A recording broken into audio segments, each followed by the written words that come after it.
A very good afternoon to you, and you are right on time for the National Assembly proceedings, the afternoon sitting of the 11th day, February the year 2026. This is a live broadcast of the National Assembly proceedings, streaming live from the National Assembly Chambers Parliament buildings in Nairobi. And this is a broadcast that is brought to you by the Parliamentary Broadcasting Unit in partnership with the Kenya Broadcasting Corporation. A warm welcome to you, and we are glad that you are joining us to follow on these proceedings of the National Assembly this afternoon. The members of the National Assembly will this afternoon continue to consider the procedural motion, a number of procedural motions. This regards the limitation of debate on sessional papers, as well as limitation of debate on reports of constitutional commissions and independent officers. They will also consider the limitation of debate on the annual estimates and committee of supply, that is a debate around that, as well as limitation of debate on consideration of Senate amendments to bills originating in the National Assembly. These are procedural motions that will be moved by the leader of the majority party, Honorable Kimani Ichung'wah.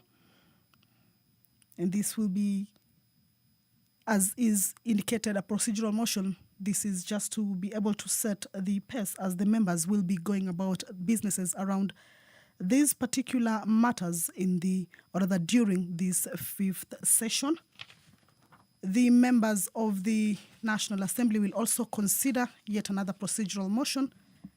This regards consideration of business received during the recess periods. Also a procedural motion that will be moved by the leader of the majority party. It indicates that notwithstanding the provisions of Standing Orders 41 and 42, Standing Order number 41 relates to messages to and from the Senate, and also Standing Order number 42 relates to messages from the President, to conveying of messages from the Senate as well as from the President or the National Executive, and also Standing Orders 120, 122, and 126. This relates to publication, procedure upon publication, and first reading of bills. And also Standing Order 210, paragraph 2, which relates to tabling of statutory instruments,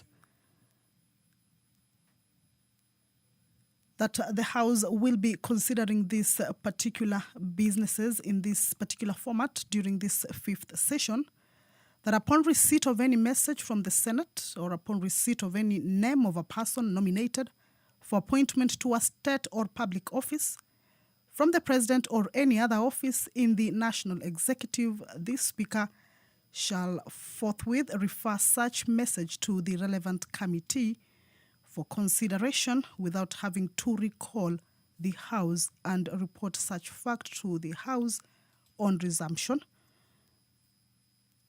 Upon receipt of any message relating to the Senate's amendments to a bill originating in the National Assembly, the Speaker shall forthwith refer the schedule of the Senate amendments to the relevant committee for consideration. This is pursuant to the provisions of House Standing Order 145 on Senate amendments to bills that are originating in the National Assembly, as well as reports, and will report such fact to the House on resumption.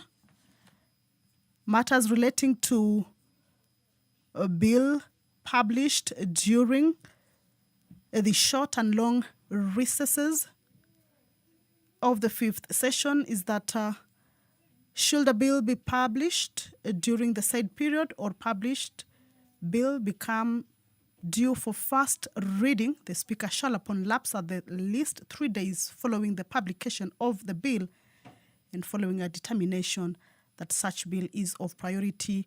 The Speaker of the National Assembly, Honorable Dr. Moses Masika Wetangula, has already made his way into the chamber to preside over this afternoon sitting. Allow me to hand you over to this business. Good afternoon. Waheshimiwa, tuombe. Ewe Mwenyezi Mungu ambaye kwa hekima na wema wako umetoa nyadhifa za viongozi na mabunge kwa ustawi wa jamii na utawala wa haki wa wanadamu, tukusihi utazame kwa neema nyingi sisi watumishi wako ambao wameridhika kutuita tutekeleze shughuli muhimu za jamhuri yetu. Tukuomba uteremshie baraka zako sisi tuliokutanika hapa na utujalie tuyatende na kufikiria mambo yote yatakayofikishwa mbele yetu kwa njia ya haki na uaminifu, ili utukufu na sifa zako ziendelezwe na ili kustawisha amani, ufanisi na heri ya nchi yetu na wale ambao haja zao umezikabidhi mikononi mwetu. Amen.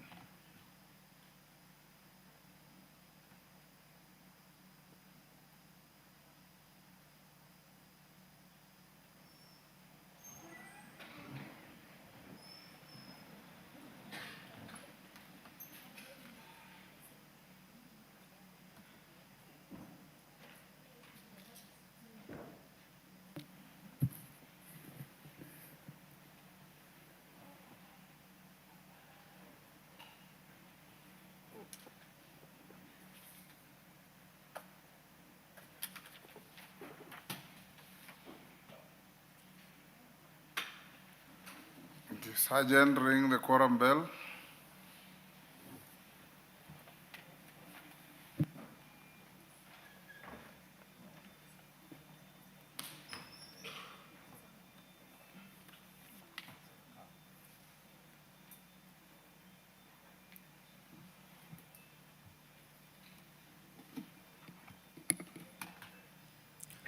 The prayer has been said and the chair taken. However, there is a quorum hitch at the commencement of the House, and the Speaker has directed that the quorum bell be rung for 10 minutes. This is as provided for in the House Standing Order number 34, paragraph 1, and that a bell shall be on until the quorum is achieved. That is for the first 10 minutes. If at the lapse of the first 10 minutes, the quorum is not present or is not attained yet, a further 5-minute quorum bell shall be on. So that is a bell just to alert the members that there is a quorum hitch at the House and that their presence is highly required inside the chamber. We shall continue to take a look at the business that they will be transacting this afternoon. There are procedural motions regarding limitation of time on various businesses that the House will be undertaking as during the 5th session. One of the procedural motion regards the consideration of business that the House receives during the recess periods. Such business include messages from the Senate, names of persons nominated for appointment to state or public officers from public office from the President, and any other office in the National Executive. This also regards messages relating to Senate's amendments to a bill originating in the National Assembly, matters around bills published during this particular period at a time when the House is on a short or long recess during this 5th session, in which it indicates that if a bill be published during the said period or a published bill becomes due for first reading, the Speaker shall, upon lapse of at least 3 days following the publication of the bill and following a determination that such bill is of priority, forthwith refer such bill to the relevant committee for consideration. This is pursuant to the provisions of Standing Order 127 that relates to committal of bills to committees and public participation, and cause the bill to be read a first time upon its next sitting, and the second reading may be taken forthwith or on such other days as the House Business Committee may determine. The other issue regards statutory instruments. Should any statutory instrument be transmitted for tabling before the House during that particular period of short or long recess during this 5th session, the Speaker shall, following a determination that the To statutory... transact business, clerk. Order number 1, administration of oath. Order number 2, communication from the chair. Order number 3, messages. Order number 4, petitions. Order number 5, papers. Majority Leader, Dr. Bukose, I'm told you are holding brief.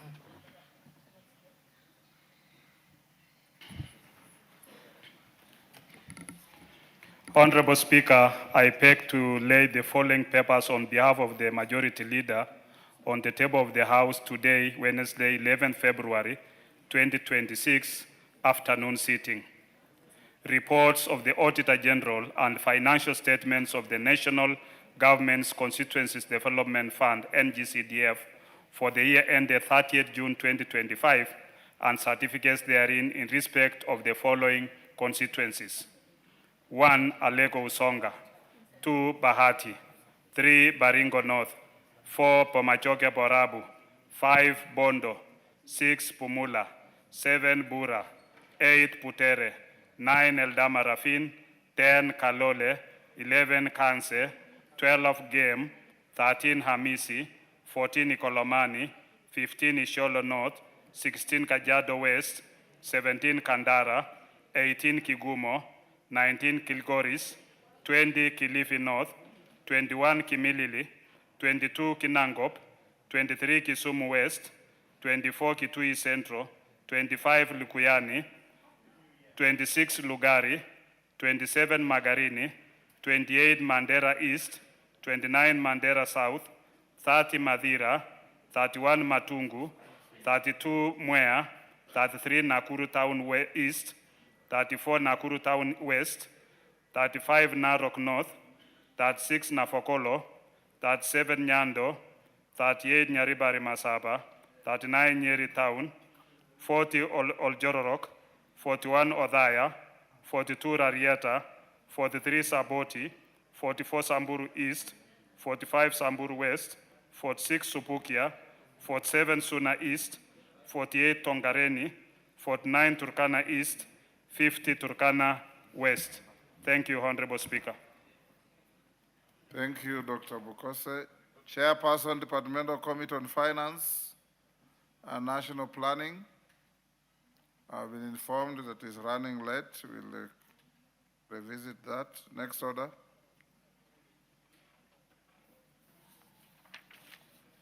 Order number 6, notices of motion. Chairperson, Departmental Committee on Finance and National Planning. The same chair who is running late. Next order. Order number 7, questions and statements. Do we have any questions? Honorable members, before we go to the next order, allow me to recognize in the public gallery Masinga Boys High School from Masinga constituency, Machakos. The Honorable Mwalio has asked me to give him a minute to welcome his students. You are out of order. You don't have to wave at the gallery. Thank you, Mr. Speaker, for giving me this opportunity to welcome Masinga Boys High School, which is in my constituency. It's one of the best schools that we have in Masinga, which takes so many students in the university. And we would like to welcome to the chambers of the of Parliament so that you can watch the debate and be able to learn what we normally do here. So I am sure you are going to enjoy the few minutes that you are going to sit there, watch and listen to the members of Parliament as they debate. You are most welcome. Thank you. Next order. Order number 8, procedural motion, limitation of debate on sessional papers. Majority Leader. Thank you, Honorable Speaker. Honorable Speaker, I beg to move that pursuant to the provision of Standing Order 97-1, this House orders that each speech in a debate on any session of paper shall be limited as follows: a maximum of 2.5 hours, with not more than 20 minutes for the mover in moving and 5 minutes for any other member speaking, including the leader of the majority party and the leader of the minority party, and the chairperson of the relevant committee if the session of paper is not moved by the chairperson of the relevant committee, and that 10 minutes before the expiry of the time, the mover shall be called upon to reply, and further that priority in speaking shall be accorded to the leader of the majority party and the leader of the minority party in that order. And I beg to move, this being a simple procedural motion, and I want to request the Honorable Kasiwai to second. Siwai. I second. You seem to have been ambushed. Honorable members, I now propose the question at order number 8, which is that pursuant to the provisions of Standing Order 97-1, this House orders that each speech in a debate on any session of paper shall be limited as follows: a maximum of 2.5 hours with not more than 20 minutes for the mover in moving and 5 minutes for any other member speaking, including the leader of the majority party and the leader of the minority party and the chairperson of the relevant committee, if the session of paper is not moved by the chairperson of the relevant committee, and that 10 minutes before the expiry of the time, the mover shall be called upon to reply, and further, that priority in speaking shall be accorded to the leader of the majority party and the leader of the minority party in that order. We put the question? I now put the question at order number 8, which is that, pursuant to the provisions of Standing Order 97-1, this House orders that each speech in a debate on any session of paper shall be limited as follows: a maximum of 2.5 hours with not more than 20 minutes for the mover in moving and 5 minutes for any other member speaking, including the leader of the majority party and the leader of the minority party, and the chairperson of the relevant committee if the session of paper is not moved by the chairperson of the relevant committee, and that 10 minutes before the expiry of the time, the mover shall be called upon to reply, and further, that priority in speaking shall be accorded to the leader of the majority party and the leader of the minority party in that order. As members of that opinion say aye. Aye. Do those of the contrary opinion say nay? The ayes have it. Next order. Order number 9, procedural motion, limitation of debate on reports of constitutional commissions and independent offices.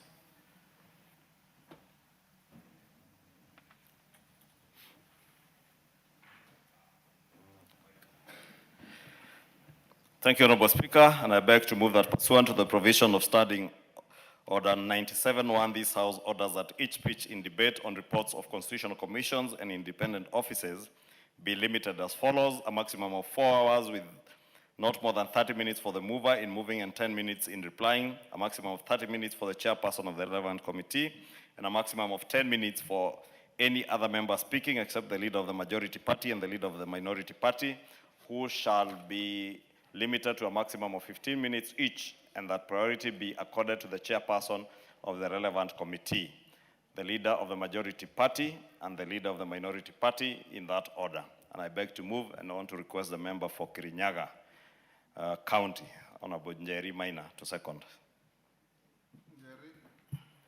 Honorable Speaker, I second. Honorable members, I propose the question at order number 9, which is that, pursuant to the provisions of Standing Order 97-1, this House orders that each speech in debate on reports of constitutional commissions and independent offices be limited as follows: a maximum of 4 hours with not more than 30 minutes for the mover in moving and 10 minutes in replying, a maximum of 30 minutes for the chairperson of the relevant committee, and maximum of 10 minutes for any other member speaking, except the leader of the majority party and the leader of the minority party, who shall be limited to a maximum of 15 minutes each, and that priority be accorded to the chairperson of the relevant committee, the leader of the majority party, and the leader of the minority party in that order. We put the question. Thank you. I'll now put the question at order number 9, which is that, pursuant to the provisions of Standing Order 971, this House orders that each speech in debate on reports of constitutional commissions and independent officers be limited as follows: a maximum of 4 hours with not more than 30 minutes for the mover in moving and 10 minutes in replying, a maximum of 30 minutes for the chairperson of the relevant committee, and a maximum of 10 minutes for any other member speaking except the leader of the majority party and the leader of the minority party, who shall be limited to a maximum of 15 minutes each, and that priority be accorded to the chairperson of the relevant committee, the leader of the majority party, and the leader of the minority party in that order. As members of that opinion say aye. Will those of the contrary opinion say nay? The ayes have it. Next. Order number 10, procedural motion, limitation of debate on the annual estimates and committee of supply. Majority Leader. Honorable Speaker, we were just pitting you with your deputy. Because when you propose a question, you have to read the whole text. Yes. When you are putting the question, you have to reread the whole text again. And I was asking maybe the Commonwealth Parliament should look at a new way of just referring to what was proposed rather than having the Speaker to read through. Unfortunately, that is what is done in the entire Commonwealth jurisdiction. That is why I said the entire Commonwealth maybe needs to relook into some of these things.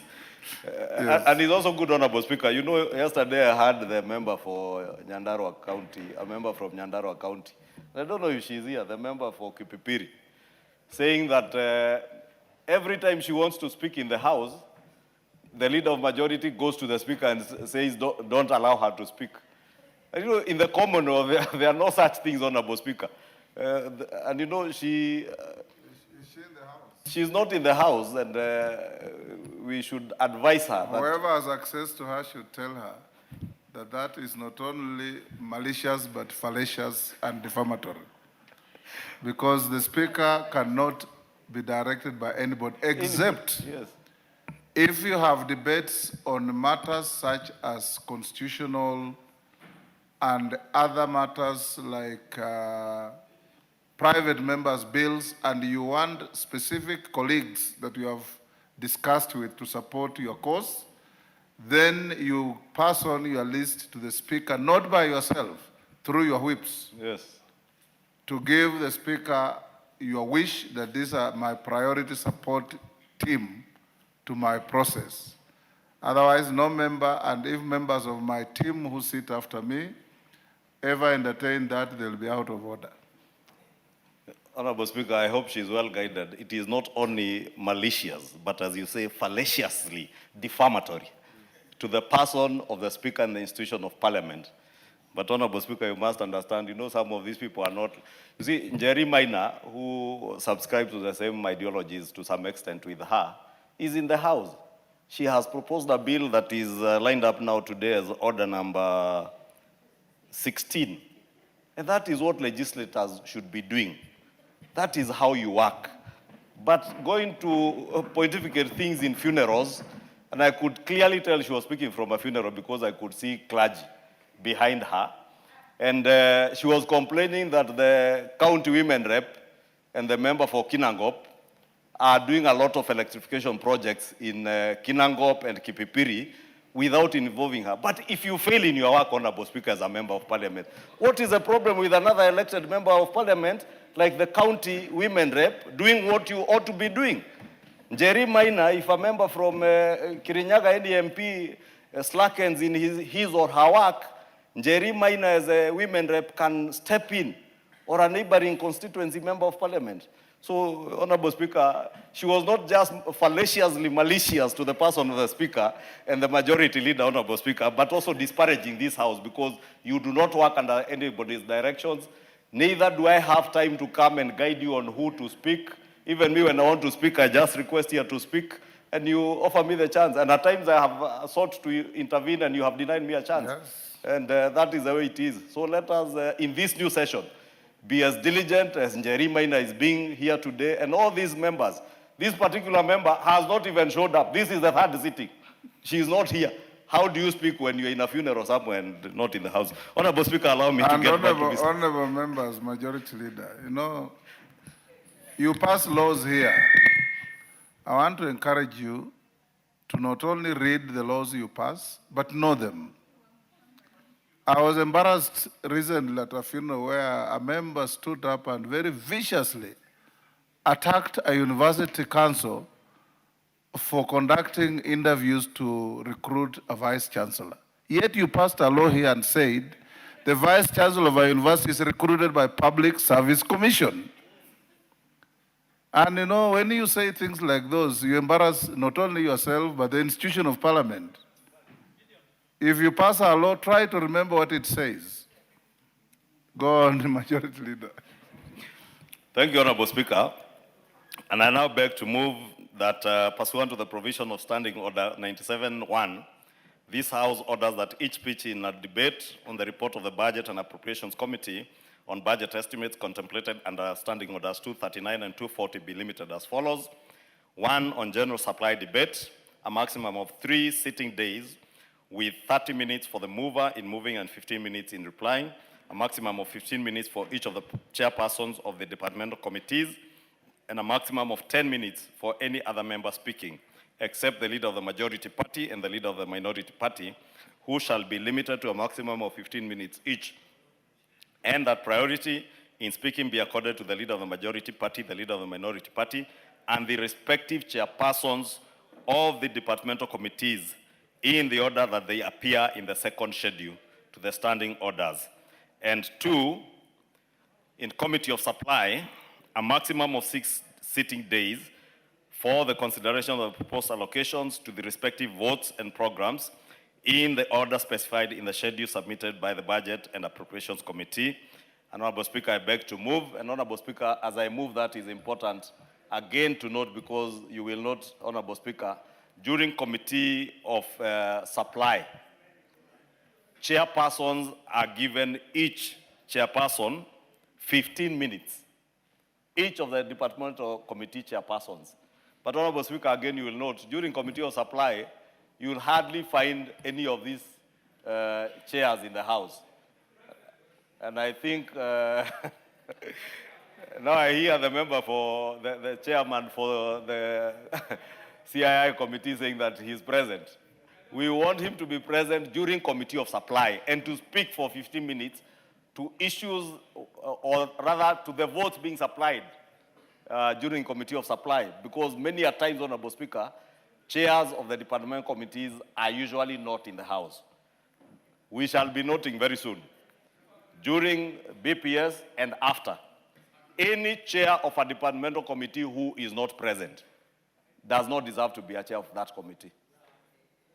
It doesn't, because that is the most important business in the House on budget making. And if you are not there to budget for your committee, then the state departments you are oversighting, what will you be oversighting if you are not there to appropriate for them? Therefore, Honorable Speaker, I want to encourage chairs, if you are not available because of other commitments, please make sure your vice chair is there during committee of supply. Thank you, Honorable Speaker. I beg to move, and I want to request the Honorable Harrison Kombe, Magarini Constituency Member of Parliament, to second. Mwalimu. Thank you, Mr. Speaker. I do second. I beg to second. Say, I beg to second. Thank you, Mr. Speaker. Mr. Speaker, I beg to second. Well done. You are out of order. Once a motion has been moved, Bowen, and seconded, the only logical follow-up is proposing the question. There can't be anything out of order.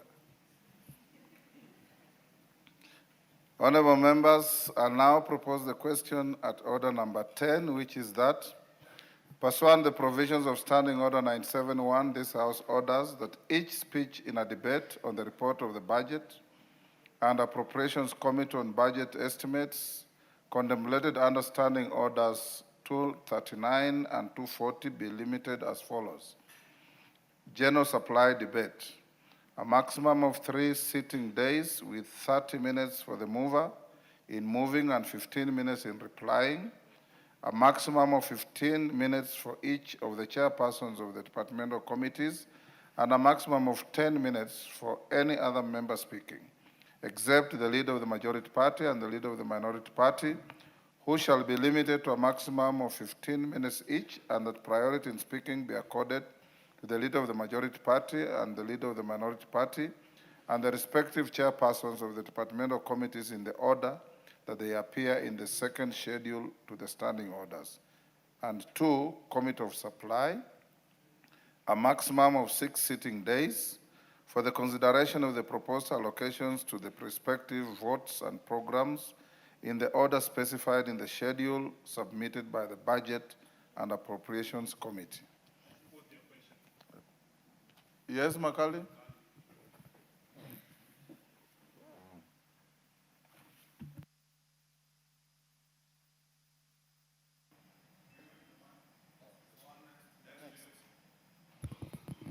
Yeah, thank you so much, Honorable Speaker. Honorable Speaker, I want to support this procedural motion, but also pick it from where the majority leaders left it, Honorable Speaker. Just as you said, Honorable Speaker, that it's embarrassing when you see members discussing a law which has been passed by this House, and they seem to be not aware. Many times you have also seen members complaining about lack of budget when they make the budget. So I really want to encourage members that when we are making the budget, Honorable Speaker, that we be in the House. It's very frustrating to see somebody saying, for me to get the budget, I have to visit some offices to be assisted. It's very embarrassing. So I just want to encourage members that having been in this committee for quite some time, it's important members will participate in the budget making process. It is our role, it's a constitutional role. We should not be complaining about having no budget. Thank you, Honorable Speaker. Bowen. Mr. Speaker, I also support the procedural motion, but Mr. Speaker, I want to speak on behalf of the chairs of committees, and especially when we are discussing the budget estimates, Mr. Speaker. Mr. Speaker, normally the procedure is that, and I wish the chair of budget was here, whenever there is an amendment in budget, especially the departmental budgets, normally the chair of budget proposes an amendment and seconded by the chair of the committee. But we have seen a trend, Honorable Speaker, where sometimes you see some amendment in the chair of the committee is not aware, and or even that committee is not aware. So I wish the chair of budget was here, so that is telling me that was the behavior of the former chair and not the current chair. So we hope our friend, the Honorable Atandi, is able to follow the procedures and the traditions of this House. Thank you, Honorable Speaker. Mover to reply.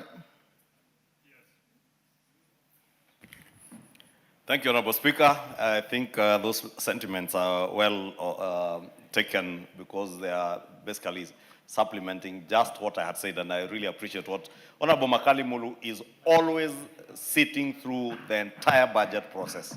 And I know he has been a member of this committee for a long time, therefore is very well experienced in these matters, but he sits through the entire Committee of Supply from the beginning to the end, and I wish all our chairs and vice chairs can heed to that. And also members, as Honorable Makali says, we are the budget-making house. Don't go complaining out there, yet you are the one who makes that budget here.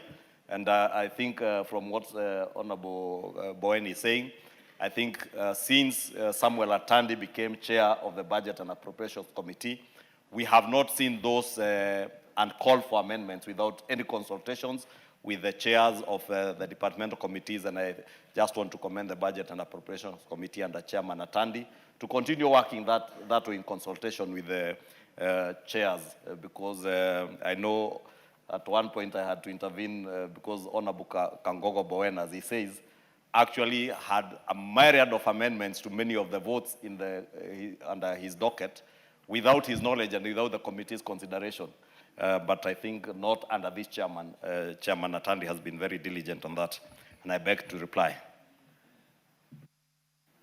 Honorable members, I now put the question at order number 10, which is that pursuant to the provisions of Standing Order 97-1, this House orders that each speech in debate on the report of the Budget and Appropriations Committee on Budget Estimates contemplated under Standing Order 239 and 240 be limited as follows.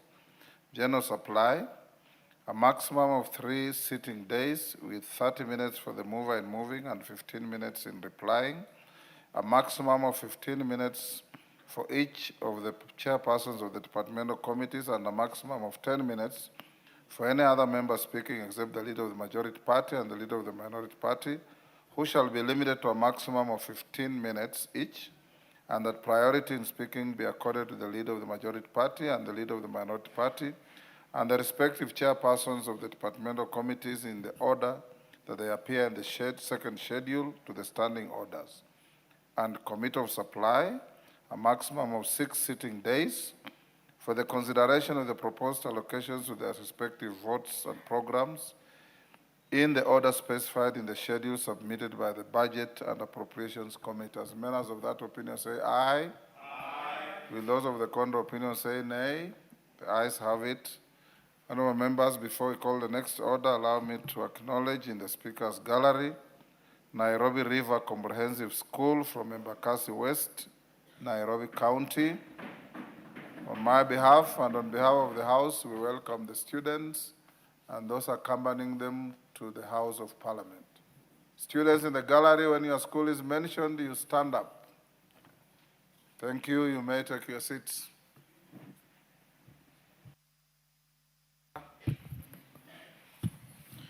Order number 11, procedural motion, limitation of debate on consideration of Senate amendments to bills originating in the National Assembly. Majority Leader.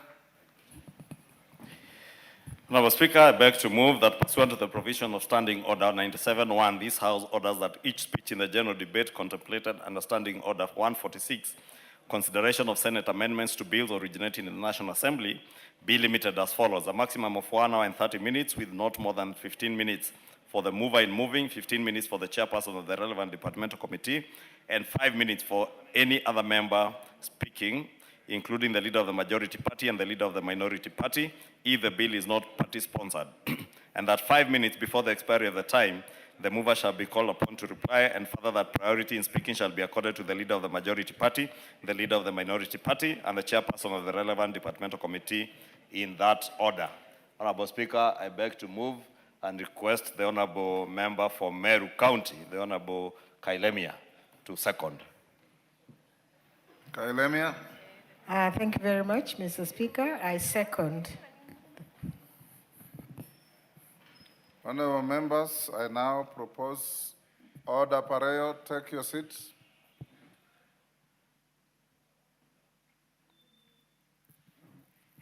Honorable members, I now propose the question at order number 11, which is that, pursuant to the provisions of Standing Order 97-1, this House orders that each speech in the general debate contemplated under Standing Order 146, consideration of Senate amendments to bills originating in the National Assembly, be limited as follows. A maximum of 1 hour and 30 minutes with not more than 15 minutes for the mover in moving, 15 minutes for the chairperson of the relevant departmental committee, and 5 minutes for any other member speaking, including the leader of the majority party and the leader of the minority party, if the bill is not party-sponsored, and that 5 minutes before the expiry of the time, the mover shall be called upon to reply, and further that priority in speaking shall be accorded to the leader of the majority party, the leader of the minority party, and the chairperson of the relevant departmental committee in that order. We put the question? Honorable members, I now put the question at order number 11, which is that, pursuant to the provisions of Standing Order 97-1, this House orders that each speech in the general debate contemplated under Standing Order 146, consideration of Senate amendments to bills originating in the National Assembly, be limited as follows.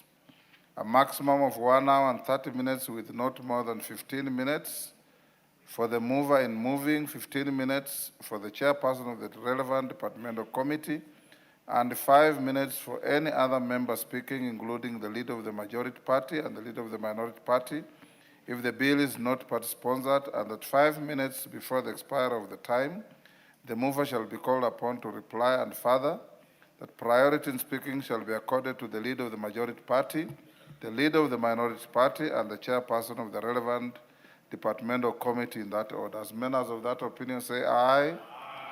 Will those of the contrary opinion say nay? The ayes have it. Next order.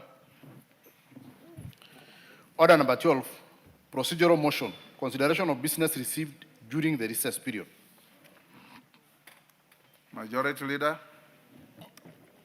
Thank you, Honorable Speaker. Honorable Speaker, this one you will need water. It's a long one. And I beg to move that notwithstanding the provision of Standing Orders 41 and 42 relating to conveying of messages from the Senate and from the President or the National Executive, Standing Orders 120, 122, and 126 relating to publication, procedure upon publication and first reading of bills, and Standing Order 210-2 relating to tabling of statutory instruments, this House orders that during the short and long recesses of the 5th session, 1, upon receipt of any message from the Senate or upon receipt of any name of a person nominated for appointment to a state or public office from the President or any other office in the National Executive, the Speaker shall forthwith refer such message to the relevant committee for consideration without having to recall the House and report such fact to the House on resumption. 2, upon receipt of any message relating to the Senate's amendments to a bill originating in the National Assembly, the Speaker shall forthwith refer the schedule to the Senate amendments to the relevant committee for consideration pursuant to the provision of Standing Order 145, Senate amendments to bills originating in the National Assembly, and report such fact to the House on resumption. 3, should a bill be published during the said period or a published bill become due for first reading, the Speaker shall, upon lapse of at least 3 days following the publication of the bill and following a determination that such a bill is of priority, forthwith refer such bill to the relevant committee for consideration pursuant to the provision of Standing Order 127 on committal of bills to committees and public participation, and cause the bill to be read a first time upon its next sitting, and the second reading may be taken forthwith or on such other day as the House Business Committee may determine.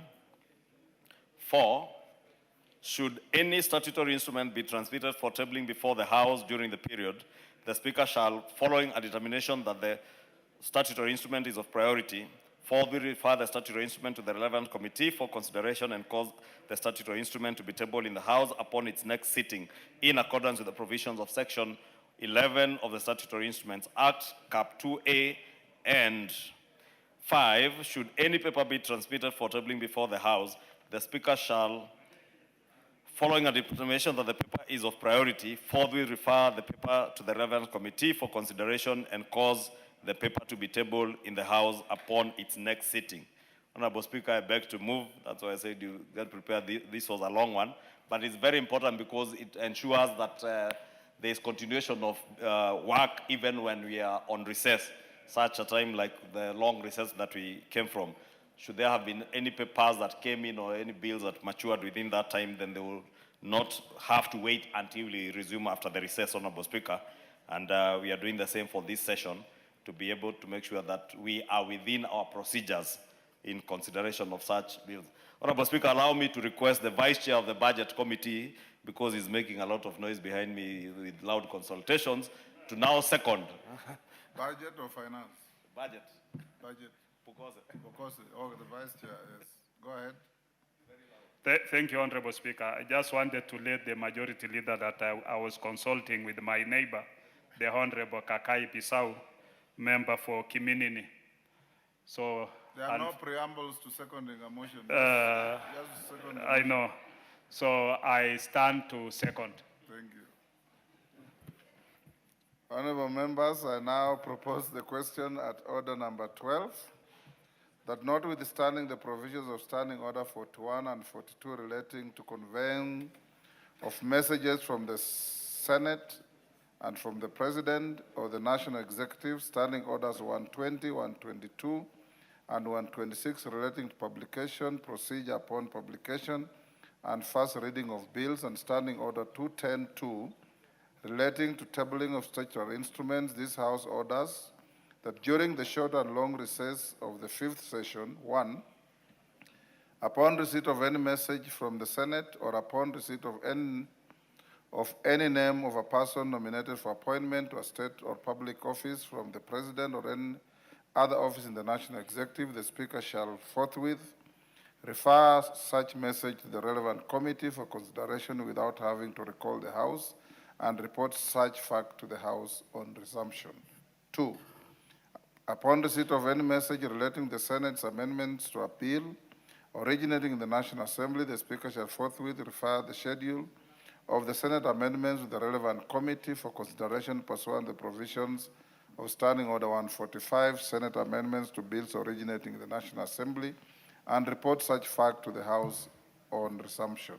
3, should a bill be published during the said period or a published bill become due for first reading, the Speaker shall, upon lapse of at least 3 days following the publication of the bill and following a determination that such bill is of priority, forthwith refer such a bill to the relevant committee for consideration pursuant to the provisions of Standing Order 127, committal of bills to committees and public participation, and cause the bill to be read a first time upon its next sitting, and the second reading may be taken forthwith or on such other day as the House Business Committee may determine.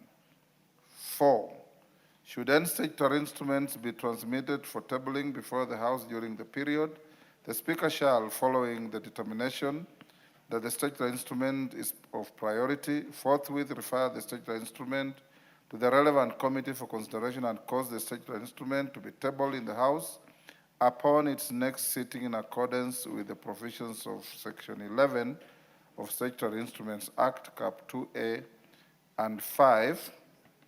Should any paper be transmitted for tabling before the House, the Speaker shall, following a determination that the paper is of priority, forthwith refer the paper to the relevant committee for consideration and cause the paper to be tabled in the House upon the next sitting.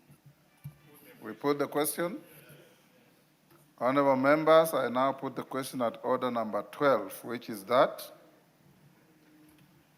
notwithstanding the provision of Standing Order 41 and 42 relating to conveyancing of messages from the Senate and from the President of the National Executive, Standing Orders 120, 122, and 126 relating to publication, procedure upon publication, and first reading of bills, and Standing Order 210-2 relating to tabling of statutory instruments, this House orders that during the short and long recess of the 5th session, 1, upon receipt of any message from the Senate or upon receipt of any name of a person nominated for appointment to a state or public office from the President or any other office in the National Executive, the Speaker shall forthwith refer such message to the relevant committee for consideration without having to recall the House and report such fact to the House upon resumption.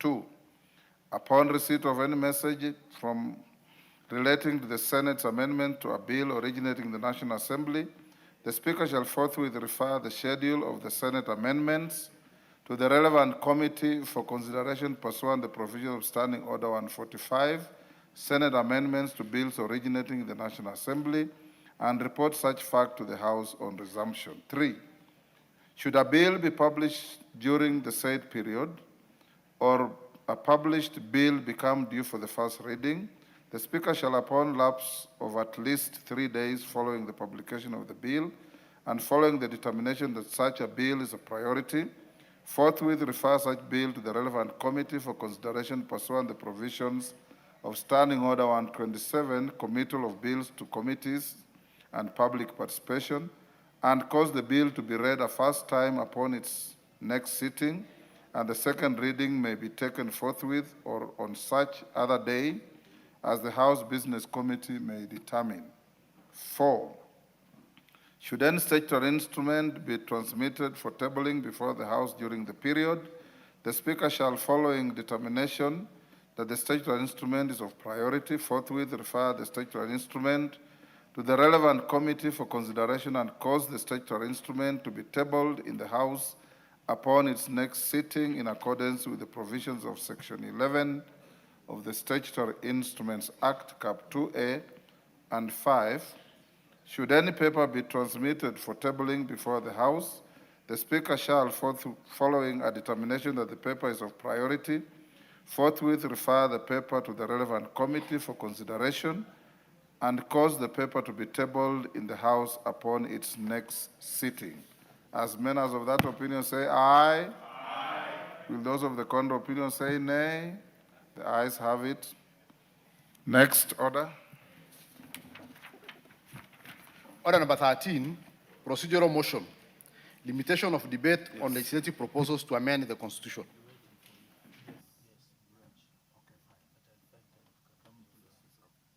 Majority Leader. Mike. Thank you, Honorable Speaker. I beg to move that pursuant to the provision of Standing Order 97-1, this House orders that each speech in the general debate contemplated under Standing Order 114.7a(b), 114.7a and b, consideration of a legislative proposal to amend the Constitution be limited as follows. A maximum of 20 minutes for the mover in moving and 10 minutes in replying, 15 minutes for the leader of the majority party and the leader of the minority party if the proposal is not party-sponsored. Members with similar or related proposals and the chairperson of the relevant departmental committee, and 10 minutes for any other member speaking, and further that priority in speaking shall be accorded to the leader of the majority party, the leader of the minority party, and the chairperson of the relevant departmental committee in that order. I beg to move and I want to request the member for Embakasi East, the Honorable Babu Owino, to second.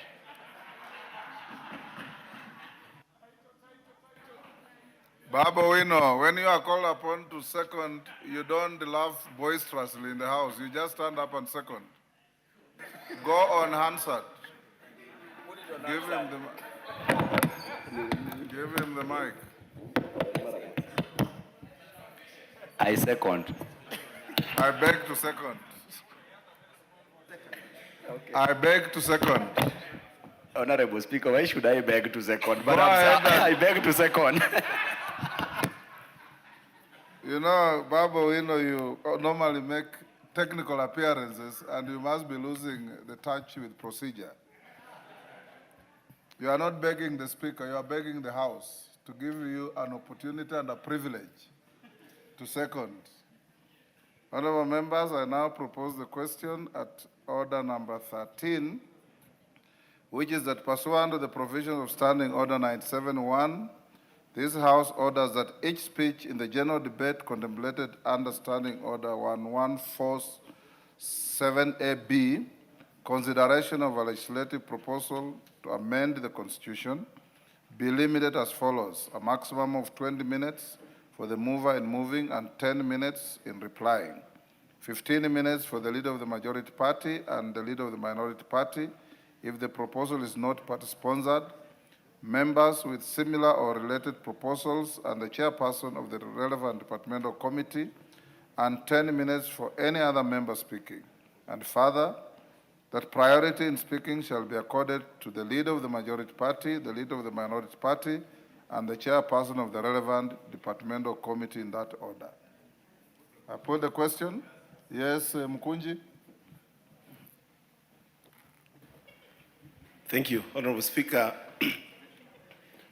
I would like to bring to the attention of the House that while we do give priority to the majority leader and the minority leader, Honorable Speaker, as per the guidance of the Constitution, we need to also put into consideration, Honorable Speaker, the post-election coalition formations, which, Honorable Speaker, has really reduced the aura of the debate in the House. Honorable Speaker, we are aware that the minority side and the majority side, there is a new alignment that makes the broad-based government. Honorable Speaker, I'm begging to, I know under Article 97 of the Constitution, it is well clear on the minority and the majority side. But I would call to your attention the new realignments of the House, Honorable Speaker, to ensure the debate is better in the House. Thank you, Honorable Speaker.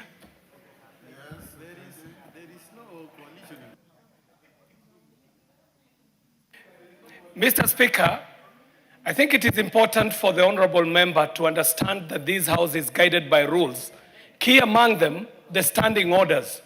And Mr. Speaker, it would also be informative for this member to know that as we are approaching the end of this session, there shall be an opportunity for this member to contribute ideas on what needs to be changed in our standing orders so that they may apply in subsequent houses. But Mr. Speaker, what he is presenting today not only sits as a debate that should be held in Embu town as a conversation in a boda shed, but not a conversation to be brought to the floor of the House. A House that understands its rules and procedures as have been provided, not only by the standing orders, Mr. Speaker, but also by the Constitution of this country. So, Mr. Speaker, I would like for you to totally find the contribution by the honorable member just totally out of order, Mr. Speaker. I thank you. Thank you very much, Honorable Speaker. Honorable Speaker, when we began this particular House session, you actually made the rulings on who constitutes majority and minority. And those rulings are what abides to date. This other statement about a coalition that was formed after you made your rulings is alien to this House because it has not been introduced in any way so that it is recognized. If there are other coalitions that have been made out there by the executive or by any member in any forum, that is alien to this House. And therefore, the House remains as you ruled. We have a minority and we have a majority. You want information, Murugara? Yes, no problem. Majority may inform me if there's anything I've left out.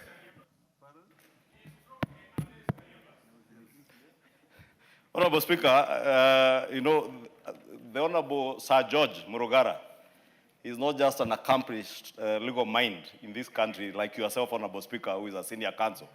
The next lot of senior counsels is likes of Sir George.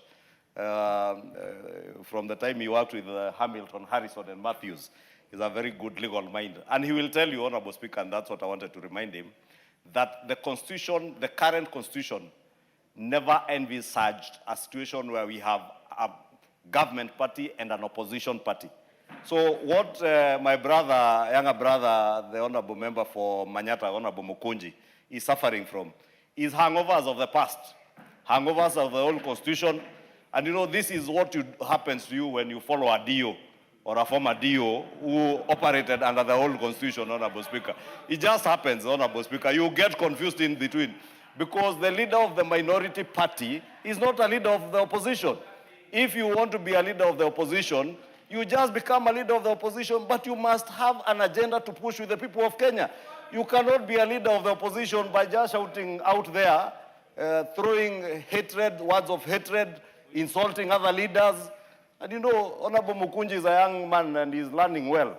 But I hope he can learn from the likes of Tom Joseph Francis Kajwang or Sir George Murugara, not from former DOs. Thank you, Honorable Speaker. Enough of that comic relief. I now call upon the mover to reply.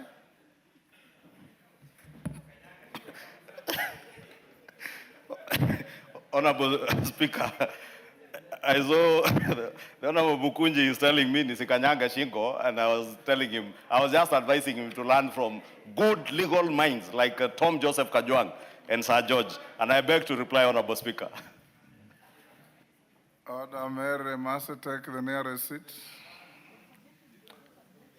Members on their feet, take your seats.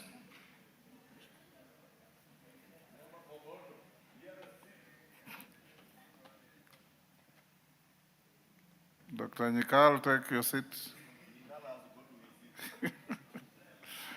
Honorable members, I now put the question at order number 13, which is that, pursuant to the provisions of Standing Order 97-1, this House orders that each speech in the general debate contemplated under Standing Order 114-7AB, consideration of a legislative proposal to amend the Constitution, be limited as follows: a maximum of 20 minutes for the mover in moving and 10 minutes in replying, 15 minutes for the leader of the majority party and the leader of the minority party.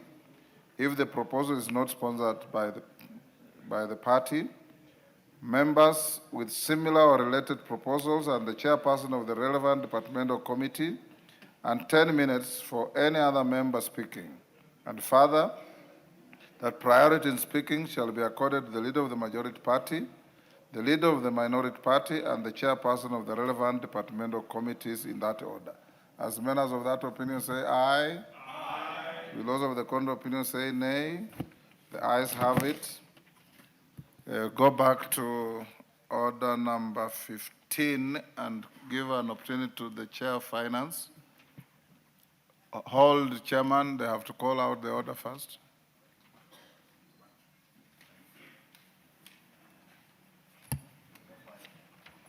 Order number 5, papers. Chair, Finance Committee. Thank you, Honorable Speaker, and I really thank you for your indulgence. Honorable Speaker, I beg to lay the following paper on the table of the House. Today, Wednesday, the 11th of February, 2026, report of the Departmental Committee on Finance and National Planning on its consideration for approval hearing of one Mr. Naftali Kipchirchir Rono, the nominee for appointment to the position of a Director General of the Financial Reporting Center. Thank you. Go back to order number 6. Order number 6, notices of motion. Chair, Finance. Chair, Finance.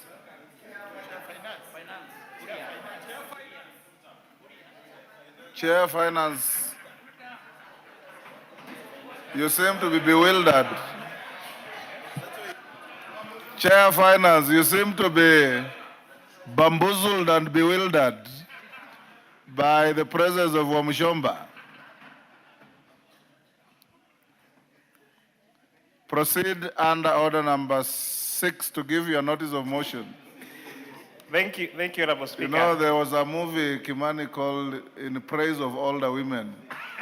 And given the age difference between you and Wamshomba, you should go and watch that movie.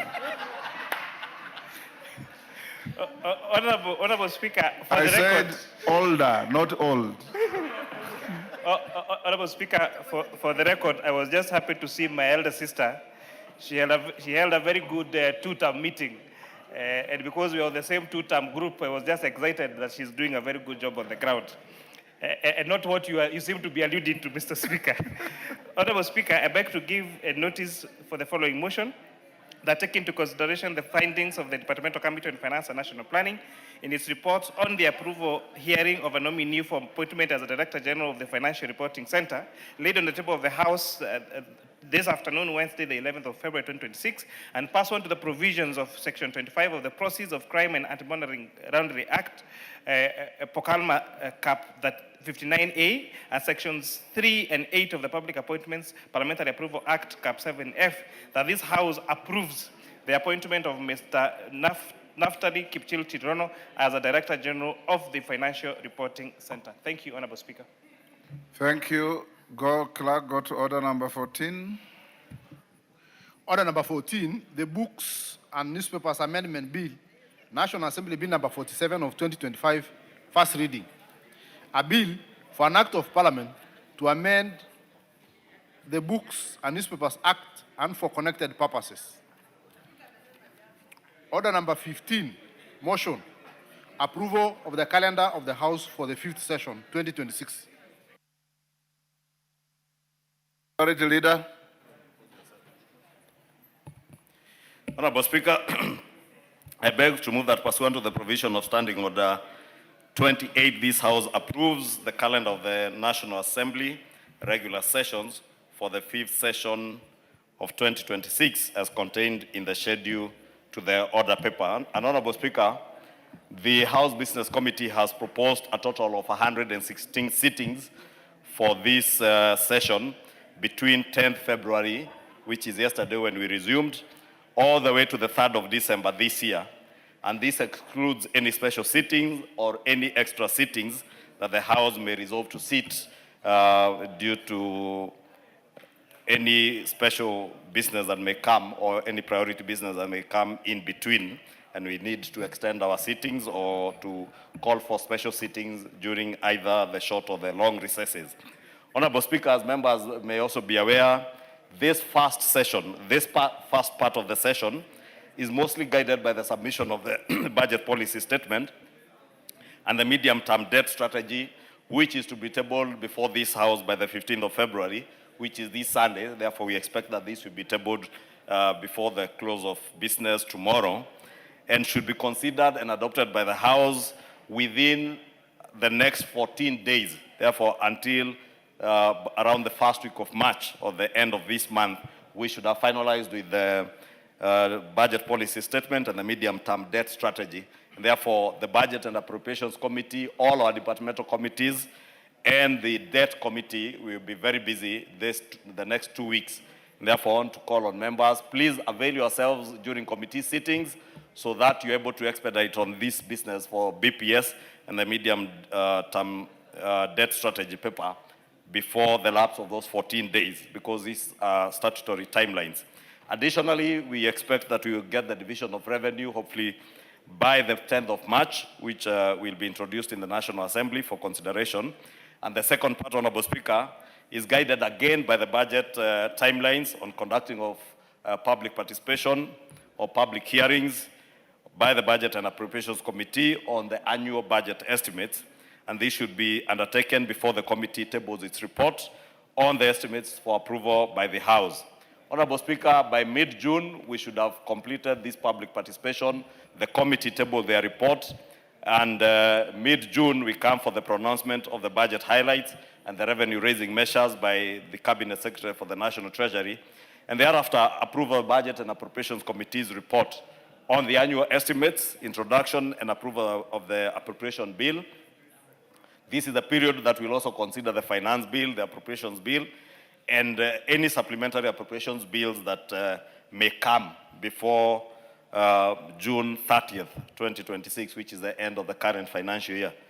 Honorable Speaker, this calendar has also taken into consideration the religious holidays that may fall in between, like Easter, where Good Friday is falling in on the 3rd of April, and Easter Monday will be on the 6th of April, and therefore will not be affected by this calendar. Similarly, Eid al-Fitr is expected to take place probably on Friday, 20th March, or Saturday, 21st March, depending on the sighting of the moon. And again, this being non-parliamentary sitting days will not affect this calendar.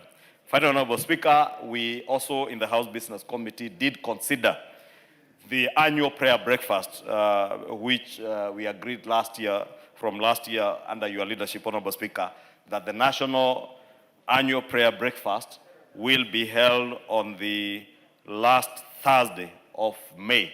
And that last Thursday falls on the 28th of May. And we have therefore had to cut short our resource by a week, our long recess in May by a week. And we therefore be resuming the week before, so that on the 28th of May, we are all expected to join together in prayer during the annual prayer breakfast.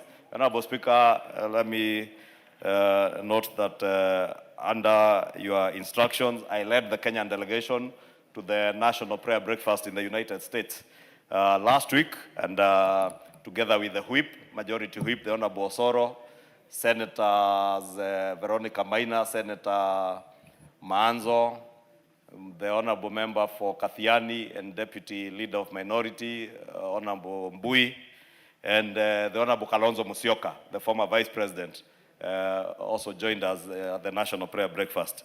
And Honorable Speaker, you know, there are people who are spreading rumors in Taifa Leo that they were going to meet certain people. The National Prayer Breakfast is not a place to meet people. Other than the tete-a-tete you'll have on the table where you sit. There were no other side meetings other than the side meetings that we all attended as the Kenyan delegation, which I led. It was not led by anybody else. Let that be clear. It was led by the majority leader. Those who are sponsoring stories in Taifa Leo, that they are going to meet, I don't know who in the Trump administration. They met nobody. Honorable Speaker. Finally, the calendar has taken into consideration our school's calendar, Honorable Speaker, for both primary and secondary school holidays.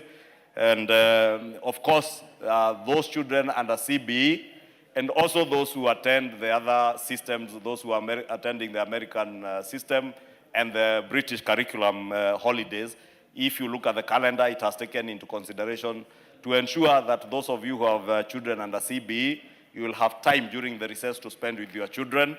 And those who have children in the other systems, you also have time, at least in two of the recess periods, to spend time with your children and your families when you recess. Therefore, Honorable Speaker, with those many remarks, I beg to move, and I want to ask the Honorable Member by the name Adams Kipsanai to second this motion for the calendar of the National Assembly, this being a good time for the Honorable Adams to second. I beg to move. Kipsanai. Mr. Speaker, I beg to second. Thank you. Jerry, take your seat.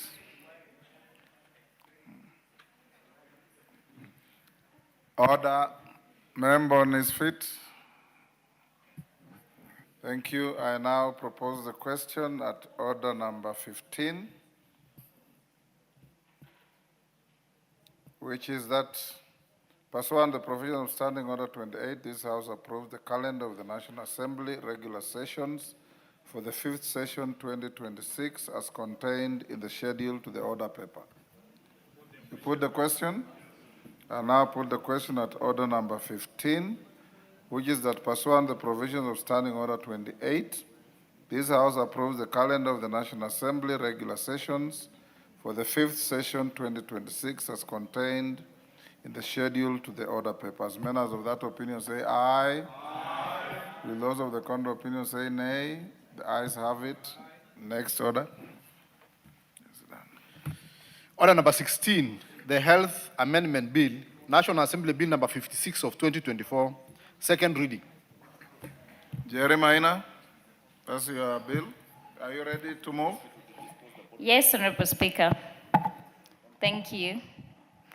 The majority leader was trying to distract me. I was telling him that he's mentioning me so positively many times, he might send different signals to my political affiliation. Honorable Speaker, I beg to move the Health Amendment Bill 2024. And this bill, in a nutshell, seeks to criminalize. Jerry, I know you are a first time out. When you move your bill, first you just read it as it is. I beg to move that the Health Amendment Bill, National Assembly Bill number 56 of 2024, be now read a second time. Then you start your discourse. KJ misled me, Honorable Speaker. Thank you for that guidance. KJ, you are supposed to mentor, not to mislead new members. Go on, Jerry. Honorable Speaker, I beg to move that the Health Amendment Bill, National Assembly Bill number 56 of 2024, be read for the second time.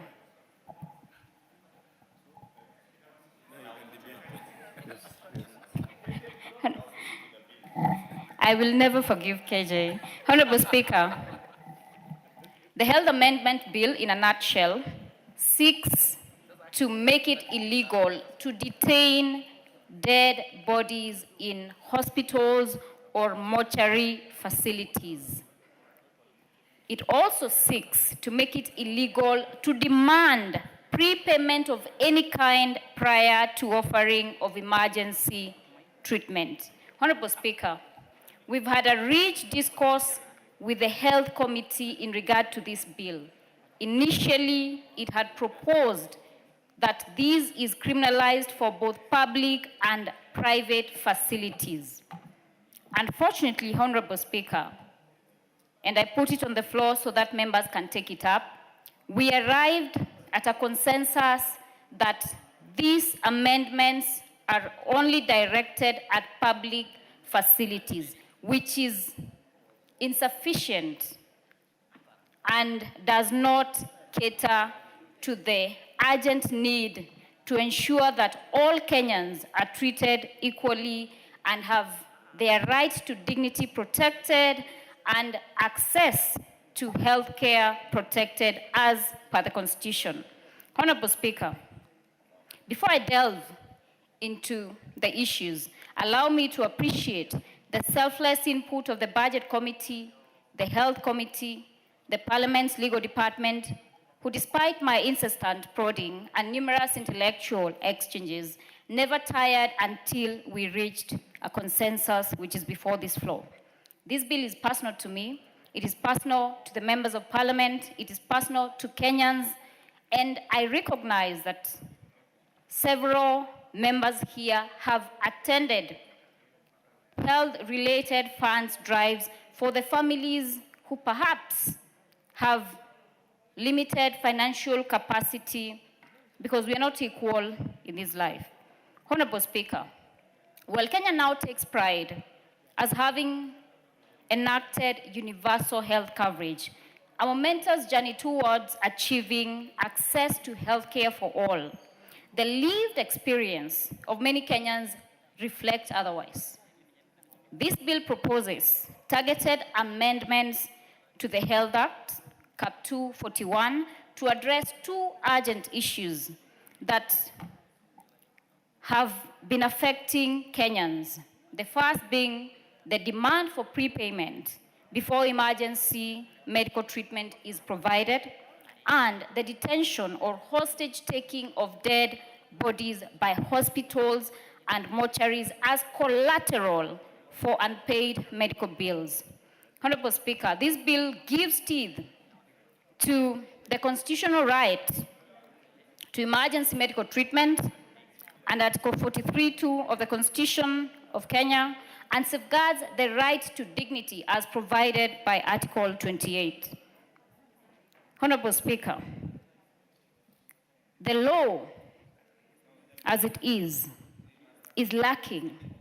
The court's decisions and pronouncements, the High Court in particular, in regard to the issue of detaining dead bodies as collateral, given, or the rationale behind it being that dead bodies, no matter how long they are detained in facilities, will never accrue any objective in a manner that they cannot be sold for profit. But the hospital and mortuaries continue to detain the bodies of Kenyans who have passed on, who perhaps come from financially incapacitated families, to ensure that they have drained them emotionally so that they can pay the bill. Honorable Speaker, the right to emergency treatment must be protected by this House. This expands the scope of emergency care to cover treatment at the scene, during transport, and through to the hospital. It also creates an offense for demanding prepayment, where any person held liable will be fined to a tune of Kenya shillings 3 million. These amendments further create an offense for detaining dead bodies where any public officer in a healthcare facility who has either facilitated or authorized detainment of a dead body shall be fined to a tune of Kenya shillings 2 million. Honorable Speaker, it further imposes a duty on all public sector healthcare providers to ensure that medical costs do not impede attention to emergency treatment. Honorable Speaker, like I have said, this is a lived experience. The Kenyatta National Hospital issued a public notice regarding 262 unclaimed bodies in the last year. Honorable Speaker, in June 2025, a further 124 unclaimed bodies were subjected to a similar notice. Many of these remain unclaimed precisely because families cannot afford the bills due to the harsh realities of the economic life in Kenya. To give life to this bill, Honorable Speaker, and the amendments therein, I want to reiterate that this is not mere rhetoric. This is not politics, Honorable Speaker. This bill is for the sake of the many Kenyans who are still unable to cater for their medical bills, or those of their loved ones once they're deceased. Honorable Speaker, the Mater Hospital in 2025 detained the body of a Kenyan by the name Caroline Tito, a widow, a mother of 2 college-age sons, for over 2 months for the failure to pay Kenya shillings 3.3 million. Honorable Speaker, from a human perspective, I want to pose a question to this House. Were the 2 college-age sons, did they have the capacity, even if they had wanted to clear the medical bills so that they could lay their mother to rest? Another further human experience and the human face of this bill is the Kenyatta Memorial Funeral Home. Honorable Speaker, this is a matter that I personally litigated in offering my pro bono services to Kenyans who cannot afford to pay for legal services. Honorable Speaker, this matter of the dead body hearing was one young, promising youth by the name Kelvin. Honorable Speaker, Kelvin was a medical student, straight A's from school, sponsored by the community, graduated, and then came to Nairobi to seek for employment opportunities. Unfortunately, he did not find any employment opportunity in regard to the course he had studied for. So like any other hardworking youth in Kenya, he started a border business. While going home on one unfortunate night, Kelvin was hit on the Thika Superhighway by a public transport vehicle, and he was admitted under emergency care at the Kenyatta University Teaching Referral Hospital. Unfortunately, he accrued a bill to a tune of Kenya shillings 1.2 million. His mother could not be able to raise it. Kelvin had a wife and a young son. When I litigated this matter, Honorable Speaker, it gave me the perspective, and I want the members to put themselves in the shoes of Kelvin's mother, who was a squatter, who did not have any property she could have sold to get the body of her only son, who was a straight-A student, had come to Nairobi to seek for better opportunity. But unfortunately, he had encountered an incident where he passed on. Every day, his mother called me for 6 months as I litigated in court. And it broke my heart because I didn't know what to tell her. You know, some days we'd go to court, there'd be the bureaucracy of the judicial system, and every day she was hoping that she could find closure by laying Kelvin to rest. Kelvin deserved to have been given his right to dignity, to be accorded a funeral as per the African custom and traditions. Honorable Speaker, he couldn't because Kenyatta Memorial Funeral Home withheld his body for close to a year, emotionally draining his family. His mother had to do numerous harambees, and we know the economic situation in the village setup. They could not manage to raise the Kenya shillings 1.2 million. It might be pocket change for some people. But even Kenya shillings 500 in the village is a lot of money. And ultimately, this matter came to a conclusion. The court, the magistrate's court at Ruiru, ruled that a dead body, even if it is detained for 10 years, it will never be property that can be sold to recover the unpaid medical bills. Honorable Speaker, Pumwani Maternity Hospital, the High Court ruling of 2015. Maimuna Omuya was unable to pay a mere 6,000 Kenya shillings that was required so that she could be discharged.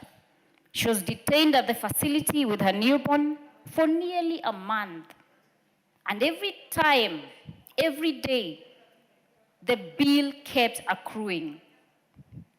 Honorable Speaker, the courts have been clear. They have pronounced themselves. It is upon this House to pass these amendments, to legislate, to give judicial legitimacy to the decisions by our courts of law. Honorable Speaker, from a human perspective, and because we are Africans, we know that it is custom for us to bury the dead, to lay them to rest, so that we can find closure and move on with the day-to-day life. There are families that are denied that by hospital facilities, just merely because they are financially incapable. It is not a case of not wanting to. I do not think anyone would want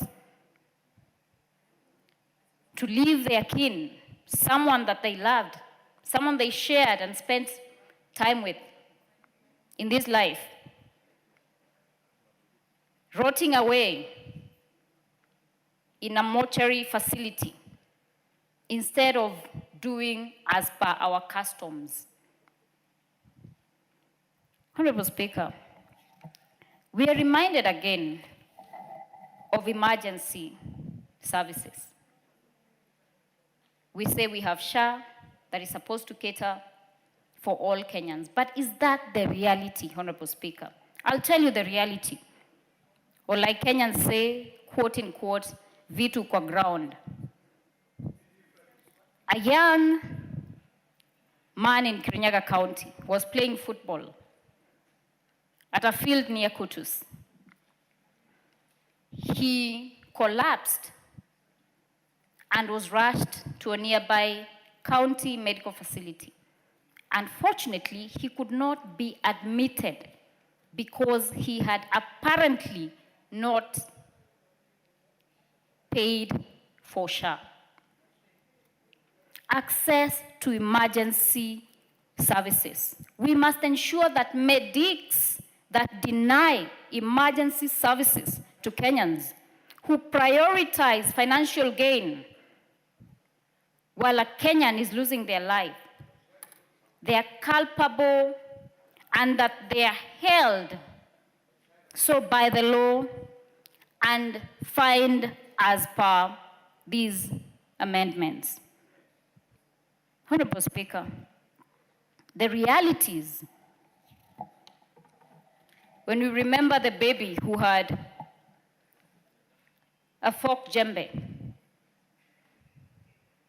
in his head, went to Kenyatta National Hospital, the mother could not afford to raise 20,000 for that child to be treated.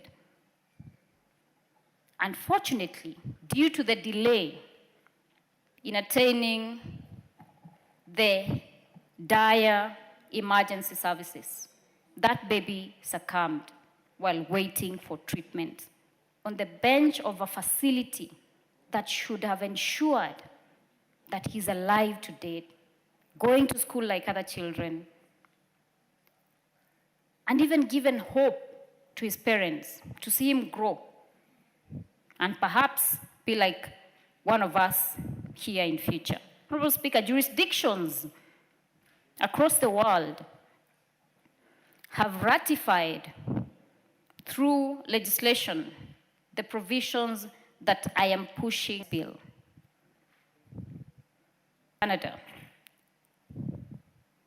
have legislation that prioritizes emergency care and ensures that everyone, despite their financial capacity, can access the same. And then, honestly, the money must come after the human life has been saved. Someone asked me a very pertinent question. How will the hospitals recover their monies? And my answer was simple. Civil litigation, Honorable Speaker. A medical bill is a debt. In general practice, if someone owes you money, you make an application to the court, the matter is heard and determined, and if they had any assets after their liabilities had been paid off, then it is prioritized as a debt to be paid by the estate of that person. But the reality is that these families have no assets. It is not a case of they will not, they cannot, they have no capacity to pay. And even if, like I have insisted, the body was detained for 10, 20 years, it can never be sold for even Kenya shillings 1 bob. So it is a humane perspective. We've also recommended that there be a mechanism or a policy to determine needy families or cases so that persons who are actually able to pay for these services do not take advantage. Honorable Speaker, the Supreme Court of India in Katara versus Union of India, 1989, established that no hospital may refuse emergency treatment to save a life, regardless of their ability to pay. I know we have medics in the House, and I know that they do take an oath, just like lawyers do, take an oath to defend justice when it calls for it. I want to implore upon this House to pass these amendments, to develop this bill further, to ensure that even private facilities are also culpable, equally culpable. They should not be left out because human life is more important and must be more important than financial gain. Honorable Speaker, Article 43 of the Constitution of Kenya provides that every person has a right to the highest attainable standard of health, including the right to healthcare services.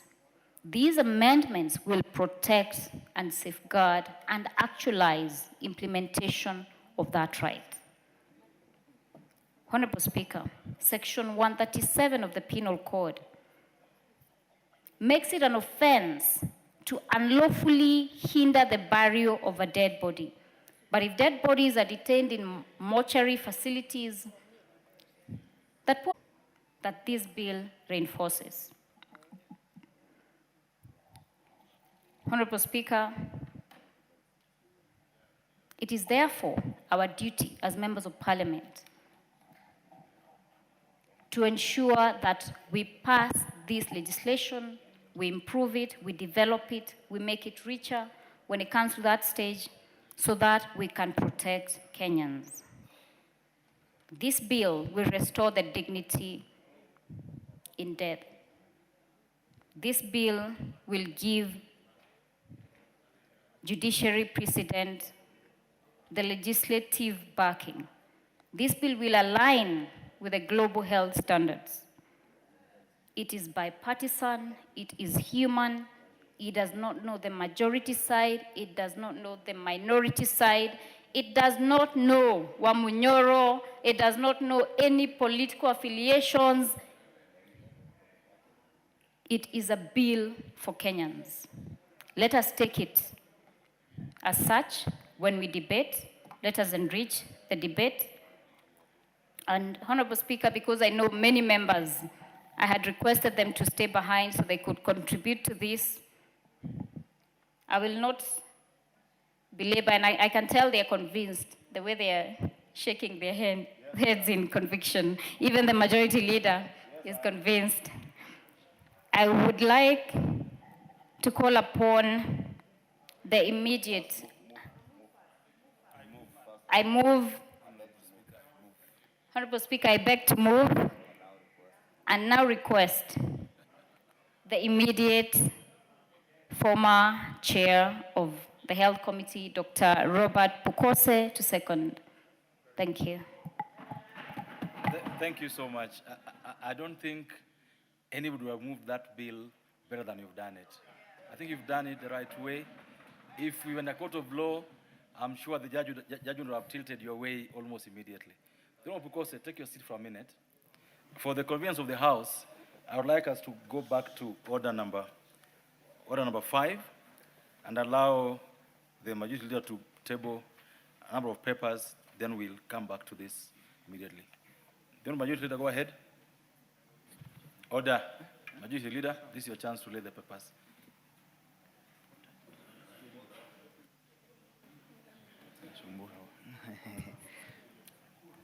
Order number 5, papers. Majority leader, go ahead.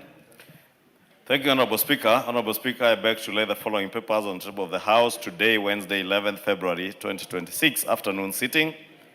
The 2026 budget policy statement, together with the following accompanying documents. 1, the medium-term debt management strategy of 2026. 2, the draft division of revenue bill 2026. 3, the draft county allocation of revenue bill 2026. 4, the county government's additional allocations bill of 2026. And 5, programs outputs, performance indicators, and targets for the financial year 2026-2027 and the medium term. Thank you, Honorable Speaker. And I can confirm to the member for Kirinyaga County that indeed the bill she has just moved is a good bill, and I am convinced. Nice. So the papers laid. Thank you. Back now to order number 16, I think. Back to order number 16. Honorable Pukose, this is your chance to second. Thank you, Honorable Speaker. Honorable Speaker, I stand to second this very important bill by the member for Kirinyaga, the Honorable Njeri. And this bill, Honorable Speaker, is a good bill. This bill came to us in the Committee of Health, and we had a look at it. It also came to us in the Committee of Budget, and we approved. It's an important bill, Honorable Speaker, because it speaks into the challenges that many Kenyans face. Honorable Speaker, under the Kenya Kwanza administration, we passed the 4 UHC bills. Among them, it created the Emergency, Chronic, and Critical Care Fund. under this fund there is the provision for emergency services. And therefore, whether it's a government facility, public facility, faith-based organization, or a private hospital, there is no reason why you cannot offer emergency services because it is well taken care of.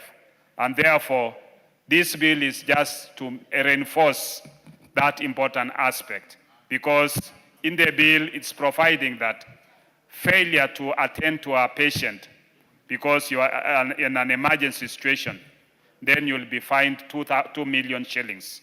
And therefore, I think this actualizes that Kenya Kwanza creation of the emergency, critical, and chronic fund. And therefore, and in our constitution, every Kenyan is entitled to the highest attainable standard of health. And you are entitled to emergency services. Secondly, Honorable Speaker, many people, especially many of the members of parliament here today, will attest to the fact that you have cases where bodies are being detained in a hospital. And you know, once somebody has lost their person, these are people who are mourning, these are people who are in serious other challenges. People even conduct fundraising to go and get their body. But you still find the whole institution insisting that they must clear the bill. And I think this for a long time has been abused. When you look at the bill, it's limiting to public facilities. But members are free to also bring in amendments to include private facilities because you have no reason to continue detaining a body. And as just as Honorable Njeri puts it, even if you stay with that body, you cannot sell it to anybody. And you cannot make money out of it. It is just humanly that you are able to release that body so that the relatives can be able to give that body a decent burial and be able to organize and get you your money. So I think to me this is a very good bill, and now we can begin with the public institutions where you are even getting money from the exchequer, from the taxes of Kenyans, where Kenyans are paying taxes, and more often this parliament appropriates money from the public to those public institutions. And even now with the primary health care fund, with the SHA fund, SHIF, with the emergency critical and chronic illness fund, all the other expenses have been paid. And even in other covers, you are covering the last respects for that body. And therefore, to me, Honorable Speaker, this is a very important bill that will address issues that affects our society, and we expect that hospitals will be able to now do the right thing, and that this House will pass this bill and it becomes law very soon so that it can be actualized. With those few remarks, Honorable Speaker, I second. Thank you so much. I remember that I now propose the question that the Health Amendment Bill, National Assembly Bill number 56 of 2024, be now read a second time. And the first bite of the cherry would be the chairman of the Health Committee, Honorable Nyikal.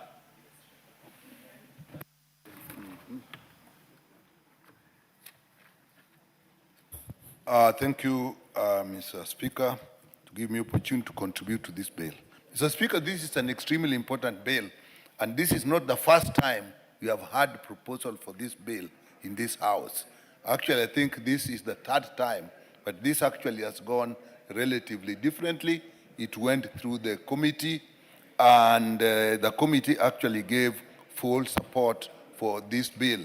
I know other members have tried this before. Honorable Lord here actually was the first to propose exactly the same bill, but at the time, and considering the financial arrangements in the country, it was felt that this would actually bring a lot of hardships, particularly in the private sector, and therefore the committee didn't. But this particular time, the committee looked at it, and actually we support the bill.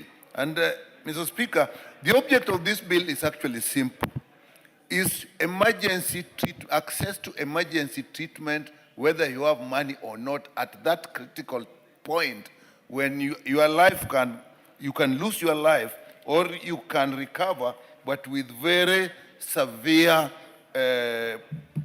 disabilities or severe injury to yourself, so that you recover with infirmities, or at a situation where quick treatment will actually resolve your illness quickly, which otherwise would take a longer time and make it more expensive. That's really by definition what emergency. Of course, therefore, it is important that that service be not subject to immediate availability of funds and payment.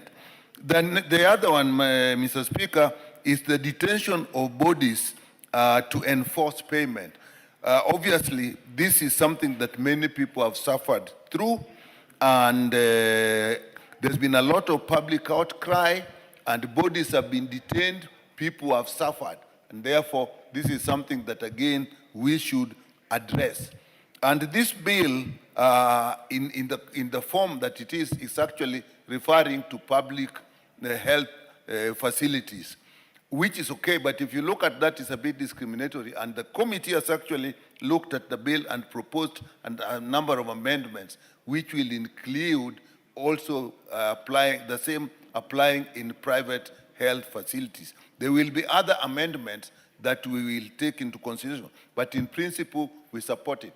But Mr. Speaker, the underlying issue in the whole of this debate is health financing. Bodies are held because the people who are running the facilities, particularly the private hospitals, need to recover their expenses. And as people see and often say, it is the medical practitioners, the facilities that people see. What people don't realize is behind all this, when you are in an emergency medical situation, what is happening? You are using appliances, you are using medical product, you are giving oxygen, you are giving IV fluids. What the world and the country does not see is that the people who manufacture and provide these things do not give them for free, and they will actually insist on being paid. And that's where really the problem is. And so, in reality, Mr. Speaker, health should not be a business. There is a very simple principle, Mr. Speaker. If you are sick and you go to a hospital and you are denied treatment, the whole world agrees with you. And as we are putting here, we will punish the people who deny you treatment. So if that is the situation, how would then that be a business? A business where you are entitled to, whether you are able to pay or not. Take the example of somebody who is hungry, and you walk to a restaurant or a hotel and say, I'm hungry, I'm famished, I'm suffering, and you eat. And then you say, I don't have money to pay. The whole world agrees that you should be punished. If you didn't have money, why did you go there? Now, that basic difference is very important, so that socially, psychologically, and emotionally, the whole world agrees that health services should actually not be a business. But the reality in the world in which we live is that it is. As I said, people who manufacture health products will need to be paid. People who work will need to be paid.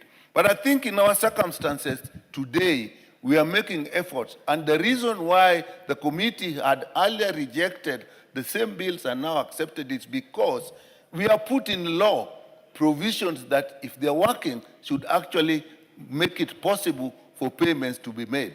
We have put the social health insurance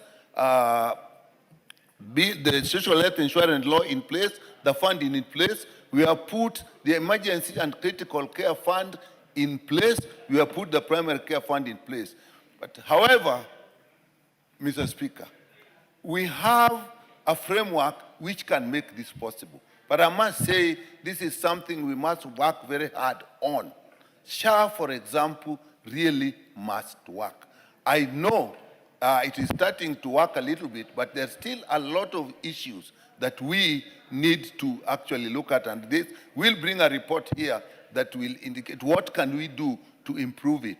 The critical care fund, although has not been absolutely funded, we need about 150 billion. I think the last that was given was something like 10 billion. Now, if that is what is going to pay when you are being treated on an emergency basis and is not adequate, it will not work. So again, we will have to look at the budget process so that when we pass this bill, the budget process must also reflect that as a country, we want to provide funds for critical and emergency care. And I'll call upon members here that when the committee brings and proposes higher funding for the health sector, that will be necessary, because the critical care fund is actually not under the insurance. It is actually one that is to be done from the Treasury. So with that, Mr. Speaker, we support this bill, and we will make appropriate amendments. The committee will have appropriate amendments to it, but it should go through. But what I remind ourselves, that the very best is to get a system where healthcare to a large extent is not really a serious business as such, but if it is a business, we put a financing framework that makes it possible for all to assess, so that even the business people in it do not lose their fund. Because if they do, they will actually, people will not provide the services that we need. And the public sector alone cannot provide all the services that the country needs. So our system must take into consideration both the private sector and the public sector in terms of financing to make this a bill that is realistic, that will not be seen as punitive without taking into consideration the people who put their resources and their time in providing health for Kenyans. Thank you, Mr. Speaker. Thank you so much. Members, I know this has a lot of interest. We got 3 hours on this bill. I wish to request for your patience. Don't pressure me from the chair.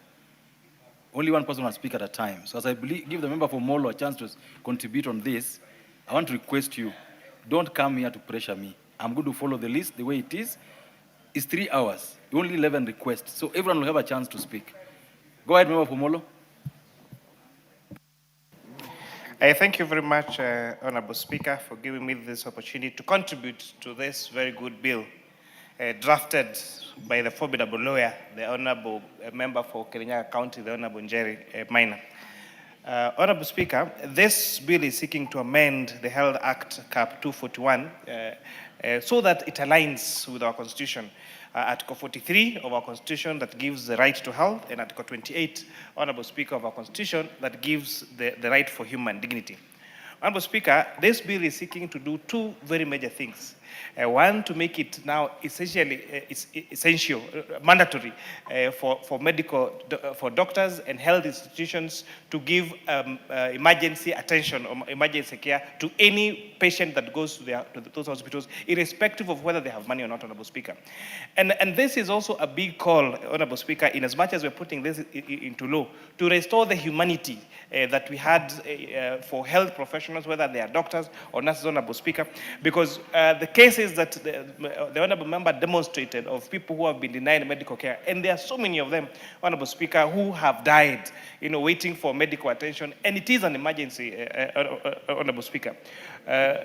When we're in school, the people that we knew from our villages who are nurses and who are doctors, we knew them as very humane and passionate people. But, Honorable Speaker, it seems that nowadays that humanity now has gone out of the window, and that's why you find doctors denying medical attention to people, Honorable Speaker, until they die on the benches of those particular hospitals, Honorable Speaker. Honorable Speaker, it's also important to note that this bill does not remove the need to pay, Honorable Speaker, for services offered by hospitals, Honorable Speaker. It only criminalizes detention of living people and dead people, Honorable Speaker, in those particular hospitals. You know, we have had cases, Honorable Speaker. In fact, I intervened a week ago for one of my constituents who had stayed in hospital, whose body had been taken in hospital, Honorable Speaker, for more than 5 months.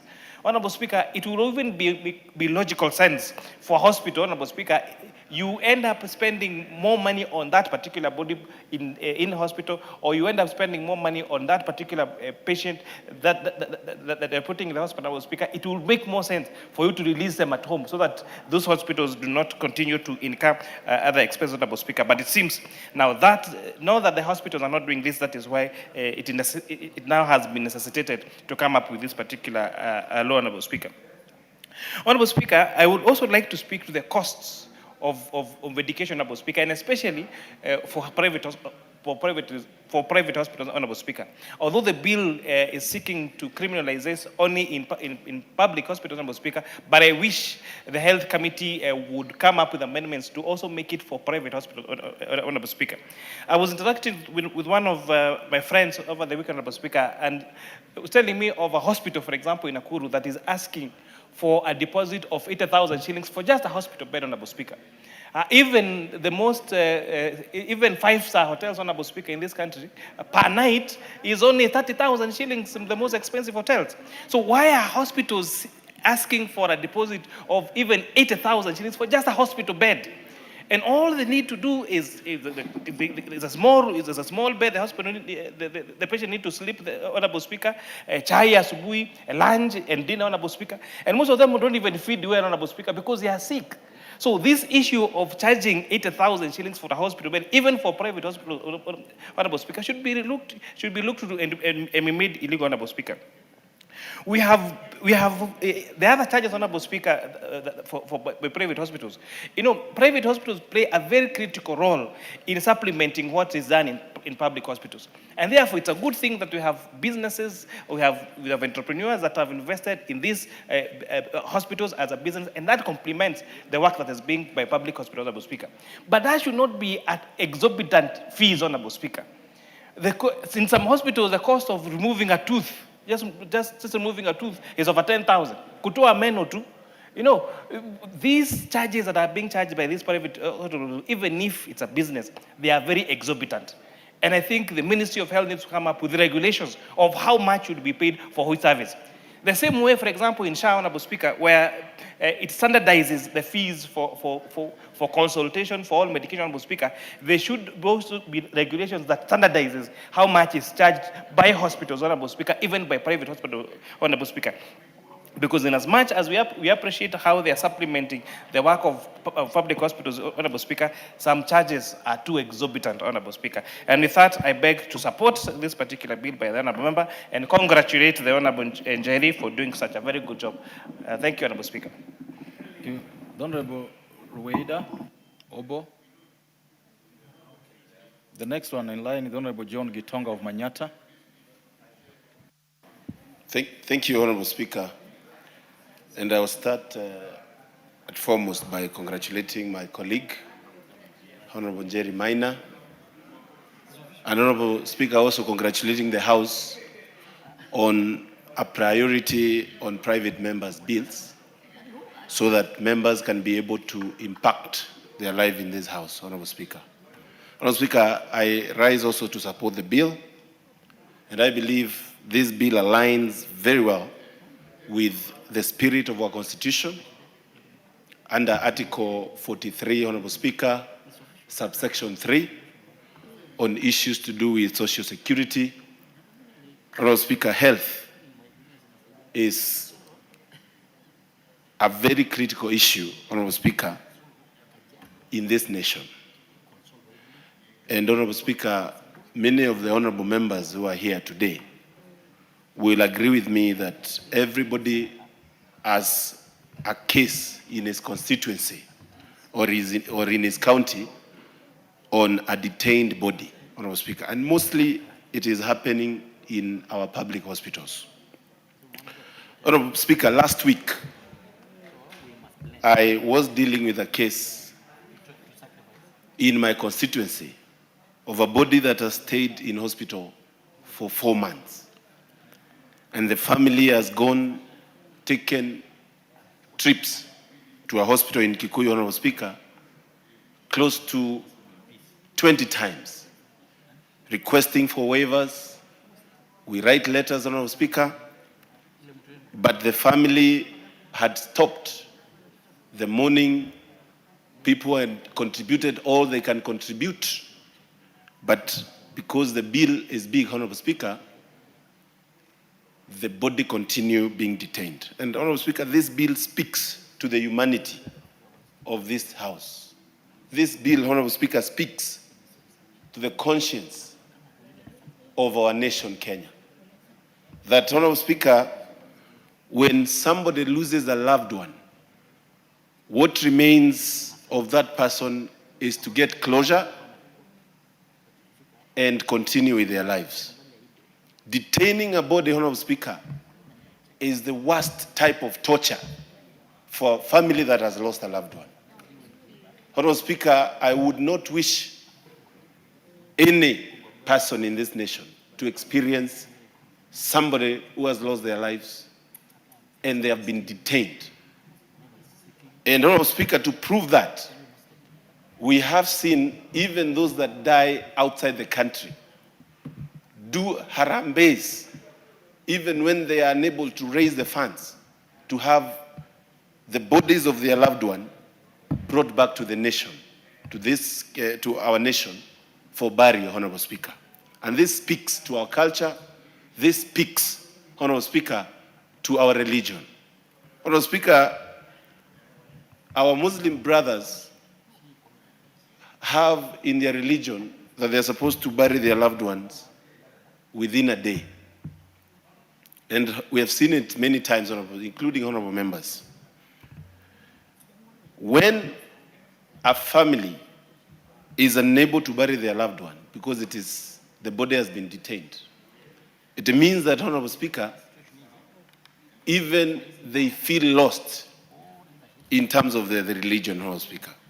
And maybe among the amendments, Honorable Speaker, that we are going to be proposing is to tie this to our social security, to tie this into insurance agencies, that insurance companies that provide insurance in this nation, so that, Honorable Speaker, hospitals can have insurance when a loved one is lost, and when they lose when a loved one is lost and the family is unable to raise the funds, they can go to that insurance to claim for something instead of going the civil case way, as Honorable Jerry Minor had proposed.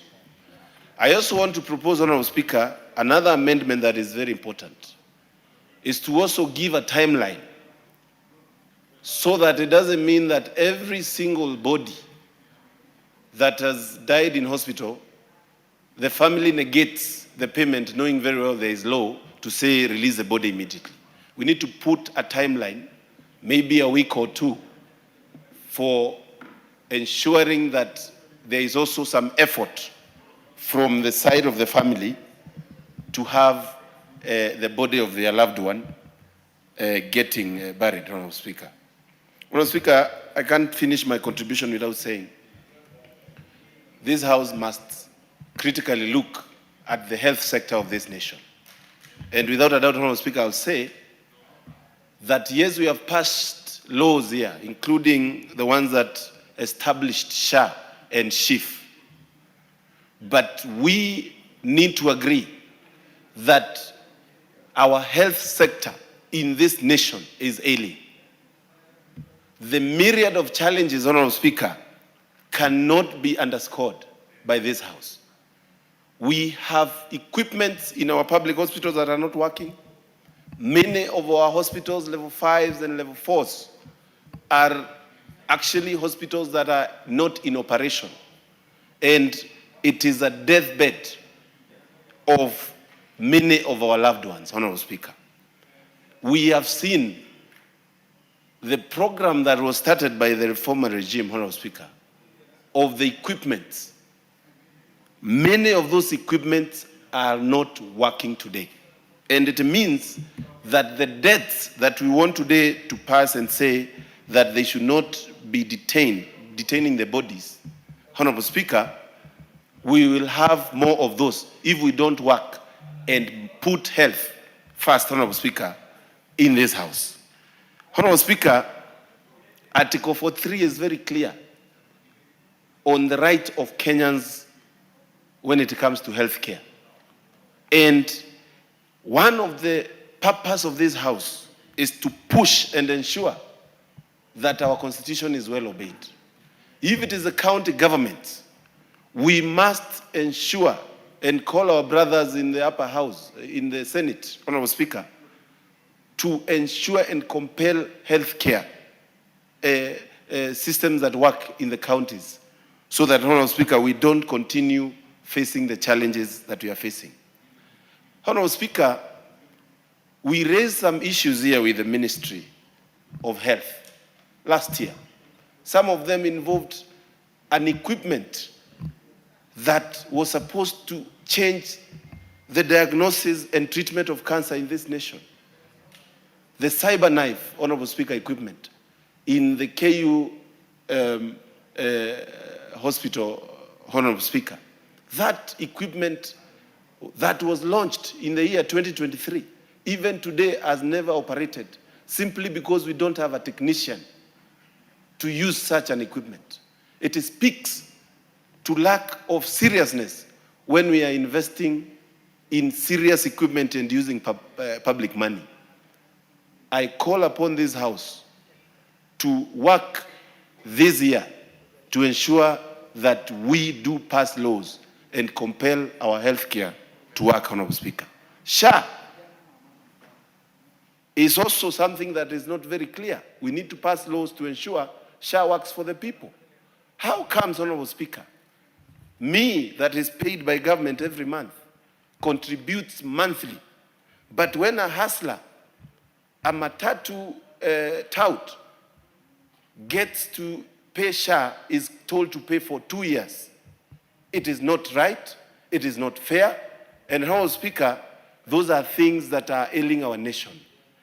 As I support this bill, Honorable Speaker, I want to call upon this House to reconsider that law and ensure that it works for the nation. Thank you, Honorable Speaker. Honorable, I could actually read this for you so that you don't carry your hands up. The next person online is Charles Ngusia. Will be followed by Gitonga Murugara, like that, so that you don't keep holding your hands. It's that simple.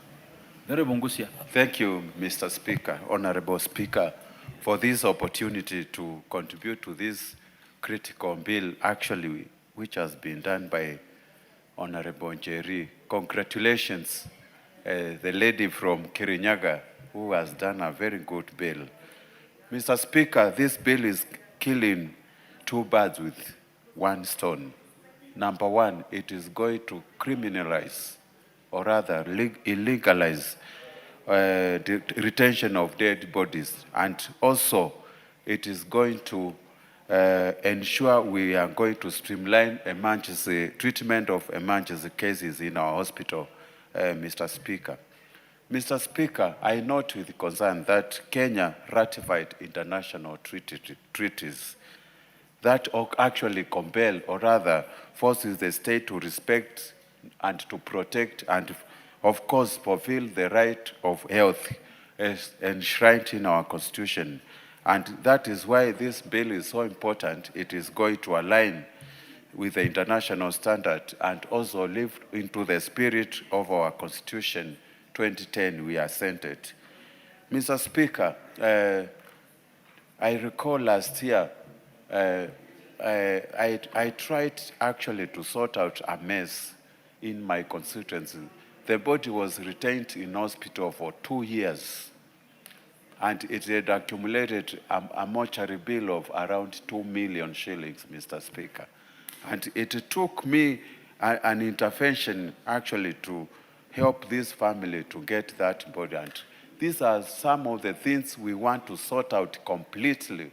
We need to do away with these cases in our country so that we can treat the human bodies with the dignity and respect it deserves, Mr. Speaker. Mr. Speaker, it worries me a lot. Even emergency cases, they go more than actually a day before being attended in our hospitals. Order. Order.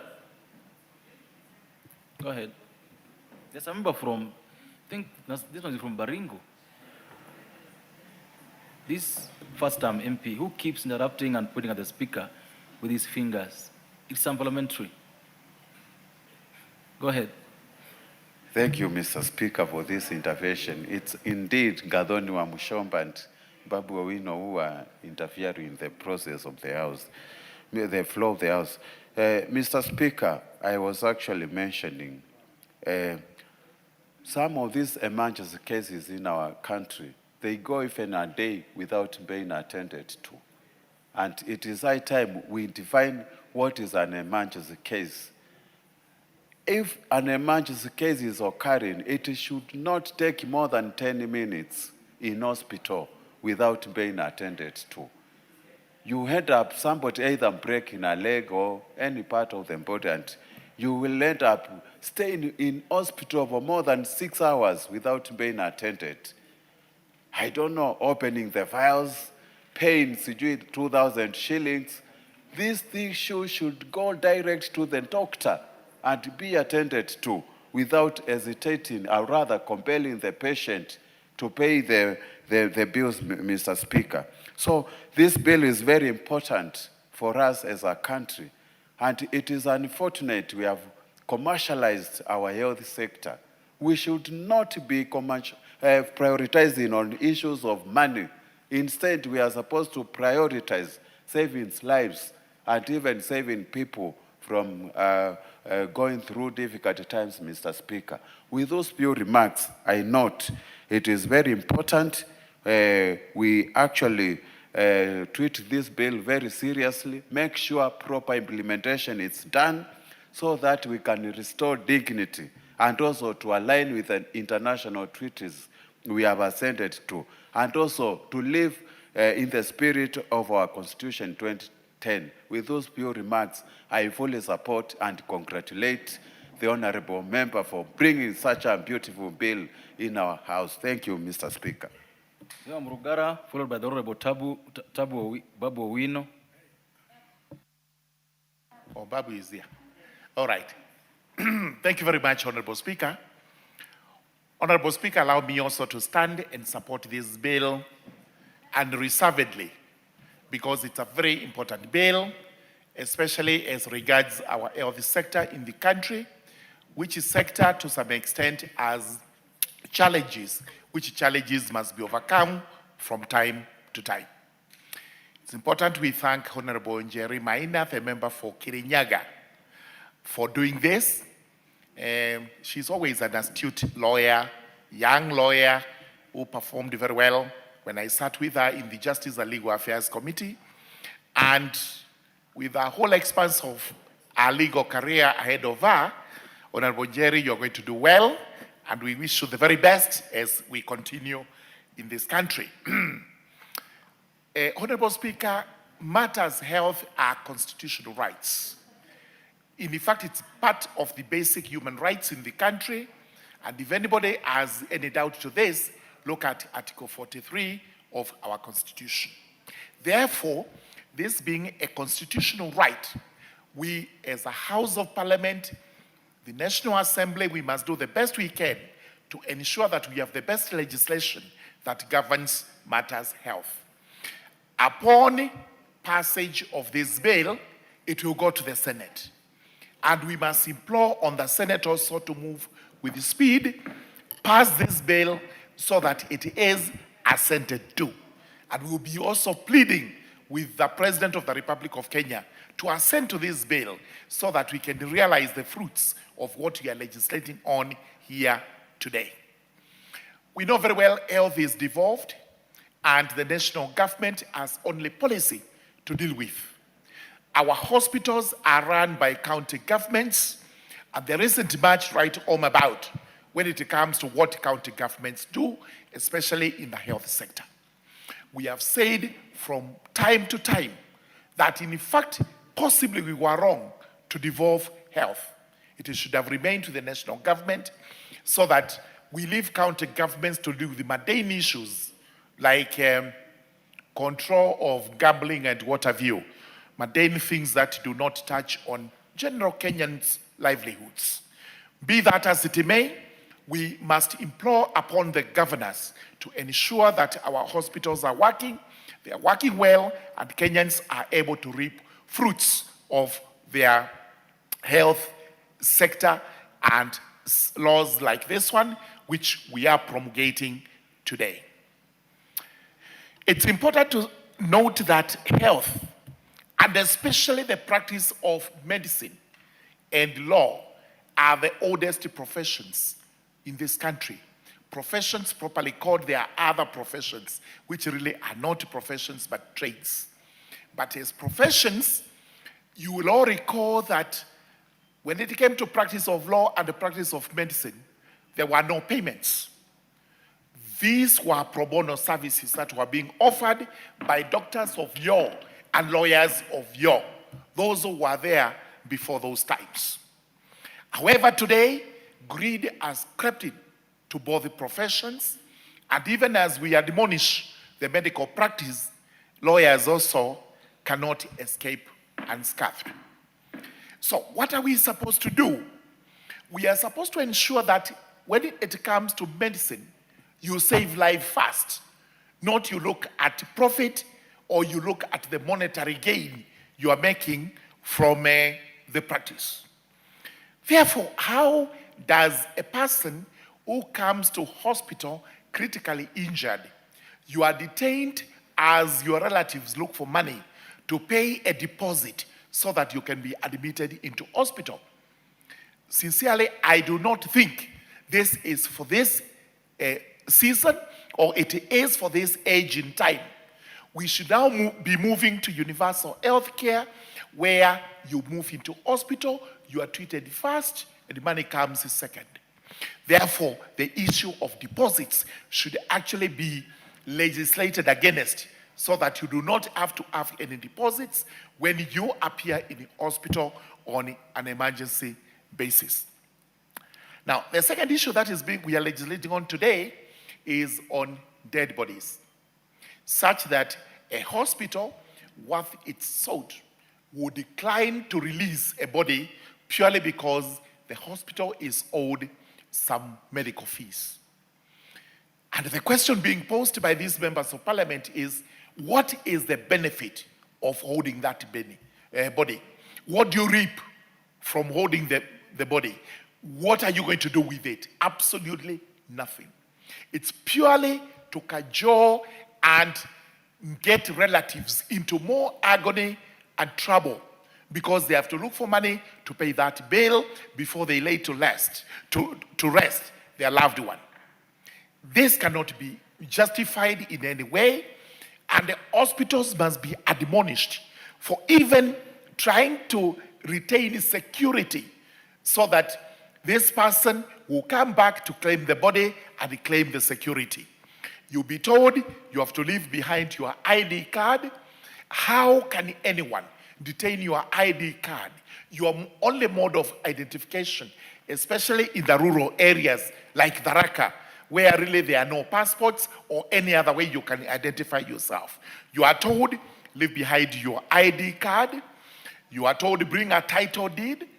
Of what use would be a title deed unless it is accompanied by a legal document known as a charge or a mortgage? You cannot sell that property. You cannot do anything with that title. And sometimes even logbooks. You are told to bring a logbook so that we can hold it as security as you look for the money to reclaim the dead body.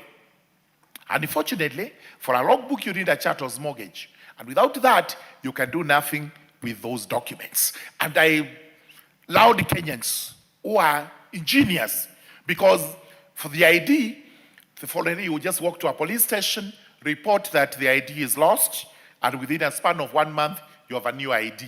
So that hospital has wasted its energy, resources, and time in holding that ID. It is of no value, and I'm told many hospitals are holding many of these IDs which are useless. The same with a title deed, you get a replacement, a logbook, you get a replacement.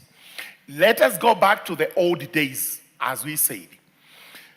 The nursing profession, which is part of the medical practice, begins just around the time of a lady known as Florence Nightingale. This is a lady who volunteered with a battalion of nurses to go into battlefields where battalions were fighting against each other, but she would move in without caring which side the injured person came from to try and save life. She was not being paid by anybody. She was not asking for any deposit from anyone. She was just there to render pro bono services so that lives in the battlefields are saved. Those are emergencies. As we speak today, we don't go to war a lot, but we have road accidents, we have fire accidents, and all these accidents that bring in emergencies. Let's not have any hospital, let's not have any medical practitioner asking for a deposit before attending to an emergency case. With those remarks, I again laud Honorable Njeri. We need to support this bill. The Senate needs to fast track it, and we also urge the President to assent to the bill as soon as it is taken before him so that Kenyans can continue to reap the fruits of universal health care applying to every Kenyan. Thank you very much, Honorable Speaker.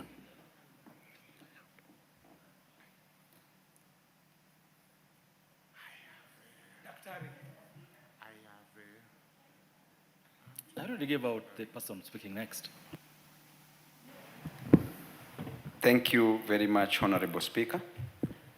I rise to support the bill by Honorable Jane Njeri, a very well thought of bill, Honorable Speaker, a bill that is preserving the dignity of Kenyans, not only inherently, but also the inalienable dignity of Kenyans, of a right to access health services as enshrined in the Constitution in Article 43, Subarticle 1, Paragraph A, that every person has a right to access to healthcare services.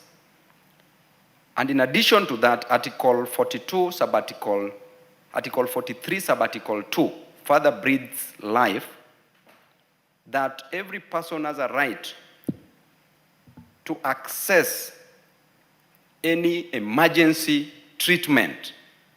And Honorable Speaker, from time to time, we've been going against the spirit of the Constitution in an attempt to make money. And because of that, Honorable Speaker, we know very well that greed blurs vision. When there's too much greed, when we are just looking for money, there will be no vision. Honorable Speaker, we know very well of the Hippocratic oath that the doctors took, which is named clearly after the physician, the Greek physician called Hippocrates. And it is clear the person is the father of medicine. It is clear, Honorable Speaker, that the oath states that, number one, you should not do harm. Do no harm. Mean no harm. Number two, that you should treat the patients according to the best of your ability as a medic. And number three, that you owe a duty of care to the patients that come to these medical facilities.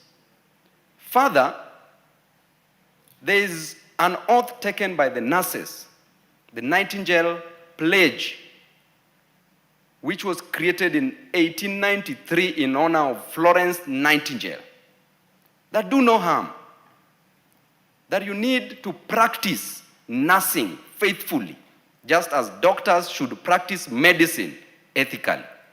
And therefore, Honorable Speaker, if somebody walks to a hospital to access treatment, the first thing that every Kenyan citizen should get is a right to have a healthy life. Honorable Speaker, you know the role of health in economic development. A sick nation... Honorable Babu. Yes, Honorable Speaker. It would seem that mostly those who turn people away are neither doctors nor nurses. There are these people called hospital administrators. Where do you put them? Because they don't. I'm coming they don't there, take that Honorable oath. Speaker. Most of these people who own these hospitals are doctors. And therefore, they are within that same bracket. And you see, to the administrators, the moment they are giving these instructions, they are given from the bosses. Now, most of the people that we employ as CEOs of these public hospitals are also doctors. And Honorable Speaker, you even go to Mama Lucy, which is just here. You will find that some of the medics are the ones who might be pushing the patients away, and that I've seen from time to time. And I also understand them, that they're also frustrated because of lack of payment. They are not paid on time, and they are not paid well. I also understand their frustrations. But the most important thing is to preserve life. And just to divert a little bit, General Patton in the United States of America said that when you fight for your country, you do not need to die for your country. But as you fight for your country, and I will quote verbatim, seriatim, as you fight for your country, you let the other bastard die for his country. Because the moment you die for your country and you win, then how will you enjoy the spoils of war? Therefore, Honorable Speaker, it brings me back to the role of health in economic development. A sick child cannot go to school. A sick nation cannot be productive. And that clearly tells you, Honorable Speaker, that the first most important thing to do is to ensure that healthcare is affordable. And if not affordable, should be free. If not free, should be very affordable. You walk to Mama Lucy Hospital, Honorable Speaker, you lack 500 shillings for x-ray, a chest x-ray, it means that you're going to die. At the same time, Honorable Speaker, you lack 2,500 shillings for high-level x-ray again, you don't get medication. Then it means that we are losing thousands of Kenyan citizens who deserve to grow this nation. Now, the worst comes in, Honorable Speaker, that you have been admitted. You've sold everything. You are from the village, you are from the slums, you are even from a well-off family. You've spent all your earthly belongings in a hospital. Then eventually you lose your patient. Then the rubber meets the road. You lose the patient, you've lost everything. Then you are told that you can't take a dead body from the hospital just to go and bury. At that point, Honorable Speaker, you are mourning. Somebody has passed on. You are mourning. Then the hospital insists that we have to get hold, we have to detain the body. Honorable Speaker, in a High Court case of one Mary Nyagero versus Karen Hospital, 2016, the late Justice Majanja, in his own wisdom, may his soul rest in peace, stated clearly that there is no property in a dead body, that you cannot sell a dead body. There is no economic value in a dead body. And therefore, detaining a dead body further adds grief to the families. Honorable Speaker, for those who are staying in Nairobi, and the Honorable KJ will tell you that transporting a dead body from Nairobi, Honorable Speaker, hiring a car, first of all, clearing hospital bills, you don't have the money, then making the arrangements to hire the car, to get a hearse or a matatu, to transport a body to the village, to burial. Honorable Speaker, it's like you are burying two people at the same time. Economically, you are buried, and at the same time, you are burying a loved one. So, Mheshimiwa Njeri, this bill deserves to be supported by all members of parliament, because from our own constituencies, people are suffering. And I would like to say that these hospitals, Honorable Speaker, we need to pass this bill to curb this unethical, immoral behavior so that we can preserve the dignity of Kenyans. God bless you. I will have the Honorable Basil, followed by the Honorable Mayaka, followed by the Honorable Sabina Chege, followed by the Honorable John Waweru, like that. Thank you, Mr. Speaker, and thank you to the craft of the bill, Honorable Jerry, the MP for Kirinyaga, who actually brought this very important bill. I agree with most of the contributors to the bill. This is a very important bill, Mr. Speaker. And as just Honorable Babu said very well, you have no value, economic value in a dead body. And when you detain a dead body, basically, Mr. Speaker, you are hurting already a bereaved family who are actually trying to mourn their beloved one. So, Mr. Speaker, this is a very timely bill. I would want to make reference to one of the one of the family in my constituency who had a body that was detained in Kenyatta University Teaching, Referral and Research Hospital for about 3 months, Mr. Speaker. When I spoke with the CEO, she was extremely, I would say, she was rude. She did not seem to have empathy with this particular family, Mr. Speaker. In fact, I wrote so many medical waivers to that particular hospital. I even asked them, are you operating as a public hospital or do you operate like a private hospital, Mr. Speaker? It was so annoying, a family that has already depleted their resources, Mr. Speaker, who could not even bury their loved one, were struggling to have their body released by Kenyatta University Teaching, Referral and Research Hospital, Mr. Speaker. And that's why when I saw this bill, I've said I'm not going to move. I'll wait till the time I'm given the chance to contribute, because it really affected me, Mr. Speaker, to see a situation where an hospital doesn't seem to sympathize as well as empathize with a family that has already lost their loved one, Mr. Speaker.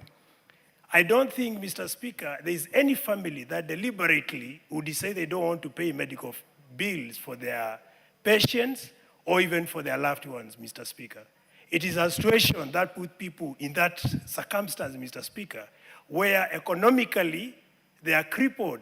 They are not able to raise anything, Mr. Speaker. Even some of them go to an extra mile to sell all their assets, Mr. Speaker. They hold numerous arambis, Mr. Speaker, which yield nothing. Like in this particular case, Mr. Speaker, we did all we could to raise about 4 million, Mr. Speaker, but we could not raise the money. And that's why it's important we criminalize a situation where the hospital would detain a body of a Kenyan or a patient that has already gone to the other planet, Mr. Speaker. When I look at this particular bill, I have a couple of other salient points which justify why I support this particular bill.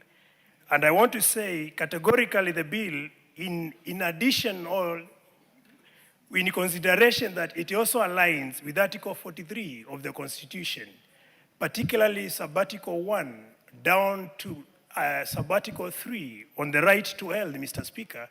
At the same time, it aligns with Sustainable Development Goals number 3, Mr. Speaker, which talks of good health and well-being, Mr. Speaker. I also want to emphasize that the bill does deter or mitigate arambis and fundraising that are done to support medical-related costs, Mr. Speaker. The bill also does strengthen the patient rights, because when patients have already used what they could and they are denied their health services, Mr. Speaker, that is in principle is denying them the right to health. And this particular bill protects that particular right, Mr. Speaker. The bill also supports healthcare workers, Mr. Speaker, by tightening the legal duties and as well as clarifying roles and responsibilities, Mr. Speaker. At the same time, it does protect healthcare workers from abuse and unreasonable liabilities that arise within their practice, within the medical field or the medical related services, Mr. Speaker. Importantly, this particular bill, Mr. Speaker, in terms of making it operationalize and make it to really not make hospitals not to operate, I would recommend that we also put emphasis on appropriating adequate resources, Mr. Speaker, to support operation and administrative costs of health facilities, Mr. Speaker, particularly public health hospitals. This is going to make sure hospitals have no excuse at all to detain bodies as well as deny patients right to health, Mr. Speaker. So I urge members, just as Honorable Babu who was here who left, that it's important for all members of parliament to support this particular bill and ensure that we promote health services, particularly to the most poor, who are the majority in this particular country. So with those few remarks, I support and I rest my case, Mr. Speaker. Please give the order. Some of my Honorable Sabina, the Honorable Waweru. Thank you, Honorable Speaker, for the opportunity to also add my voice to this very important amendment to the Health Bill of 2024. Honorable Speaker, I want to first take this opportunity to really thank the Honorable Njeri Maina, the County MP for Kirinyaga, for coming up with this very important bill and doing so in a very interesting manner, Honorable Speaker. I was watching Honorable Njeri speak, and I was wondering if she was addressing a panel of judges, because it was very high level, and she looked extremely elegant while at it. So, Honorable Njeri, proud of you and congratulations. Honorable Speaker, this is an amendment that seeks to actually restore dignity to the human life. Because, Honorable Speaker, not only does it touch on a very important aspect, which is patients who go in for emergency services, because we all know at that particular emergency level, sometimes determines whether or not someone is alive. And the fact that it has to wait for a financial transaction to happen before someone gets medical attention, we have seen a lot of lives have been lost because of that. And therefore, Honorable Speaker, just the re-emphasize on that is very important. Secondly, Honorable Speaker, is the issue of persons who are detained, dead bodies that are detained. Because, Honorable Speaker, and as someone else has alluded to it, a dead body has no value. You cannot take it and go and sell. Even if you want to harvest organs, organs are harvested prior, not before life is completely lost. So these dead bodies have no value. But also, Honorable Speaker, the fact that we are criminalizing this is even more important, because if you look at the legislations that are in some of the countries like South Africa, the United States, in India, the legislations are very specific in terms of criminalizing the offense of any person in charge of a public health facility. And I like the use of the word a person in charge, because the buck stops with the leadership of that particular health facility. He or she must ensure that the people who are working in that medical facility are not undermining this law, because he remembers that he or she will be the one who will be charged. So this is a very important aspect, and it also just gives strength to the section 137 of the Penal Code, which hinders the declining of providing dead bodies for that particular case. Honorable Speaker, also the aspect of having alternative payment plans. I think that's very important, and Honorable Mukunji also alluded to this, so that we also don't have situations where people are taking advantage of this particular law, whose main aim is to restore dignity. But having a payment arrangement for people who do not have the means of making the payment right then and then is very important, so that people remember that at the end of the day, for the medical facilities and services that were provided, payment still has to be made, because these public service centers and health facilities also still need to run. So that's a very important aspect to avoid anyone who is trying to take advantage. And Honorable Speaker, if you look at the very many cases that we have had in our country of families where people have not been able to get the dead bodies of their loved ones for as long as even 20 years, it's very unfair. They don't even get to have an opportunity of a closure to give their beloved people a dignified burial because they were not able to raise the medical fund. It's a very unfair aspect, and so this actually really helps the families, because for us in the African society, giving our loved ones a befitting farewell is a very important aspect of life in terms of its end and continuity of those ones who are still alive, for them to be able to have the comfort that they did give their dead person a befitting farewell. The other aspect also, Honorable Speaker, is the mothers with newborns. You find a mother with a newborn has been detained in hospital for long because you're not able to pay for that particular child. And actually, Honorable Speaker, there's no financial sense in it, because the more you're detained in hospital, the more you continue accruing the bills. In essence, this is someone who was not even able to pay those bills, and then you're adding to them another load. It does not make any financial sense. You'd rather allow the person to be released and then have a proper payment arrangement so that they can be able to continue with life outside there.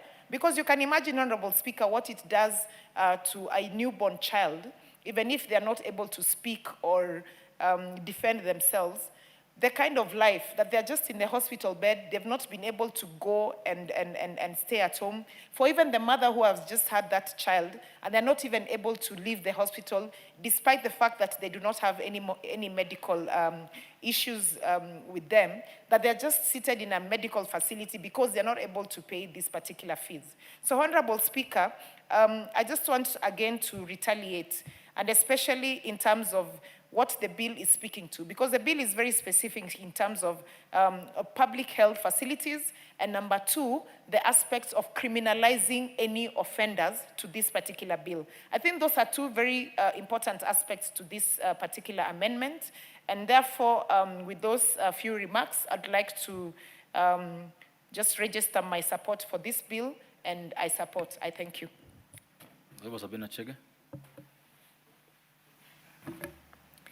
Thank you, Honorable Speaker. And Honorable Speaker, before I contribute, I want to congratulate my sister, Njeri, famously known as Gasheri Gaito, the Women Rep Kirinyaga County, for a well-thought amendment of this health. What does that mean?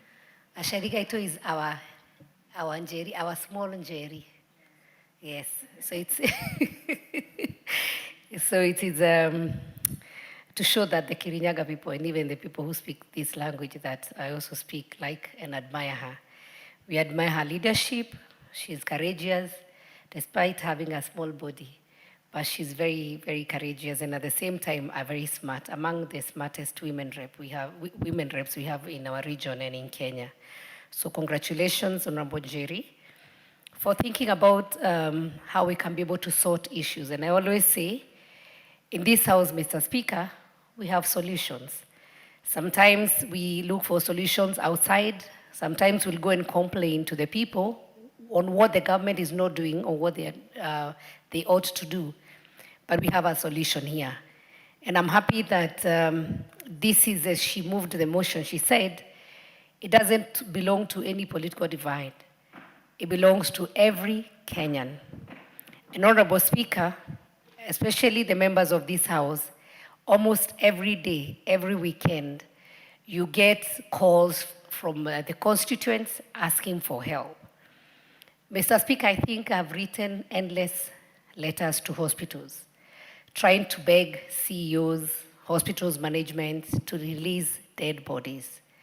Mr. Speaker, it is unfortunate that even having a constitution that is very clear on the right to life on Article 26, the human dignity on Article 28, the right to health on Article 43, and also emergency medical treatment, and even having the landmark ruling from High Court, the commercialization of health in Kenya is real. Honorable Speaker, last year I moved a motion that I had proposed that we, as the civil servants and also government officials, attend to public health facilities, so that, Mr. Speaker, as we are there, we'll also interact with our constituents. We will see a person who is coming in and being turned away. We will also give back the money that we receive from the exchequer through funding our insurances. And there's not a small amount of money going back to the public facilities. Because the challenge we have today is that we have more private facilities than public facilities. These private facilities are funded by the money from Kenyan citizens, whereas we have public facilities funded by the exchequer, but we will find that the services given there, we have a long way to go. Whereas we know, Mr. Speaker, a facility like Kenyatta National Hospital has the best doctors. They have even performed best surgeries, that have not been done in any other facility in Kenya. But you still find, Mr. Speaker, that you'll find there are not enough doctors. Patients going there, they will take a very long time to be taken care of.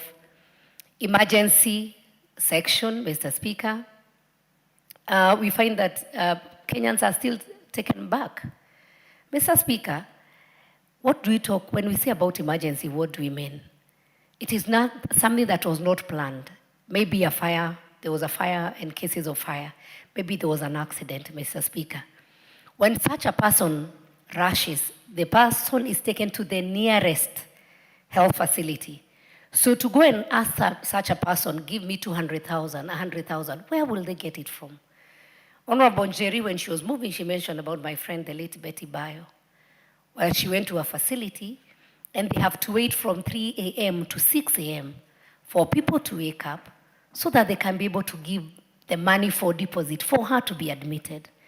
And she was bleeding. It is sad we lost Betty Bayo, a very famous musician. But this is only one of the cases that were highlighted. Many people lose their lives when they are turned away. And I think it is important that any health facility, even before we pass this bill, that when somebody comes with an emergency case, first save a life, then you can refer them to another facility if you see they don't have money. But you cannot just turn somebody away. That is even, somebody who is not even human, Mr. Speaker. And so we need to turn the eye from the health sector, from commercialization, to health that saves life and taking care of human beings. Mr. Speaker, when I was looking at the numbers of the body that were detained, I saw in 2024, Kenyatta National Hospital, there were 246 bodies of infants. I put myself in the shoes of a mother who walks in, waiting to go home with a baby. And maybe this baby passes on a small baby, gets sick, you go to hospital and the baby passes on. Already the mother has the loss of that infant. And then you dare hold such a body because you want money from that mother. How inhuman can anybody be, Mr. Speaker? As we have said, a dead body has no value. Most of these families, and I know my colleagues have said there are other ways of finding out whether the family can be able to afford, or even giving, dates and times on when they can be able to come and pay.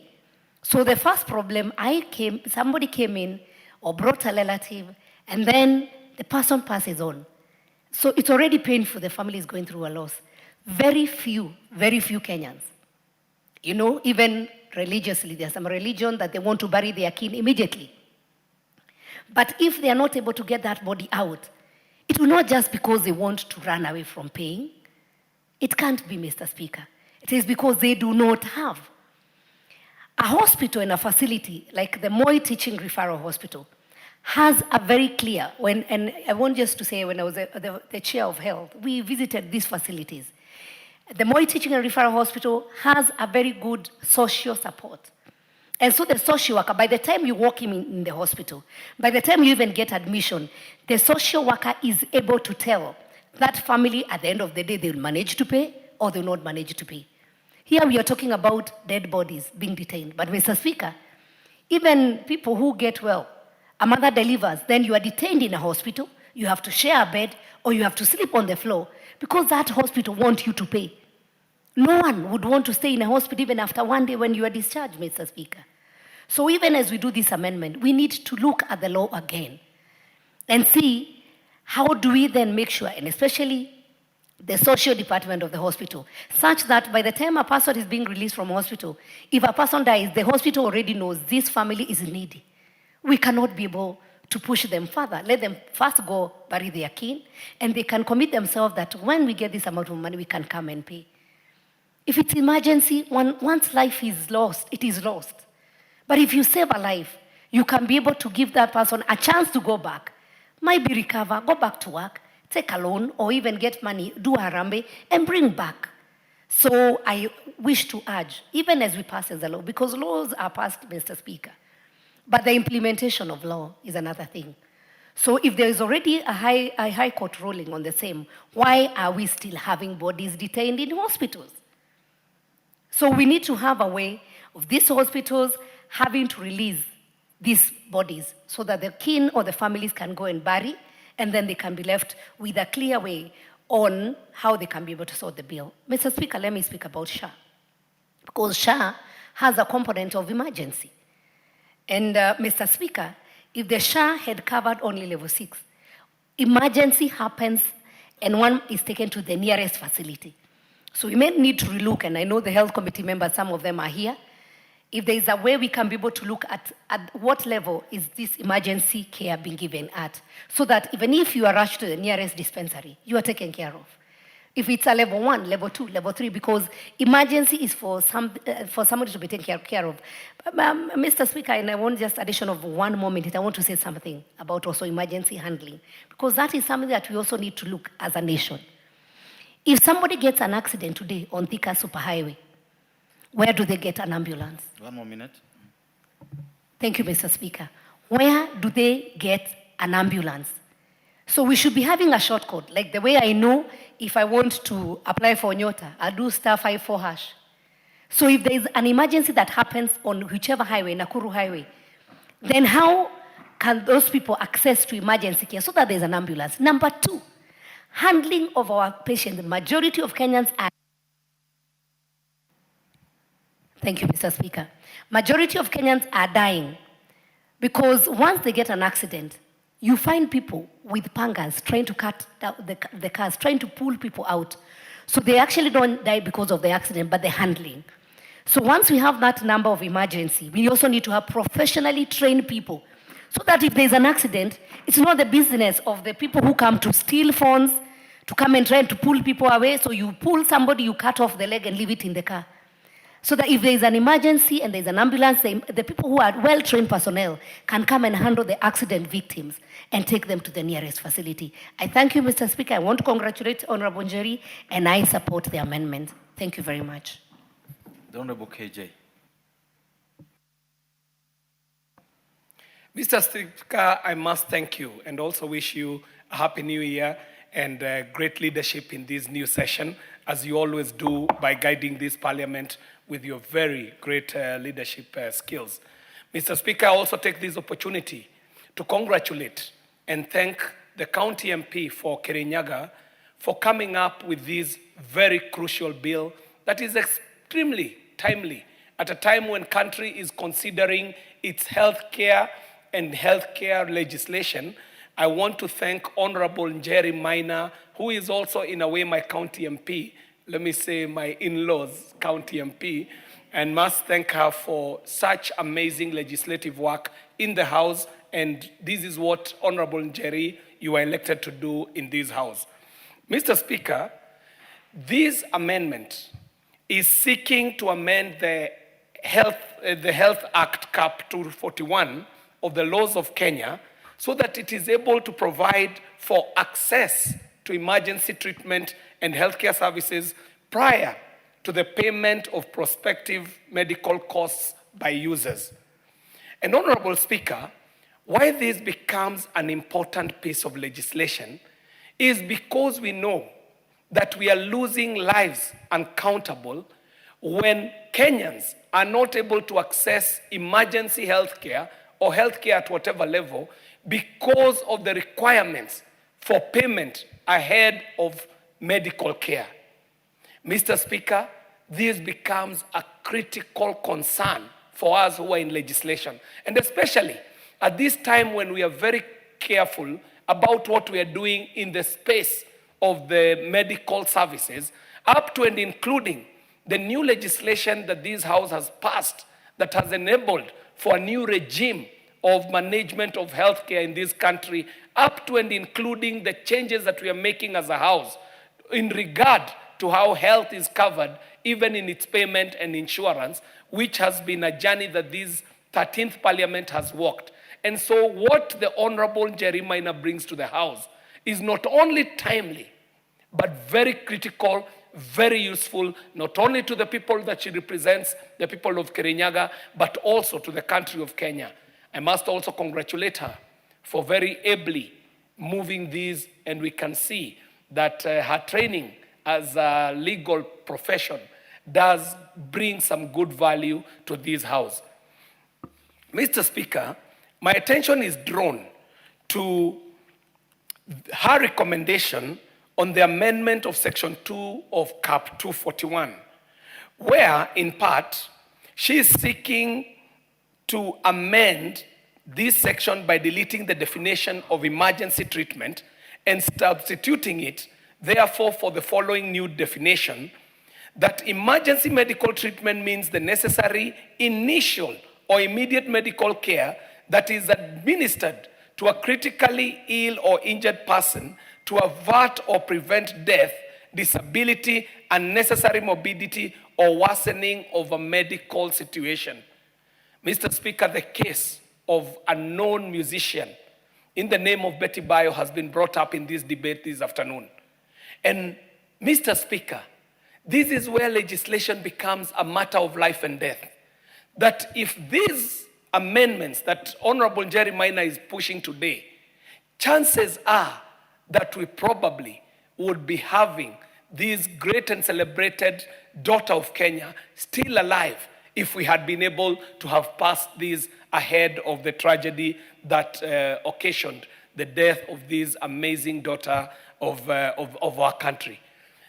Mr. Speaker, I want to support fully the proposal that Honorable Njeri Maina is making in this amendment of Section 2 of our Health Act.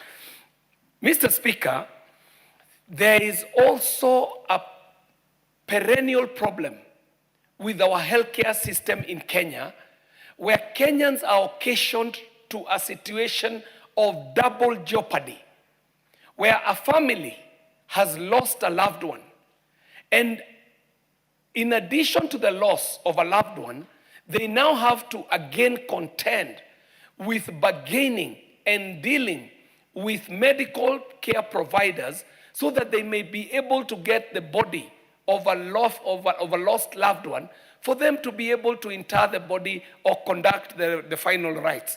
And Mr. Speaker, in these amendments that the Honorable Njeri Maina is proposing, I do see that she is proposing for us to make it an offense for public health care facilities to detain the body of a deceased person as a means of enforcing settlement of outstanding medical bills. Mr. Speaker, if this was the only amendment that she was proposing, I would have supported the bill totally. But I want to say that even the additional amendments that she's proposing are so useful. And in essence, Mr. Speaker, we have seen situations where families in their state of mourning are occasioned to a double jeopardy of again having to deal with financial offices in hospitals, Mr. Speaker, and the tragedy of it, as has been revealed with the enforcement of the new SHA regulations and laws that this House has passed, Mr. Speaker, we have been able to see the most amazing, and amazing here not in a spectacular way, in a saddening way, the most spectacular offenses in medical service providing institutions, where, Mr. Speaker, out of the SHA journey that we have walked so far, we are realizing that there are institutions that pretend to be offering medical services that have in their staff component more accountants than they even have medical practitioners. That there is an institution that will have employed 50 financial officers, whereas they only have 3 or 4 medical doctors and a handful of nurses, Mr. Speaker. Meaning that this is not even a medical providing institution, it is actually a financial institution. And as such, Mr. Speaker, we end up coming into the problems that we see where the monies are put ahead or in front of, or given more value to life or even the feelings of families that are mourning, Mr. Speaker. Mr. Speaker, I do see a proposal that is here proposing that we should be able to resolve the problem of patients or their relatives having to pay medical fees prior to admission and treatment.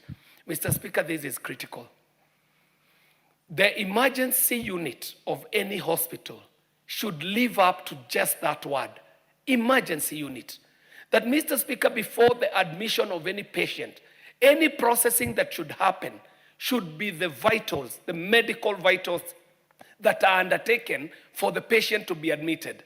But, Mr. Speaker, today, in most of our medical institutions, we realize that instead of us having to go for the vitals of the patient, we go to seek for their ability to pay medical bills that cannot even be accounted for because this patient has not even received any medical assistance. So how are you able to weigh what it shall cost for this patient to be treated? Finally, Mr. Speaker, I do see a proposal here by the Honorable Njeri Maina that is seeking to better how we handle the release of bodies, Mr. Speaker, which in itself is a critical thing that speaks even to our traditions and our being as a people. And Mr. Speaker, it must be said at this point that medical institutions today have borrowed so heavily from financial institutions that they have even borrowed from our being as Africans, Mr. Speaker. That the African did have traditional doctors. They had a way of taking care of their sick. And Mr. Speaker, they were so careful that even what was given to that person who takes care of the patient was not a payment. It was actually an agreement that was made to appreciate the practitioner. However, today, a hospital is not any different from a bank. But Mr. Speaker, I must say that we must seek in the proper place of the process of this bill to make sure that this covers not only the private institutions, but the public institutions, but also the private ones. Mr. Speaker, allow me 1 minute to also say that I must thank members of parliament and up to and including the national government NGCDF in the Goretti South constituency. Thank you, Mr. Speaker.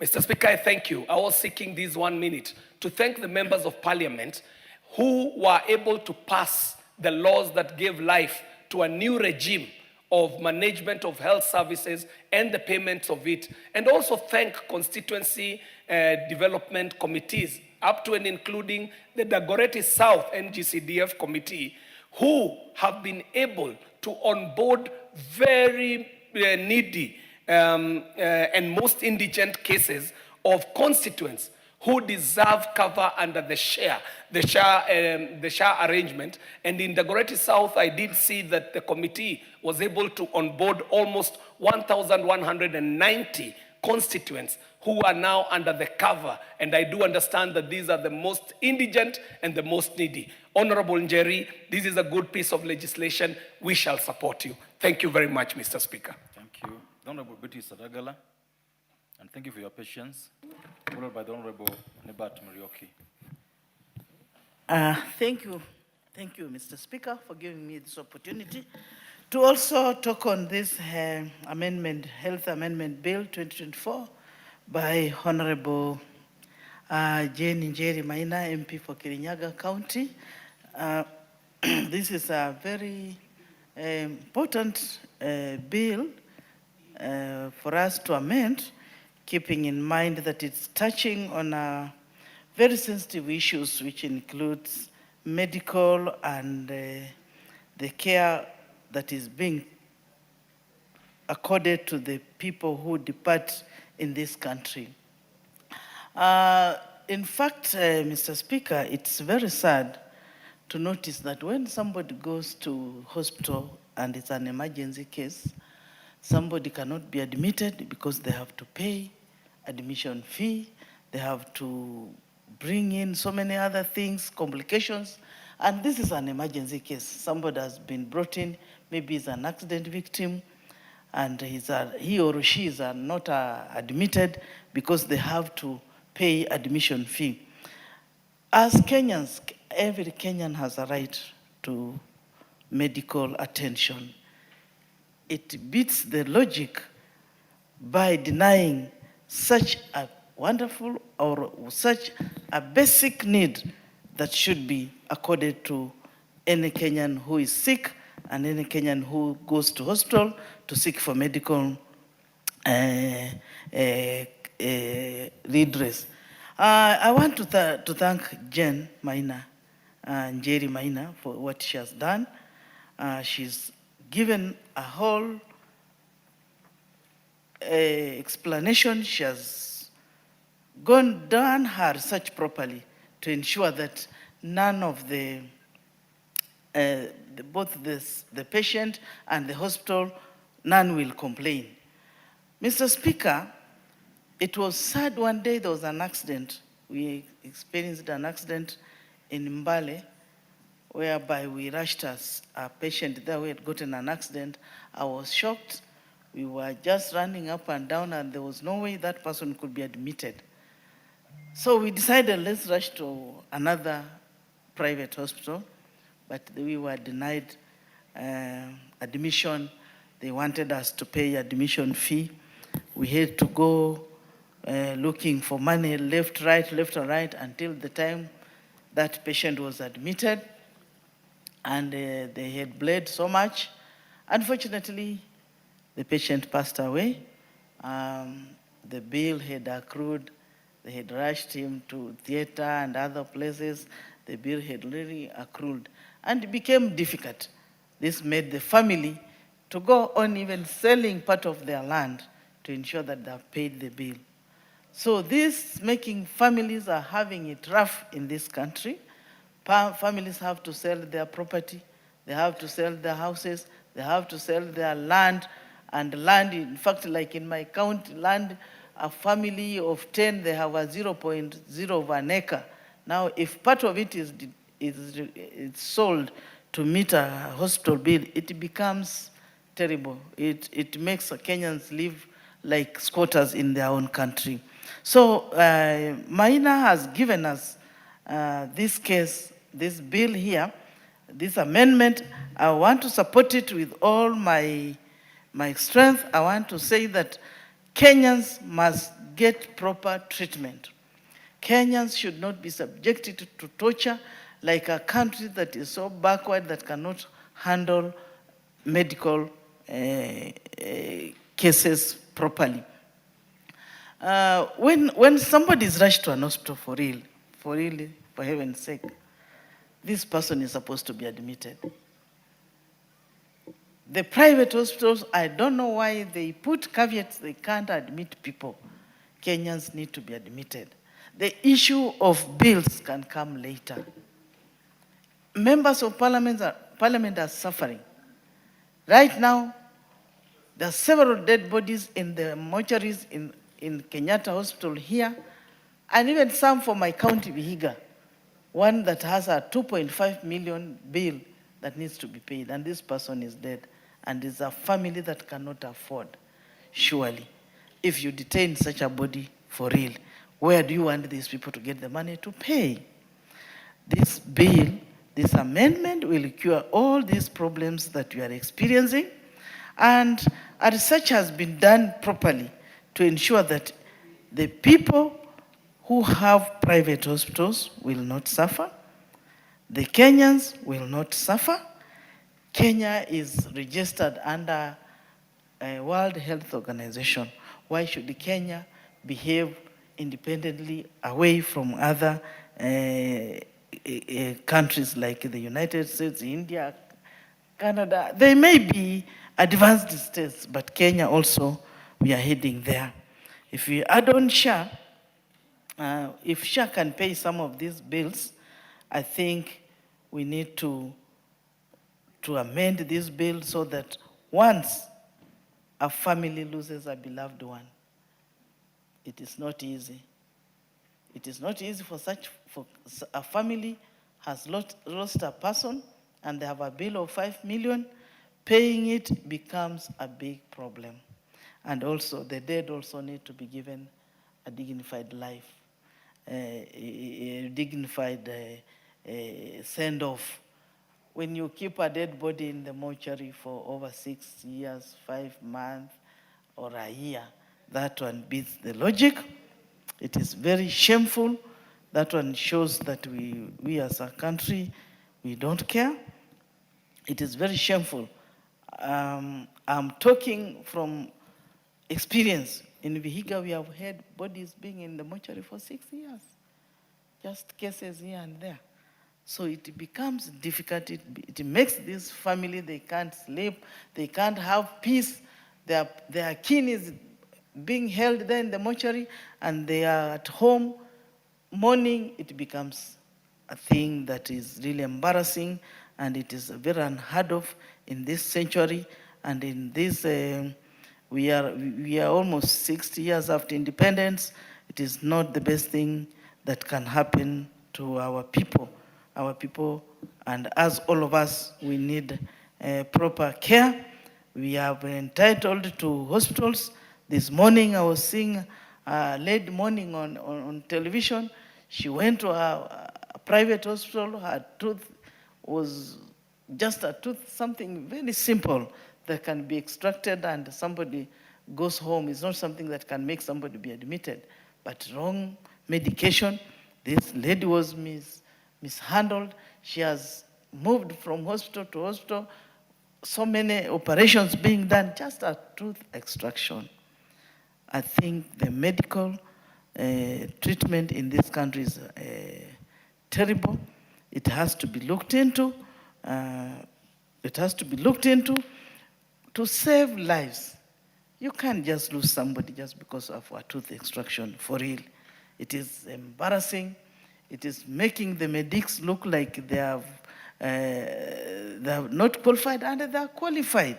The quacks are using these other private entities. And I think the body in charge must whip a crack, and even the health committee in this parliament must ensure, sanction the private hospitals that are becoming notorious, so that we see if they can be done away with.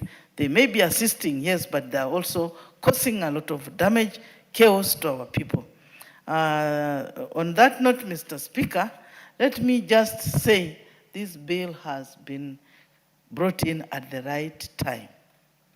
And this bill is a win-win situation. The people will win and the hospitals will win. I therefore support it. I support the amendment. Thank you, Mr. Speaker. Well said. Member from Mbeere South. Thank you, Mr. Speaker, for giving me the opportunity to contribute on this very important amendment bill, health amendment bill. Mr. Speaker, I want to thank the member of Kirinyaga for bringing this bill at this time. Mr. Speaker, to me, when I read through this bill, I wondered why it never came earlier, because it is actually addressing what is affecting our constituents most. Our constituents are being affected by medical, what we are calling emergency medical treatment and barriers. This is where the major problem is. And this is what we as MPs are being faced with each and every other day. Mr. Speaker, if we look at the basic definition of emergency, it means it's something unexpected, something unforeseen that can occur, to anybody, if I may extend it to that. And so, when somebody goes to the hospital and you find the right attention is not offered, that means emergency medical services are not available in that hospital. Mr. Speaker, I want to thank the member for bringing out the right definition for emergency medical treatment, which, Mr. Speaker, I read, that it means that this is the necessary initial or immediate medical care that is administered. Mr. Speaker, if it is allowed in the Act, I would request that the words immediate medical care be bolded or underlined for attention to be drawn to that, because this is exactly what is lacking. You go to almost every hospital, there's the emergency department, but do the patient get the immediate medical care when they get there? When you are asking the patient or whoever has come with the patient to first of all make a deposit, that means immediate medical care is not being administered there. And this is what happens in almost all hospitals. Mr. Speaker, I was in Aga Khan Hospital last week, and when I was being attended by the doctor just told me there's an emergency and he left me. I actually thank that doctor because I was left and the doctor went to attend to another emergency case. And this is what we mean by immediate. It requires immediate attention. We have lost a lot of lives in this country because we don't get immediate medical care. Somebody comes to a hospital and you are losing breath, you can't breathe, and you find that person will be kept there. You are not given oxygen, no first aid, and the hospital is just asking for payments first. Mr. Speaker, the same last week, I was called by one of my constituents at midnight that was in Nairobi Hospital, and they had an emergency. And the patient could not be admitted because they could not be able to pay the deposit. So the son was raising deposit through the phone, calling people at midnight so that the patient can be admitted. Mr. Speaker, sir, this bill is very, very important.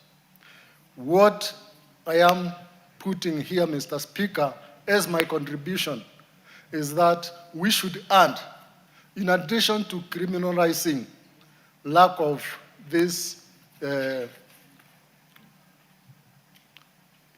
immediate, let me not call it immediate, let me call it, as we criminalize denial of emergency services, we should also criminalize delayed attendance to emergency services, Mr. Speaker. Because the main thing which is affecting us mainly is delayed attendance to emergency services. Mr. Speaker, some of these people who are taken as emergency patients, they are taken by well-wishers. You are driving yourself on the road alone, and you have an accident. Who is going to attend to you? This is a well-wisher.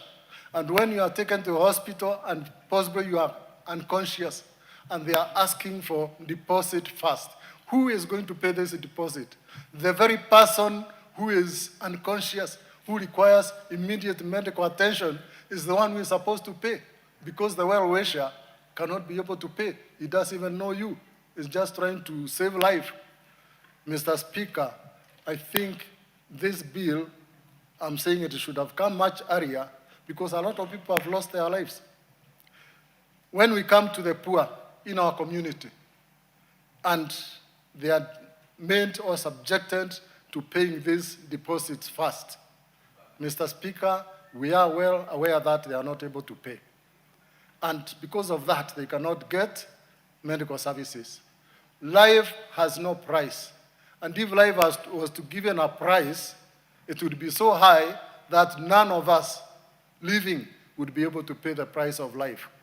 And because of that priceless tag on life, then we should treat saving life differently, that everybody should be concerned and be able to save life at whatever level.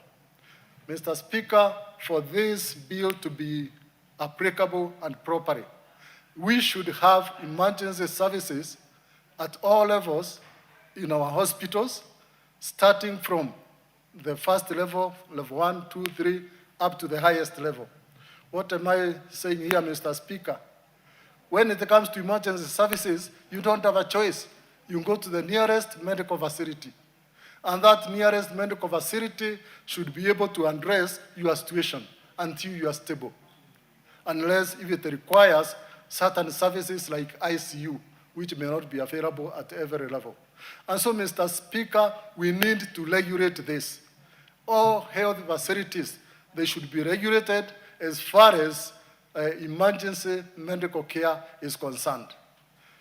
These days, if you take just an injured patient to these level 1, level 2 dispensaries, you find even simple things like gloves to attend to the patient, they are not available. You are meant to go and buy them from the local market, from the chemists. Injections to make the patients maybe not have the pain as they are attended to. They are not available. This is why I'm requesting and putting it forward to you, Mr. Speaker, sir, that we should have a level of regulation whereby every health facility should be having what is required to attend to emergency services. In addition to that, Mr. Speaker, let also the charges be regulated for emergency services because the patient has got no choice. Let the emergency services be regulated to enable the patients to be stabilized so that they can make their own choices as to where they want to be attended thereafter. Or even the caregivers who are attending to these patients. So, Mr. Speaker, as we go through this bill, we need to bring in some level of regulation, regulating the health services which are to provide emergency services, and also regulating the charges so that the patients, when they are attended, now they are free to make their choices as to where they want to be attended. Mr. Speaker, when it comes now to the dead, it is really shocking and even shameful, if I may put it so. When somebody has to be detained in hospital and you are dead, you don't know whether you are there, it's other people actually who are being tortured, not the dead person. It has been said here that there's no price for a dead body. So even if you detain it, if we were to be inhuman, we'd just say, kana hiyo, stay with it. Because it has got no value. So when we criminalize this, we are only saving the torture and agony to the owners or to the relatives of the dead person. Mr. Speaker, actually when I was coming here, there is a barrier in my constituency which has been postponed this day, this morning, because they are not able to get the body, because they cannot pay the bills. Mr. Speaker, I support this bill. I have run out of time. I support this bill, and I feel we should all support it so that our people should stop suffering. They should get emergency services as required, and should it come that God has called one to heaven, then they should put to rest at the right time. Thank you, Mr. Speaker, sir. Thank you. The Honourable Member for Narok North, Honourable Member for Kipipiri. Thank you, Mr. Speaker, for giving me this opportunity to support the Health Amendment Bill 2024. And before I contribute, I think I need to thank Honorable Njeri, MP Kirinyaga, for this articulate amendment bill that is before us. And it has come at the right time because the issues that were in the amendment bill were addressing detainment of bodies and also the emergencies. And if you want to see what the two issues are, just visit one of the referral hospitals. When you visit these referral hospitals, the first thing you see is patients that come seeking for help because of the emergencies that they have come across. And when you look at these patients, everybody is crying at its own corner and nobody is attending them. One, because there are no facilities. Because in order to provide health services, facilities must be stocked with drugs, equipment, and health personnel. And all these three issues lack at the referral hospitals. And it's unfortunate because health in Kenya is a devolved function. And I think these functions were devolved when people were not ready. Because health is so critical that it needs a lot of attention. But what we see is different from what we thought we were going to get. Because the facilities, the referrals have facilities, and the county governments are not ready to do what we wanted them to do, or Kenyans are waiting for. Because when you talk about dead bodies, yes, you will see that most of the referral hospitals or the health facilities that we have in our constituencies, some of them, people are looking for money, then they don't care about the situation of the patients or the dead ones. They will look for money, and if you cannot pay it, then you are forced to remove the body to where you want to take it, even before you are ready to bury the body. These are issues that we have come across. Last week I had an issue like that one in my constituency, where the family was not ready to bury their relative because they didn't have money. And here, where the body was charging every day money, additional money, and at the end of it all, the parents or the relatives must pay the hospital or they pay the mortuary before they remove the body. So we had to do a fundraising to remove the body from where it was to another facility to give the relatives time to prepare for the burial. Then I think when you look at that, the torture that was there made me involve myself there to help the relatives so that they could bury their relative the way they wanted it, or give the relative a well demanding and needing and what makes them happy to make sure that they bury their relative the way they wanted it to be. When you look at the emergencies, these people die at the referral hospitals there. Nobody cares of what is happening. So I think it is time for us to look at what is happening in these health facilities. When you talk of SHA, I think it is also time, because there are those hospitals that don't respect the SHA. When you take your relative there, or you take a patient to a place like these facilities like Kijabe, they don't. They tell you to pay before they accept your relative. So I think it is time we look at what is happening in these facilities. Otherwise, I support the amendment, and I just want to urge other members to support it because it has come at the right time. Thank you.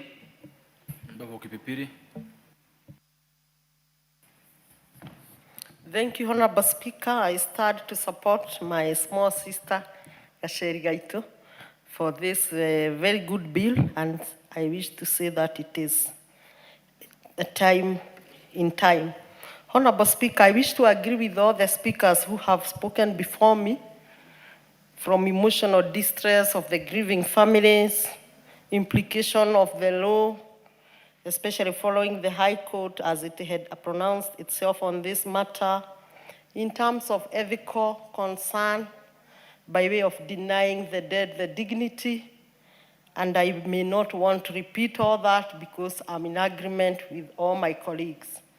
But Honorable Speaker, I wish as a House, we look at this bill from another angle, Maybe this bill is calling us as a nation to come and consider how to make healthcare affordable. Not purely affordable, as we all know healthcare can really be expensive, but on specifics. For instance, the emergency cases. And Honorable Speaker, I'm taking this practice as it often may be a result of systematic issues, possibly from inadequate, not possibly, but I am convinced is from inadequate healthcare funding.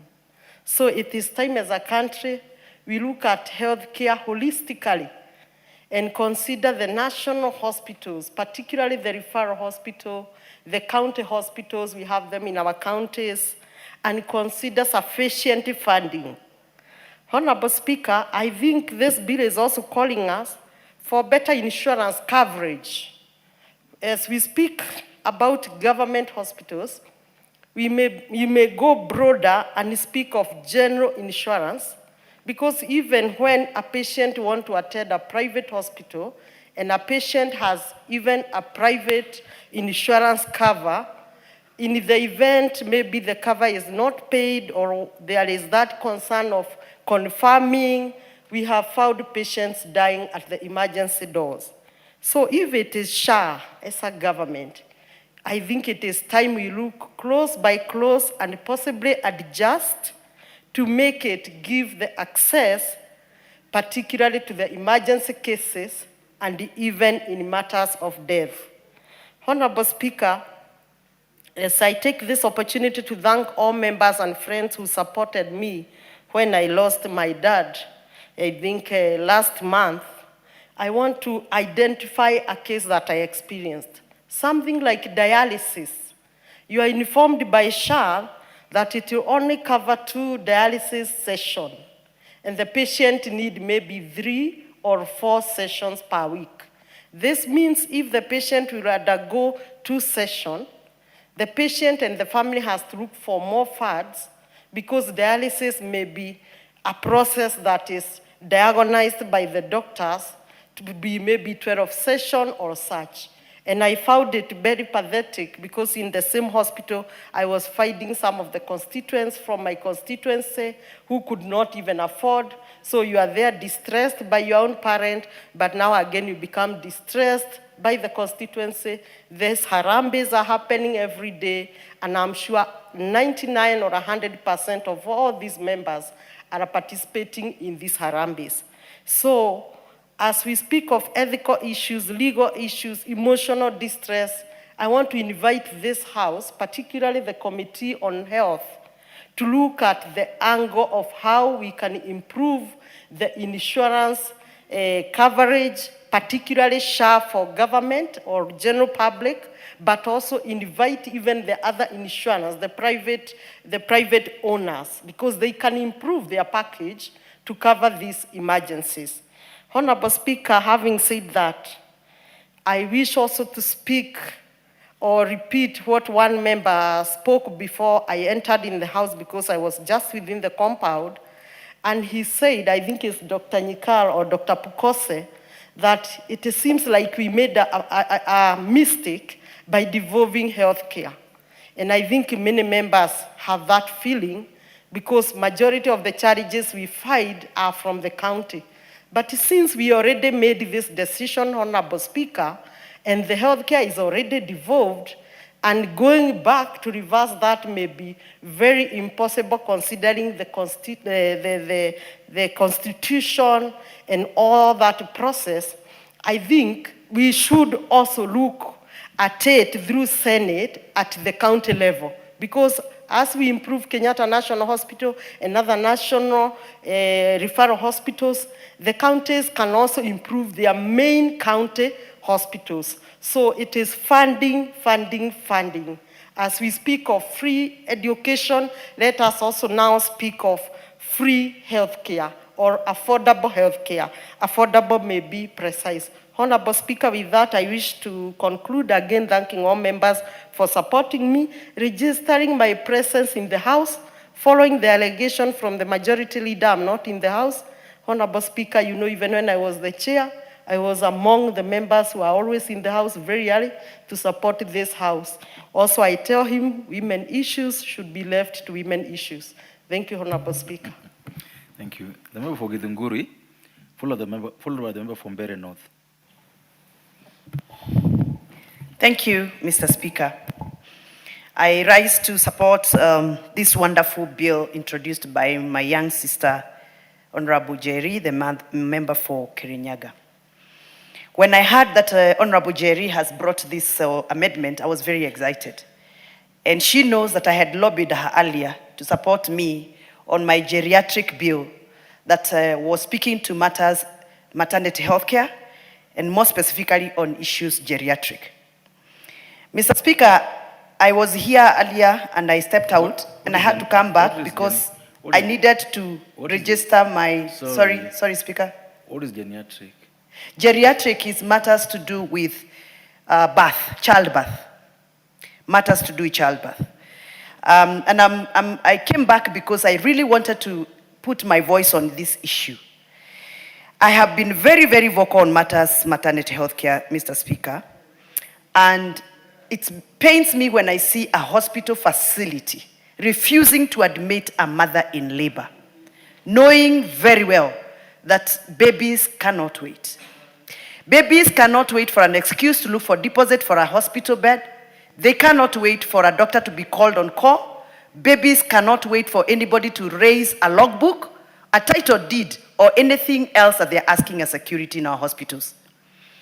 Mr. Speaker, the many times I've received distress calls from mothers who have been abandoned at the reception of hospitals, both public and private, is alarming in this country. Thousands of children, and when I talk about children, Mr. Speaker, I'm speaking about infants who have rights, have been detained in our facilities in the name of you have to pay. So I keep asking, when you retain an infant, a three-day-old infant in a hospital, what is the intention? To sell the baby and recover the money? Why should they retain babies, newborns in hospitals? When you retain a dead body, what is the intention? What do you expect to get? Sell the dead body and get the money? I mean, we have to be realistic and we have to be practical. This must stop. And Honorable Jerry, how I wish that this bill can be adopted as a government bill by whoever, or a committee bill if it is possible. We move it in the corridors of this nation and make sure before the lapse of this parliament, this bill has become a law. It is unfortunate, Mr. Speaker, if you look at the date of this bill, it was published in 2024. We are now in 2026. It means we don't take care, we don't give priority to such serious issues. I'm even worried, Madam Jerry, Mheshimiwa, because I'm a senior member here, I can tell you. Order. This address is to the Speaker. Oh, sorry. Mr. Speaker, I am worried that this bill, being a private member's bill, we might get excited in this house and talk about it and support it overwhelmingly like we have had. But before it goes to the Senate and comes back for a committee of the whole house and all what happens ahead, I'm worried it might not see the light of day. So I'm appealing to the members of this house who belong to the health committee, those that belong to the budget committee, those that can be able to help us in the leadership to adopt this bill, either as a committee bill or a government bill, so that we can pass it unanimously. I have a lot of interest in it because last weekend, Mr. Speaker, I was in my constituency and I attended 2 fundraisers, one in Mutuya village and another one in Gathanji village. And shockingly, the issues that were in one of the Harambe, one of the fundraisers that I attended, was a pending bill of 580,000. The body is still, even now, detained in Kenyatta Referral Hospital. Interestingly, when I interrogated the bill, I was shocked that these hospitals are actually even adding their own money on top of services rendered to patients.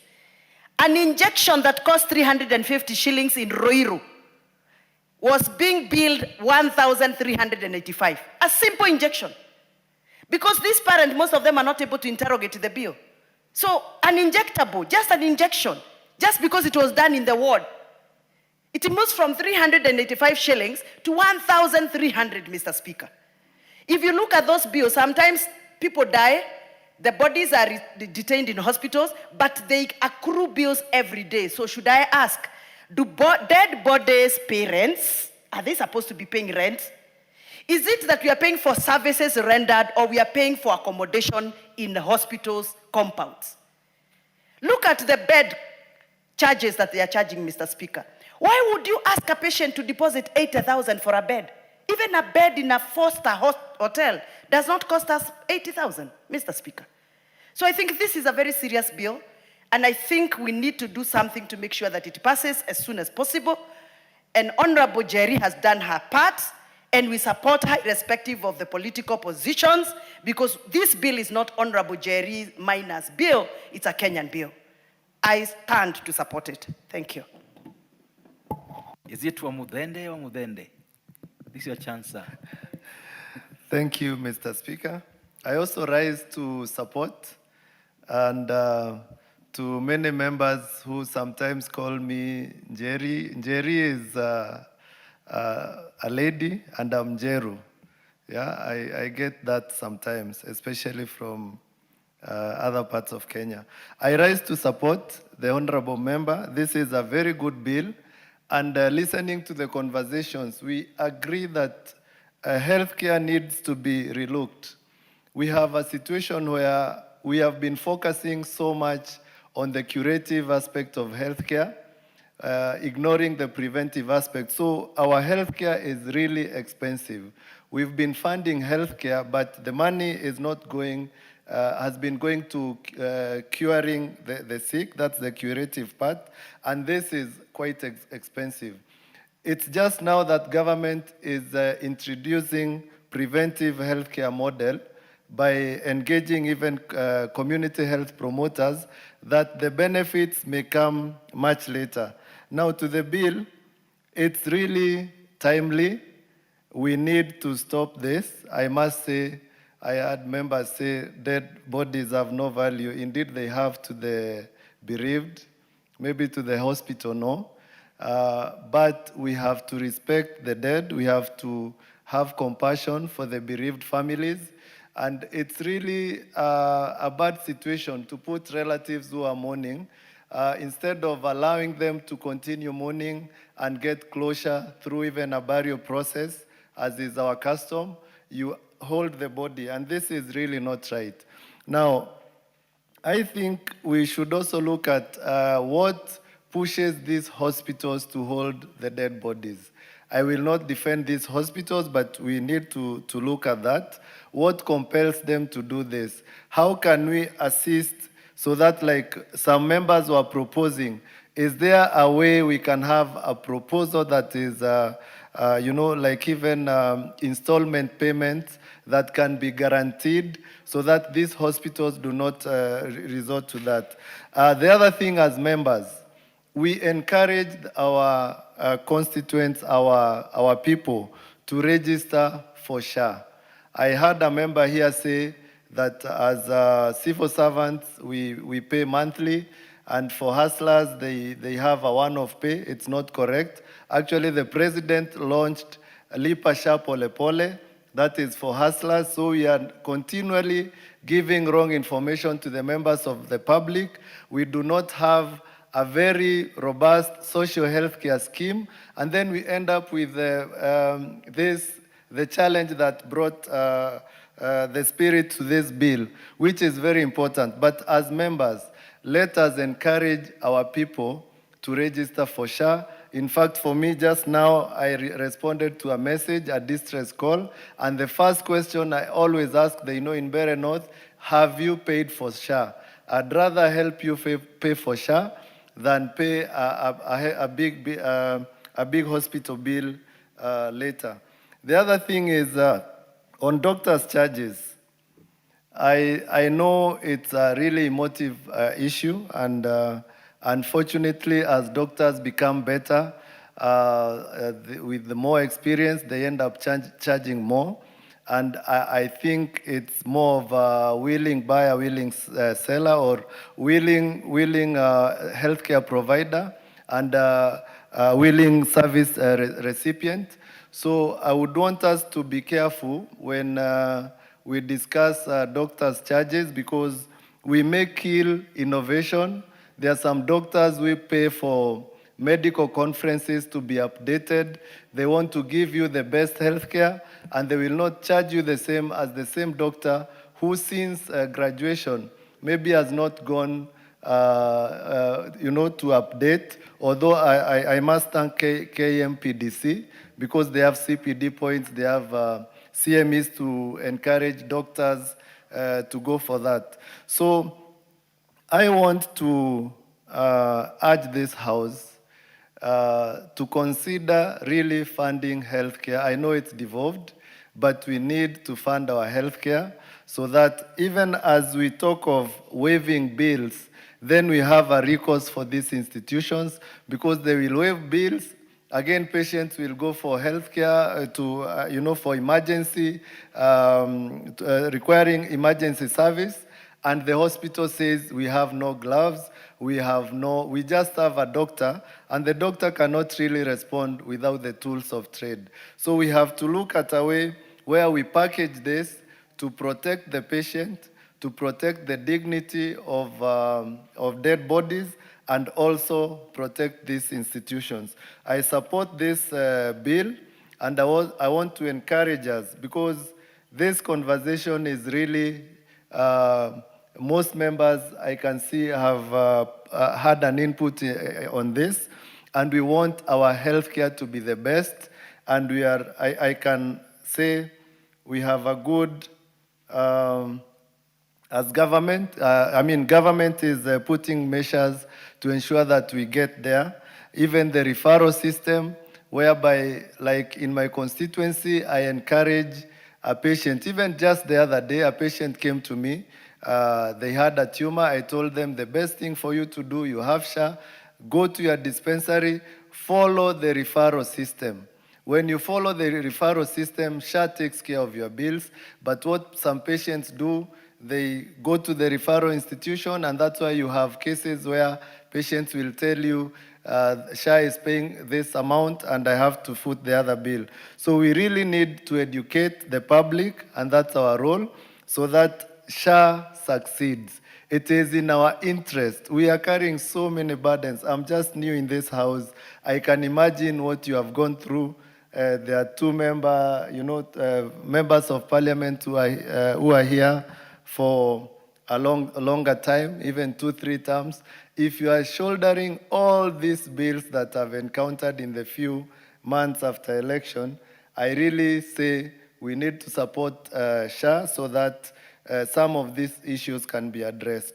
I support this bill. It is timely, and I congratulate the member, and I hope that by the time the term for this House expires, we pass this bill. I support. Member for Kericho, who over the member for the Honorable Jane Kiara.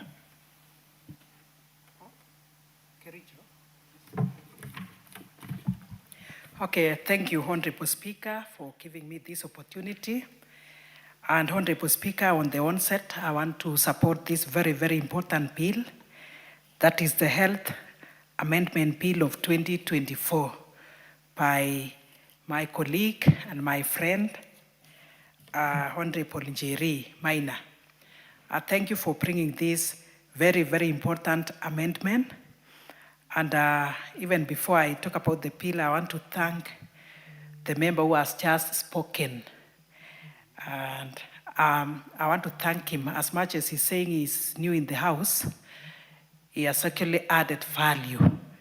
And it is not only for the first timers or those who have been here for long who feel so much about the bill, about the issues of paying for our constituents. It is all of us who feel for the same.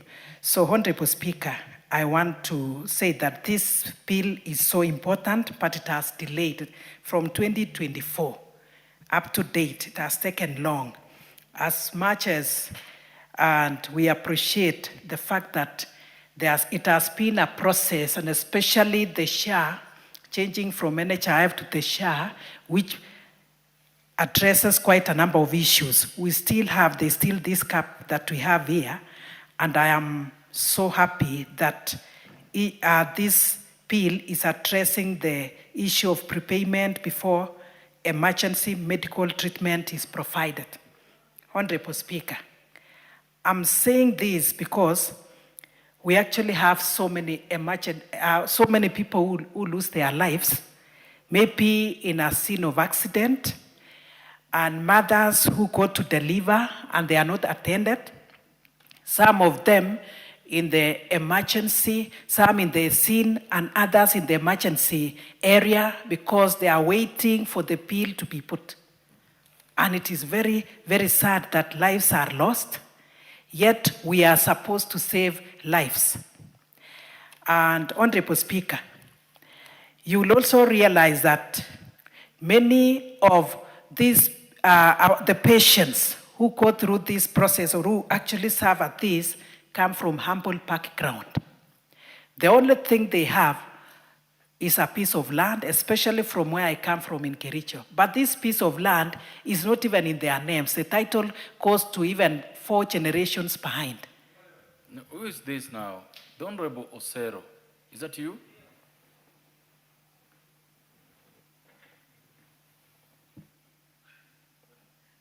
Okay, thank you, Honorable Speaker. So, in other words, Honorable Speaker, it takes very long, it takes days even to admit a patient.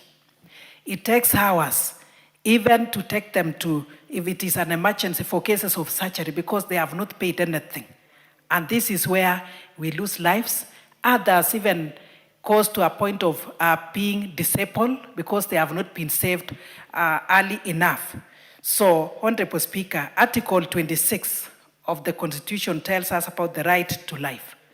And if, Honorable Speaker, every member of this country has right to life, then it means lives must be saved. And this bill is actually sorting that one out. And Honorable Speaker, it is also very, very important to note that this bill addresses the issue of it restores dignity even in death. I'm saying this especially when it is addressing the issue of dead bodies being retained in hospitals. Mr. Speaker, this has affected me personally, and especially cases where we are asked to go for fundraisings.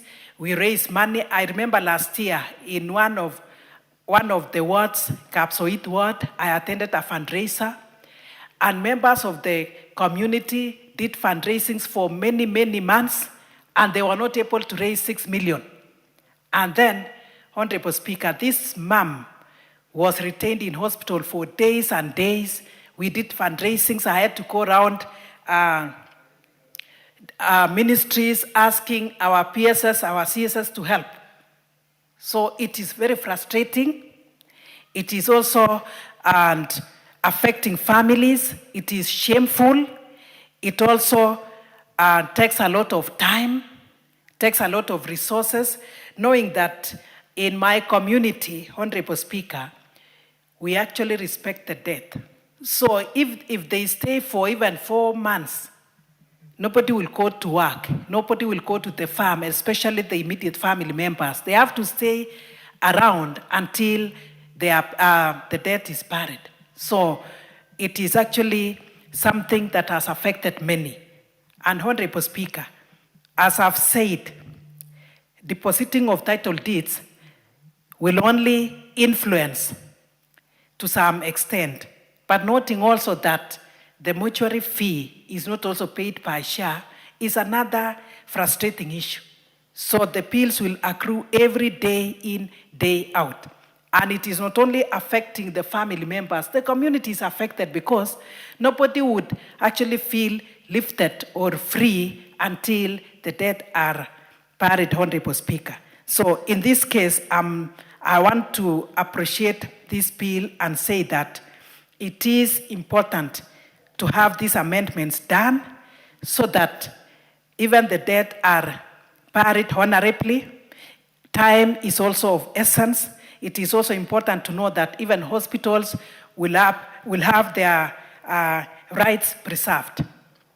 Honorable Speaker, as I say this, I want to also put across this point that health being devolved, our counties must do something, and especially in cases of providing medical attention and medical services, and especially equipping the ICUs. This is where we have issues.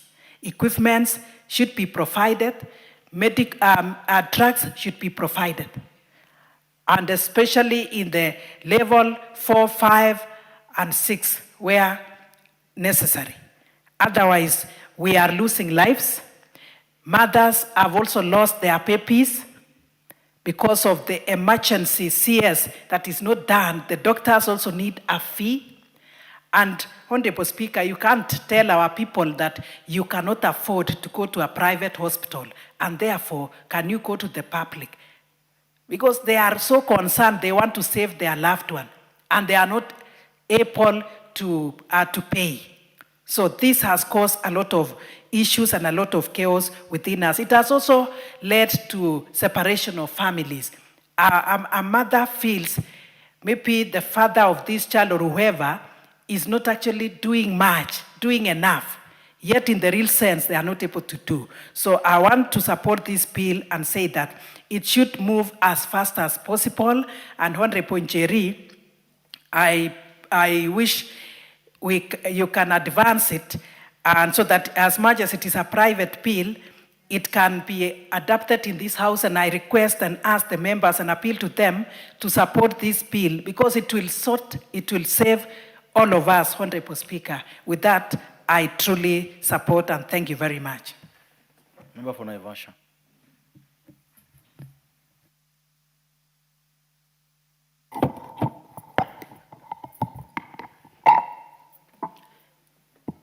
Thank you, Mr. Speaker, for giving me this chance to support this amendment bill by Honorable Jerry Maina. At the same time, congratulate her. Jerry listens to the ground, so she knows the problem that the country is facing. On the onset, Mr. Speaker, we must agree that our health sector is collapsed. It's collapsed, starting from payment of doctors, equipping hospitals. Mr. Speaker, we may pass this bill, but as long as the hospitals are not equipped, the doctors are on the streets demonstrating because they have not been paid, we must first and foremost think where the rain started beating us.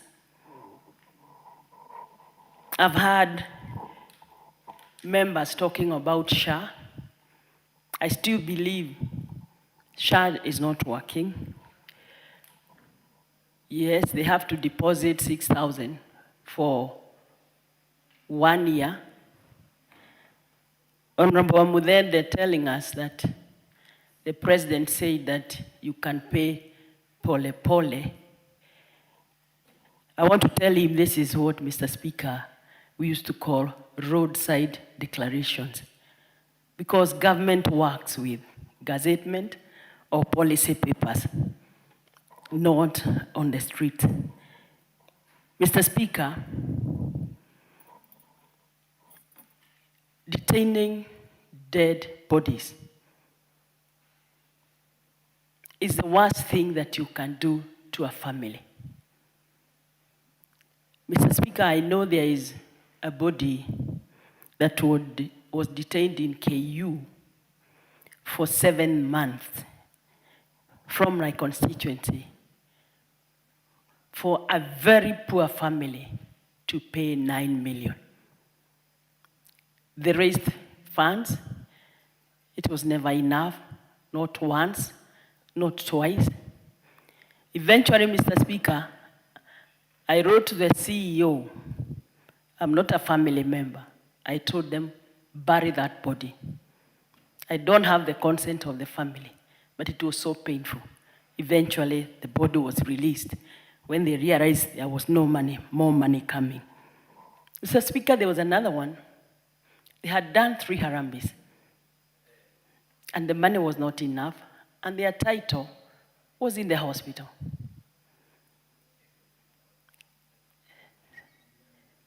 I wrote to MP Shah, thank God, they got the title released. So if it is not flowing, somebody has to step in to get things to work. We must agree that we have a problem. Members of this parliament, we are all doing those Harambes and we have done them for the longest. So if there are people who should support this Honorable Jerry's bill, it's members of this parliament. It's so painful when a patient has been discharged, but they cannot leave the hospital because of an unpaid bill. Yet, the bill keeps on accruing. These are the things we say. If the health sector is not properly administered, members of parliament and families are going to suffer. Mr. Speaker, I remember when Honorable Sabina Chege was the chair of health. I used to call her all the time to get bills waived. You know, Kenyatta Hospital is a referral hospital. And what happens is that a patient is sent to Kenyatta with the family not knowing, because the patient requires specialized treatment. So they are brought to Kenyatta. Then they die in Kenyatta. The patient, the family, to get that body out of Kenyatta is another burden to the family. Mr. Speaker, we have had very many cases where patients go, they are treated, they require medicine, but they have to buy it outside the hospital because there's no medicine in the hospital. Services like X-ray, they have to take it from outside. That's what I'm saying. This is a sector that needs overhaul and being looked after. Mr. Speaker, we have had cases where a patient has to be referred to Kenyatta, as there's no ambulance. Or if it's there, it has no petrol. We have all sorts of problems in the medical sector. Mr. Speaker, emergency.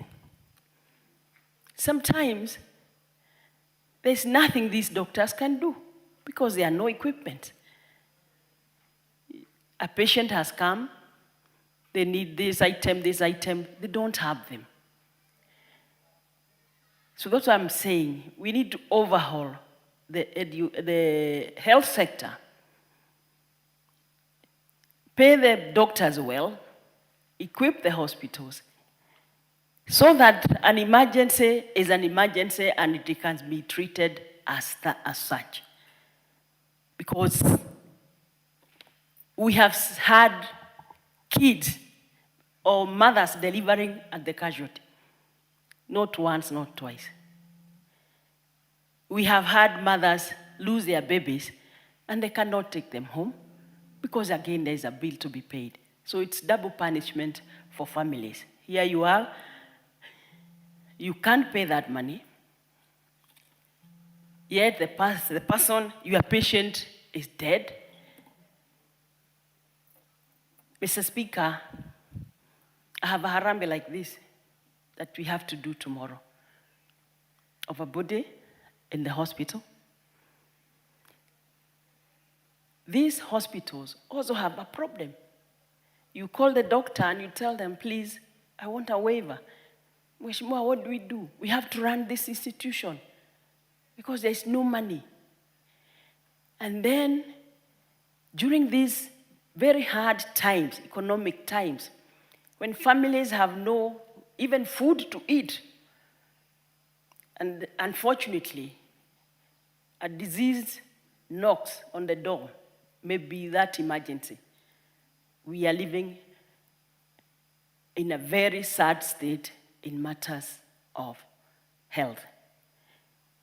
So, Mr. Speaker, I will join all of us in supporting this bill and pray that it sees the right of the day, but the government needs to rethink the health sector. Pay doctors well, equip hospitals, and do what it has to do. Thank you, Mr. Speaker. Member for Gunja, followed by member for Funyula.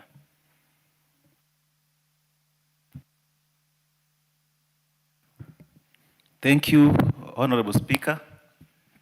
Honorable Speaker, thank you for allowing me also to air my voice on this bill, the Health Amendment Bill 2024. Let me start, Honorable Speaker, by thanking Honorable Jerry Maina, Kirinyaga County Member of Parliament, for bringing such a wonderful bill. I think it is timely, and as members, we really need to support it. And I think the bill, the amendment measures on two critical areas. That is one, on the emergency treatments at the hospitals, and also the retention of bodies in the morgues. Mr. Speaker, from the previous debaters or members of Parliament, it is clear that detaining bodies, one, becomes a bit traumatizing to the families of the bereaved, and secondly, that it doesn't add value, really, economic value, to either the hospital or the economy of the country. Mr. Speaker, I think in making such amendment, it will really go a long way in even helping us as the elected leaders in trying to even manage ourselves. Because realize that, Mr. Speaker, that when such kind of unfortunate events confronts these families, they reach out to us to come out and support them economically. Mr. Speaker, for a family to have one of their own in a morgue basically means that they are so much incapacitated financially. So we really haven't got no reason whatsoever to continue, kind of punishing them in such a manner. Secondly, Mr. Speaker, I also wanted to air my voice on the issues of the emergency treatment or the emergency services, Mr. Speaker. Mr. Speaker, if you go to most of these hospitals, you will clearly be able to notice a section within the hospital clearly indicated as emergency wings or emergency entrance.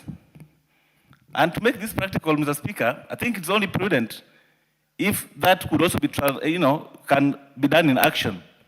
Mr. Speaker, there are incidences where you find a situation, for example, where there's an accident and a patient is rushed to an hospital and he or she ends up not being attended to simply because of non-payment of the fee that is required at that particular point, Mr. Speaker. Mr. Speaker, an emergency is an emergency. And in most cases, we would always find you or me or anybody else for that matter not prepared.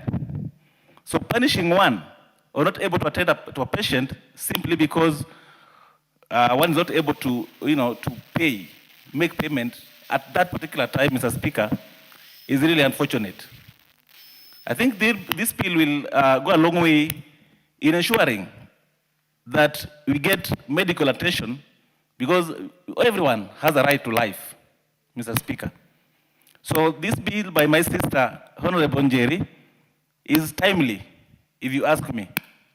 And we shall support it, and we also ask members of this Honorable House to come in handy and give it the full support that it deserves. Thank you, Mr. Speaker, sir. I beg to support. Thank you. Thank you. Member for Funyula. Thank you, Honorable Speaker, for this opportunity to contribute to this Health Amendment Bill 2024 by our colleague, Honorable Jane Njeri Maina. Honorable Speaker, the issue of medical cover, the issue of health, and the rest has remained and always remain a very emotive and at times emotional draining subject any given day. Honorable Speaker, on the face of it and its matters of principle, this amendment is timely, is called for, and could, if well thought out and implemented, probably solve some of the most harrowing experiences many families go through. Honorable Speaker, as I'm seated here, I have received a case of a fellow called Devero, who has been detained at St. Mary Hospital, Langata, since early January. Because of a bill, now it stands at 300 and something. The family has raised 200 and something. Unfortunately, by the time he was being admitted, he had not yet paid for SHA. He has been detained, and actually, as a result of detention, he has contracted other illness, compounding the problem that's already compounded. Honorable Speaker, unfortunately, this bill might just be peppering on the underlying issues in the health sector in this country. Because, one, hospitals detain bodies as alien, but many of you, the lawyers, have said a dead body is of no value. They do so because they have already spent money to treat that particular patient. Unfortunately, the treatment did not meet the desires of the Almighty God, and the Almighty God has called their person. So we need to look at it from this other side. Secondly, hospitals refuse to admit patients under emergency cases because it will cost them money to treat that patient, and without any deposit or a form of payment, it brings this issue. And that's why I'm saying the bill is well-intentioned, but the elephant lies elsewhere. Honorable Speaker, when you were replacing NHIF, when SHA was rammed through our throat here, it was touted as if it's the panacea, the all-time solution to all problems in the medical sector. We were told there is an emergency medical fund, that if you are faced with an emergency, the emergency fund will step in and get you treated. We were told there is universal health care for those indigent who cannot afford, that the government called Kenya will pay for them so they get medical insurance cover. Lest do we know that it was all a pack of lies, and that's why it has to force the young lady to come with a bill here, knowing very well that it has got a challenge in implementing. Honorable Speaker, and probably it's out of that fear that she has restricted this bill to public sector players. And me and you, Honorable Speaker, we know very, very well the public hospitals that you see dotting all over this country is just hospitals by the name. That's just a mere shell. When you have a proper emergency, a serious emergency, I can assure you, Honorable Speaker, you will unlikely to get that treatment in the local county government hospitals. They do not have the facility, they don't have the personnel. The personnel who are there are so demotivated, they really have no business in saving lives. Honorable Speaker, what's going to happen? An emergency patient will rush to hospital. Whom we will find? Will not even find a clinical officer. We'll probably get a public health officer who has been left in the corridors to take records or a records officer. Essentially, we might want to bill it as the best bill, but as my colleagues have said, we must deal with underlying fundamental issues. The only fundamental issue that you can deal here is to ensure that every Kenyan of whichever walk in life has a good medical cover to underwrite medical bills. Without this, Honorable Speaker, I can assure you, we are even going to make these hospitals in rural areas to get even worse, to an extent that even when you are dying, you say, I would rather die in my house rather than go to a certain hospital where death is confirmed and it was going to happen. Honorable Speaker, there is a joke somewhere, and I don't want to mention, because today is a day of long knives. There is a joke somewhere that you would rather not take me to a certain hospital because if you take me there, I will die. And indeed, many people have died out of negligence, out of nothing. So, Honorable Speaker, the infrastructure required to meet the definition of emergency medical treatment as prescribed by our colleague is not there. And this country, both the national level and the county level, has no intentions at all or has no desires to make sure that we deal with that matter. Because immediate means the necessary initial or immediate medical care that's administered to a critically ill or injured person to avert or prevent death, disability, unnecessary morbidity, or worsening of a medical situation. If you have a heart attack, Honorable Speaker, in your house, you need an ambulance with oxygen to take you to hospital. I don't know how many ambulances you have in Siaya County. I know in Busia County, they're very countable. I don't know how many. And many times, they may not even have oxygen tanks in those ambulances. So, Honorable Speaker, even by the time you are being taken to that emergency facility, you are already dead. Honorable Speaker, even basics like snake bites, which many times is an emergency case, because if you are bitten by a snake that's extremely poisonous, by the time you travel from, for example, from Bombay to the nearest health facility at Seaport that has got semblance of a medical doctor, that about 20 or 30 or so minutes, if there is no emergency at the village, you are dead. You are dead. Honorable Speaker, community health volunteers have gone in this country for many months without payment of their dues. They are demoralized, demotivated, have no longer desire to work for the benefit of the people. We call upon, as we pursue this bill, probably it is important, Honorable Speaker, as a country, we need to spend less time on political rhetoric and really solve the problems of this country. Honorable Speaker, the amount of money we are wasting in so many of these endless movements in this country, doing useless things, why can't we pay for indigent so that everybody has got medical cover, has got insurance cover, they can go to any hospital of their choice, get treated in the events of emergencies. Honorable Speaker, there's nothing there can't be anything more important than medical cover. We thought by devolution, we'll have solved the problem, but probably we devolve more problems than devolving solutions.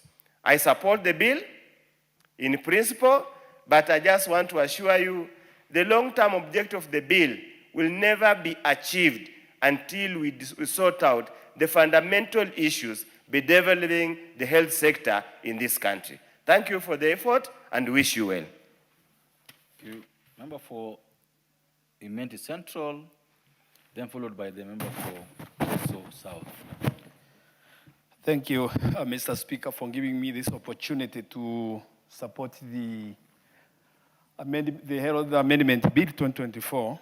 And I thank Honorable Jerry for taking this opportunity and to have that human feeling that something in the society has been going wrong, especially when it comes to retaining of the bodies in mortuaries, of which really it's very tormenting to the families of the deceased.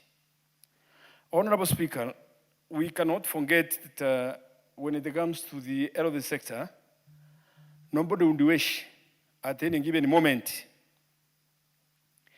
to go through an hospital whereby he is going to be ignored because he has not paid the initial fees for the person to be admitted in the hospital.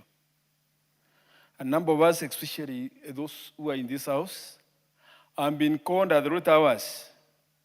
We have been involved in issues whereby a patient has been admitted in the hospital and the treatment has been denied because there is no deposit paid to the hospital. We have notorious hospitals, especially in the Meru region, which are held by the churches and which are owned by private individuals. Mr. Speaker, in those hospitals, even if you have a serious accident or even a snake bite, as my colleague has just said there, and you happen to be taken to those hospitals and you are meant to be admitted, first you must pay some deposit of hundreds of thousands of shillings. And when you don't have them, it means that then your patient cannot be admitted and you have to go around calling for help from friends, from politicians, and the people of goodwill. As for that, Mr. Speaker, we have a problem whereby most of the elderly facilities, most of the institutions which offer elderly or elderly medicines and so on, Mr. Speaker, they are owned by individuals and they are operated as business enterprises.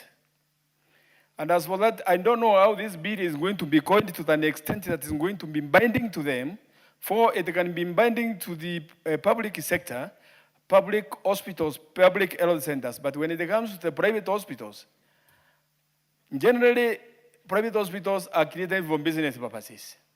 And those who operate those hospitals, if you look at it keenly, you see that their interest is not according to provide health facilities, is not according to them.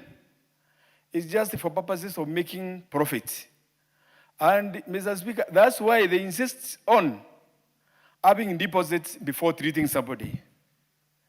As it is envisaged in this bill, it's a wonderful bill, especially where it comes to a place whereby one is to be fined a certain amount of money for failing to provide initial treatment or providing initial care which is required to save life. For the person who is being taken to the hospital or the person who is being sent to be sick, he is unconscious most of the time when they are taken to the hospitals. And maybe it's the only person who has access of the money which can be able to be paid as the initial deposit in the same institution.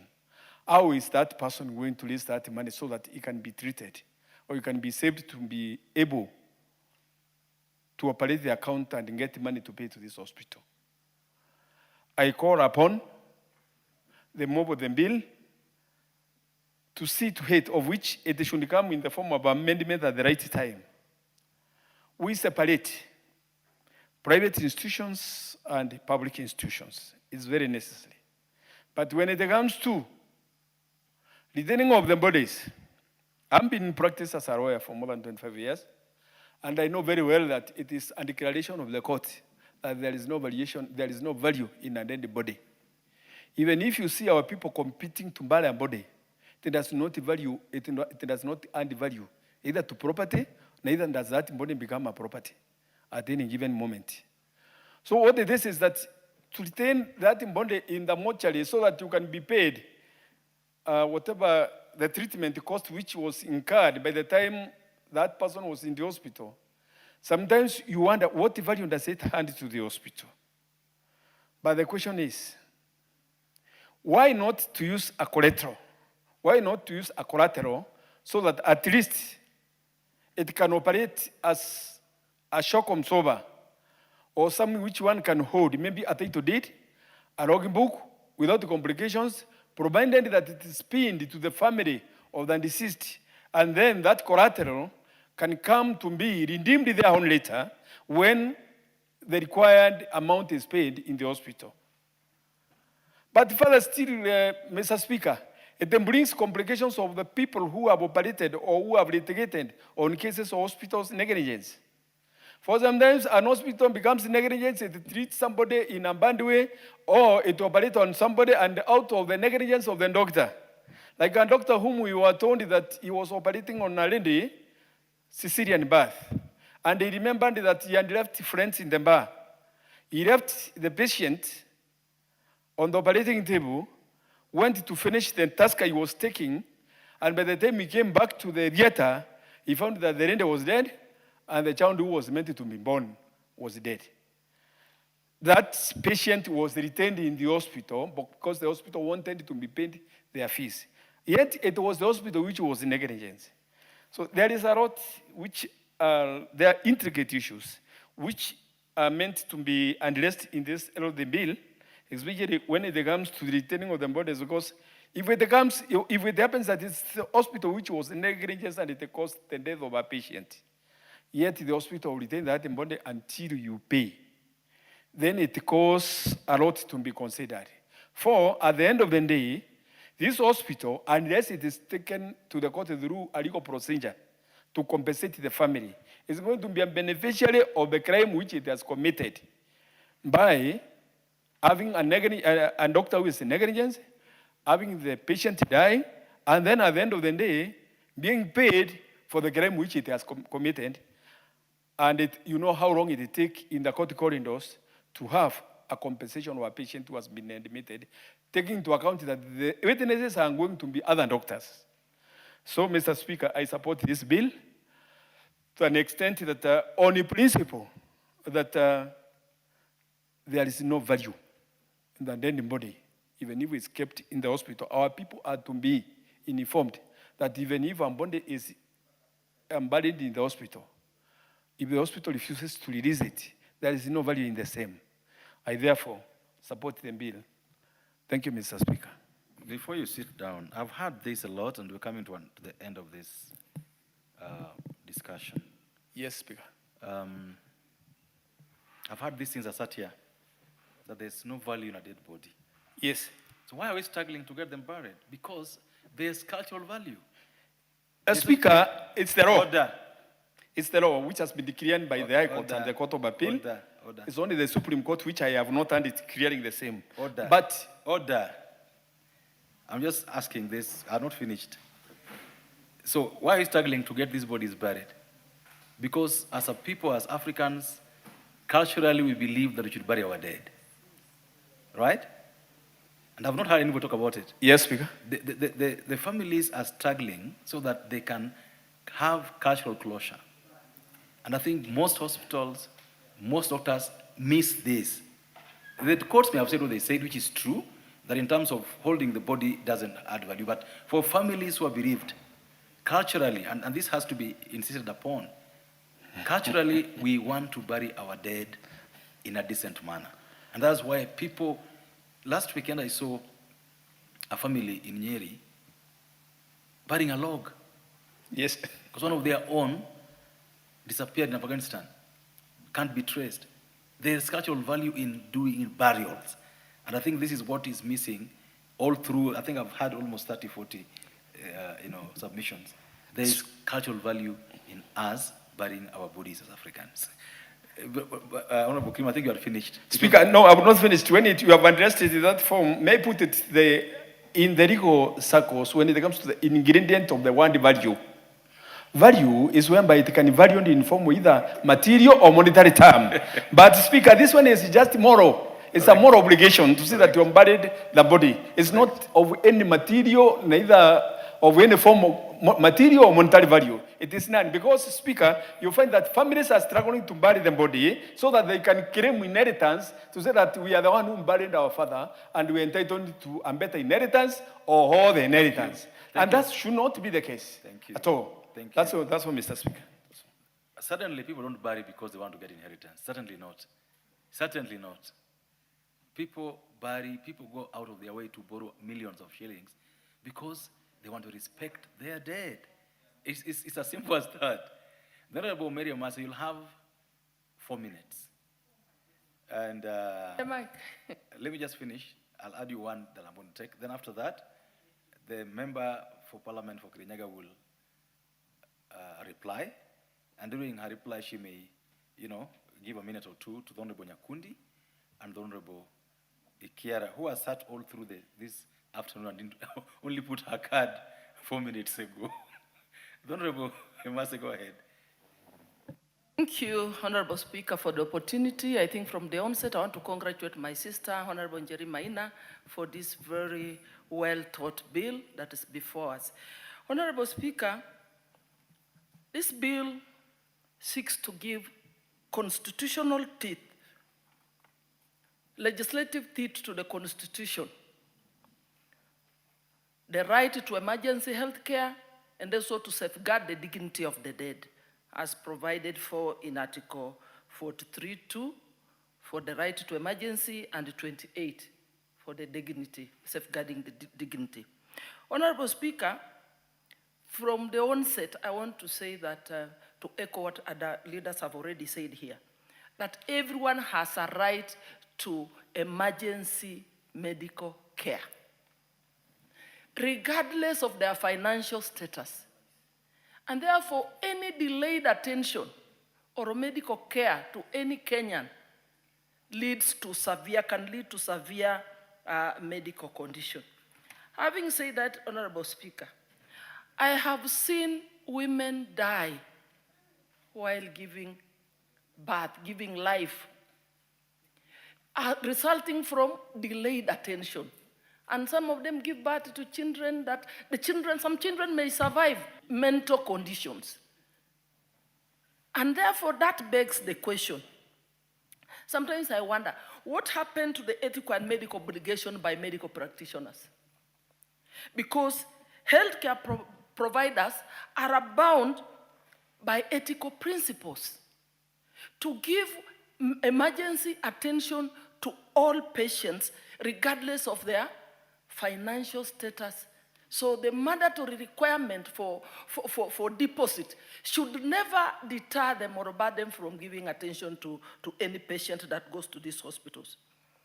Because this delayed medical attention, Honorable Speaker, has far-reaching implications, has severe public health implications. For example, if it is an infectious disease,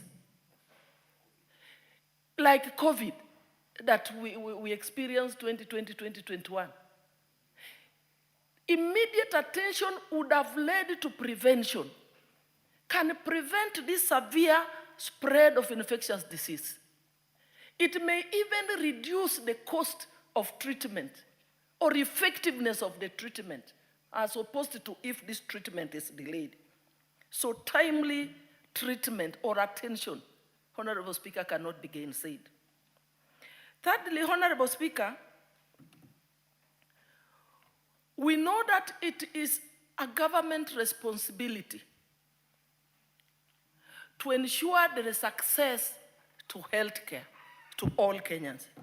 And I want to first applaud the government for the introduction of the SHARE program. Just the other day, we had a meeting and we were briefed on how it is being improved. But we must also emphasize that there is need to resource the hospitals and improve them so that we have this quality health care to all our people. And as I conclude, detaining patients, it's not just detaining bodies. It's not only detaining bodies. Honorable Njeri should have added even detaining patients. I've had to deal with cases of detained patients in my constituency.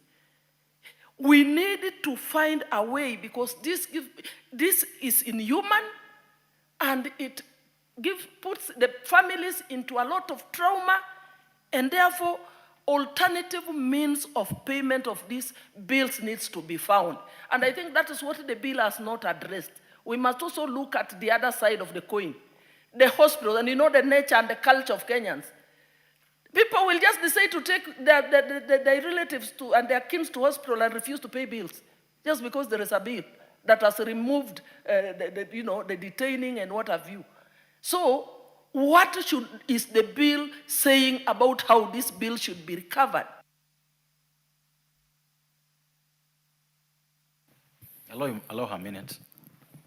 Honorable Speaker, probably the bill should also address and put responsibility, say probably to the Minister of Health, to SHA, to accommodate these bills once it is ascertained that this family is vulnerable, cannot completely afford, because no kin would want to leave their dead body in a hospital and refuse to pay if they have the money. I think that part of the story needs to be also, that conversation needs to be addressed in the bill.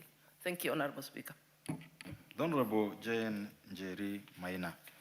This you are. Thank you, Honorable Speaker. Honorable Speaker, I'd like to thank the many members who have contributed to this bill, enriching the debate and giving a human face of their constituents' lived experiences. Are you going to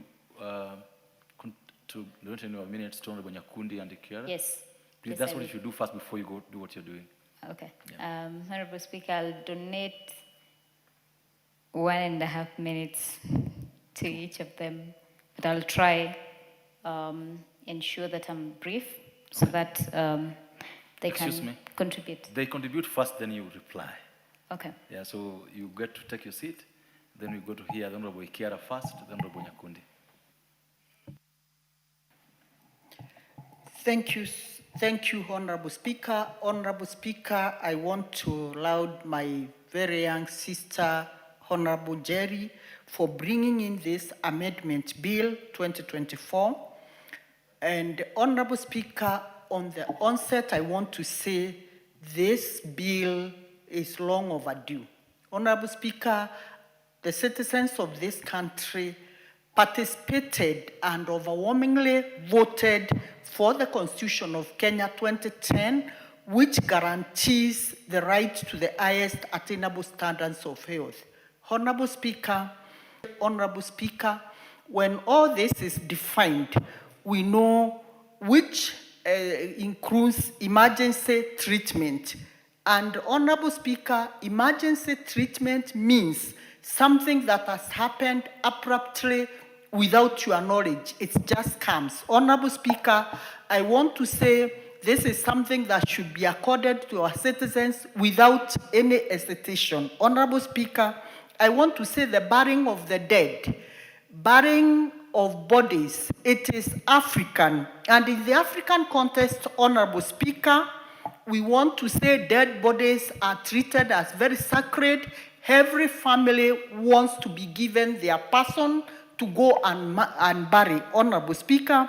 And this is why, with all due respect, Honorable Speaker, I want to distance myself with the notion that dead bodies are not valuable.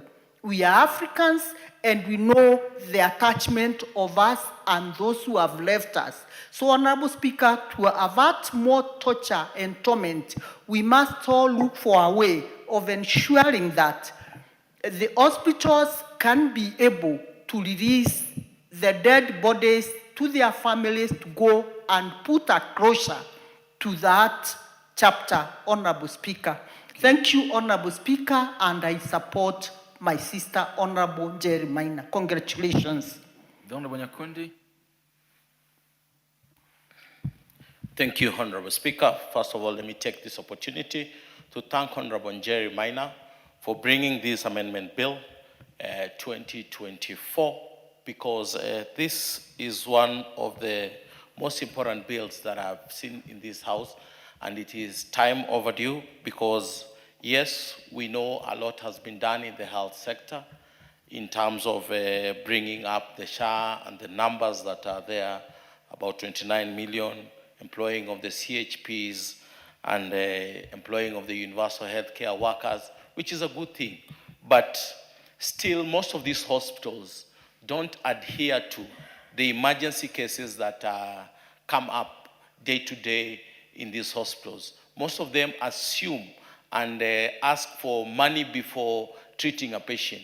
Just a week, 2 weeks ago, a friend of mine was taken to KUTRH, and he was in a critically ill position, and he was asked for money. The wife could not afford, so it's a friend who came up after about 2-3 hours to come and support in paying the bill, so that deposit, so that it can be able to be attended to. On the bodies, I want to support this 100%, because most of these hospitals, you get a family has undergone a lot of financial crisis because of treating the patients to a tune of maybe 3, 4, 5 million, and then now they have a dead body that they need to go and bury, and you're telling them to clear the bill so that they go bury the body. And most of these families that are not able to pay are just vulnerable families. So I want to support this bill, and I want to support it with all my heart, because I believe this will bring dignity to the dead and dignity to Kenyans who are suffering in various hospitals. Thank you. Honorable Maina. Thank you, Honorable Speaker. I rise to thank the many members who have contributed to this bill, enriching and giving a human face to their constituents' lived experiences. I have noted and do recognize that indeed medical services are not provided for free. It is therefore imperative that we also urge the Ministry of Health, once Parliament and the Senate has passed this bill and it has been assented into law, to develop a framework to ensure that they address and engage stakeholders in regard to implementation of the same. I also note and appreciate that we all agree as members that denying families to lay their kin to rest is unethical, it is inhumane, and a practice that is repugnant to the letter and spirit of the Constitution. Honorable Speaker, as you have said and guided this House, that perhaps dead bodies may not have monetary value, but they have emotional value that cannot be quantified in monetary terms. Honorable Speaker, I have also noted the concern about medics who are working under supervision and perhaps on contracts. And that is why this bill has a provision ensuring that the persons in charge of the medical facilities will be directly and vicariously liable should they perpetuate any acts that will be against this bill. Honorable Speaker, I've also noted the concern of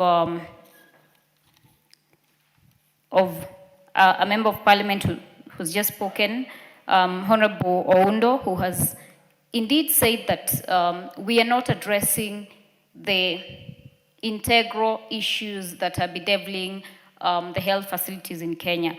And Honorable Speaker, while I admit that there are many issues bedeviling the health sector in Kenya, I also note that these amendments will give reprieve to families that do not have financial capacity. It is worth noting that our culture as Africans is to lay our kin to rest. Failure to support the judiciary precedents in place by having legislation weaponizes culture, it weaponizes faith, and the natural human need to ensure that we have buried our dead. It is therefore imperative upon us to ensure that these amendments are fast-tracked, that we do not engage in the bureaucracy of delaying these very dire and necessary amendments to the Kenyan people. Honorable Speaker, with that, I beg. Honorable Speaker,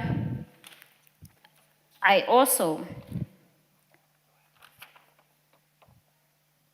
further note that indeed this bill was initiated in 2024, and 2 years down the line, this is where it is coming for the second reading. So I implore upon the House leadership to put these as a top priority for the House, In conclusion, Honorable Speaker, pursuant to Standing Order 53.3,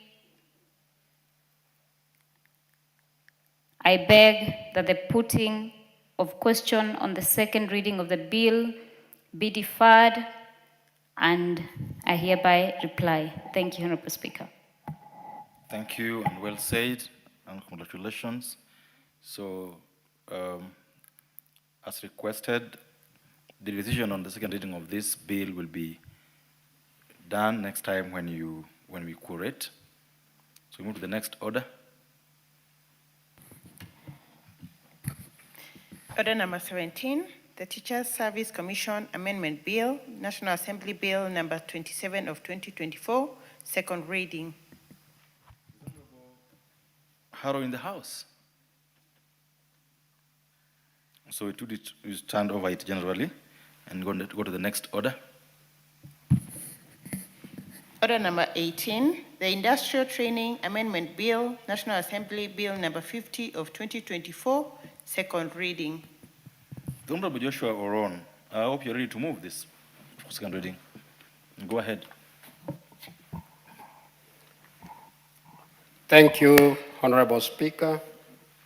Honorable Speaker, I beg to move that the Industrial Training Amendment Bill, National Assembly Bill number 27 of 2024, be read a second time. Honorable Speaker, this bill was first published last in 2024, 2024 November, and first read on 20th April 2025. Honorable Speaker, this bill has taken quite a long time, and from the onset, I want to say that I'm very grateful for the people who have made it to reach here. This bill was advertised for public participation on the 9th May 2025, seeking public views. And this bill attracted quite a few stakeholders that I'm very grateful for, and their comments have made it to create the amendment that we have here today. Grateful for the National Industrial Training Authority, through the State Department of Labor and Skills Development, the Kenya National Qualification Authority, National Gender and Equality Commission, Kenya Law Reform Commission, Kenya Law Office of the Attorney General, and United Disabled Persons, UDPK of Kenya. Honorable Speaker, this particular bill, the main objective of this legislative proposal is to amend the specific provisions of the Industrial Training Act in order to recognize prior learning that acknowledges the skills and experience acquired through informal and non-formal learning. It seeks to amend Section 2 of the Industrial Training Act, which is the principal act, and further seeks to define what prior learning is as knowledge, skills, or competence acquired through informal, non-formal, or experiential training or education outside the traditional academic environment. The legislative proposal seeks to amend Section 3A, Honorable Speaker, of the Principal Act by including an establishment of a system and structure that assesses and satisfies a person who has acquired skills through informal and non-formal experiential learning. Honorable Speaker, in each and every constituency in every part of Kenya, we have various people who have acquired skills and various skills from different sectors. And you can mention it. You go to Kisumu, Kisumu Central has got one of the largest Juakali sector, where people who dropped out of school have acquired skills through observation of the work they do, through training, and you can mention every Juakali sector: electrical, mechanical, plumbing, masonry. Honorable Speaker, all these sectors have got people who are experts in their own rights, but they don't have certificates to present to show that they have acquired learning. Honorable Speaker, one of the reasons why I'm executing this bill is so that we treat people equally. There are those people who left schools at early stage for several reasons and will not get jobs in the process because they don't have a certificate to show that they've acquired those skills. There are those disabled people who have acquired skills in particular specific fields that will not be employed, that will not upgrade to higher learning because they have not acquired a qualification.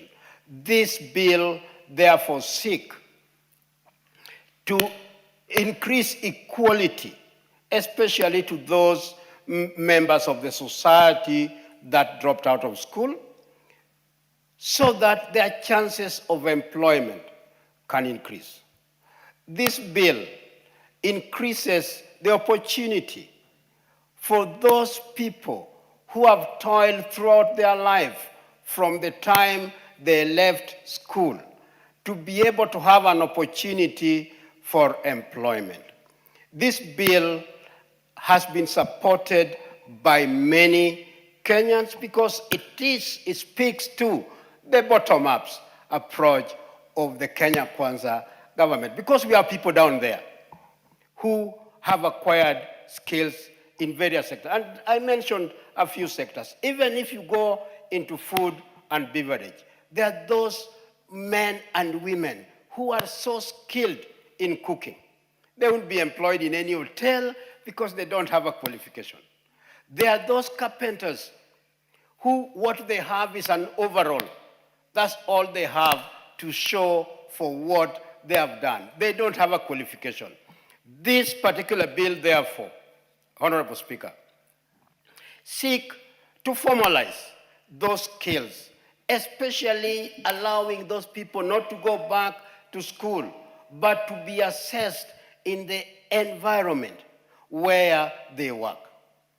And that's why this bill is seeking to amend certain provisions in the actual act so that there is a formalization process for those people who have got those skills, who have acquired those skills, to be able to be given specific grade certificates to enable them to go into formal employment, to enable them to upgrade their training and qualification, to enable them to be equal to other people who have been to school. And we know across the country, most of our jobs in our homes and in our businesses are done by such people. Most plumbers we employ or we get to do our work don't have certificates. Yet they do the work without going into a formal classroom or a formal technical institution.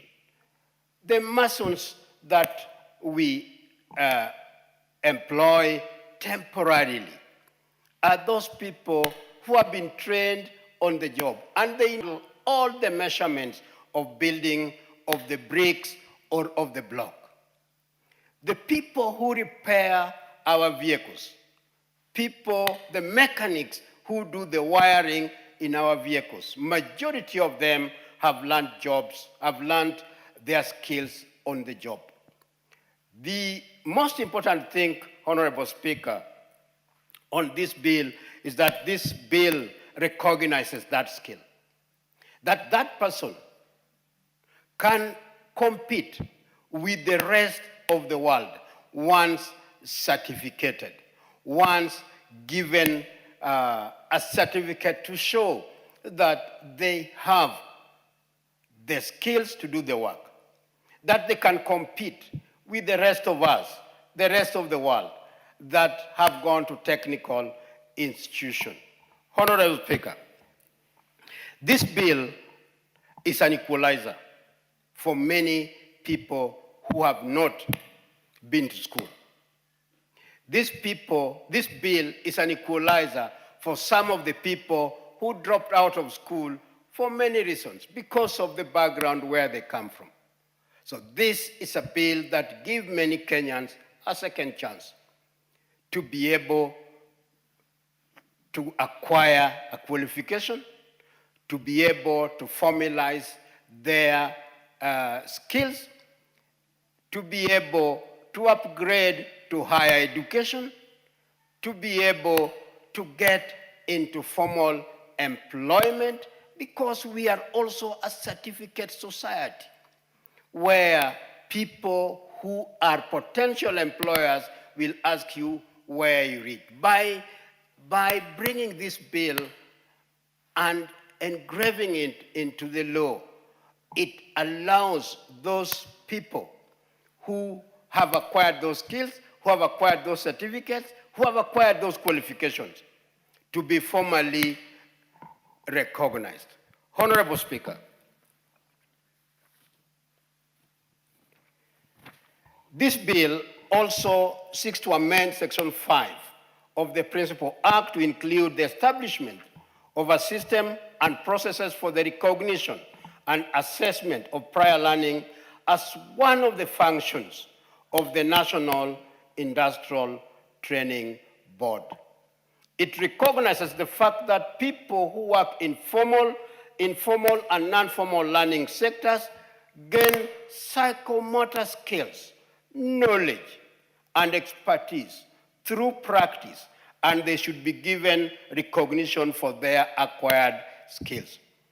This bill provides an avenue, Honorable Speaker, through which a person who acquires knowledge and skills through learning methods outside the academic environment can apply for the recognition.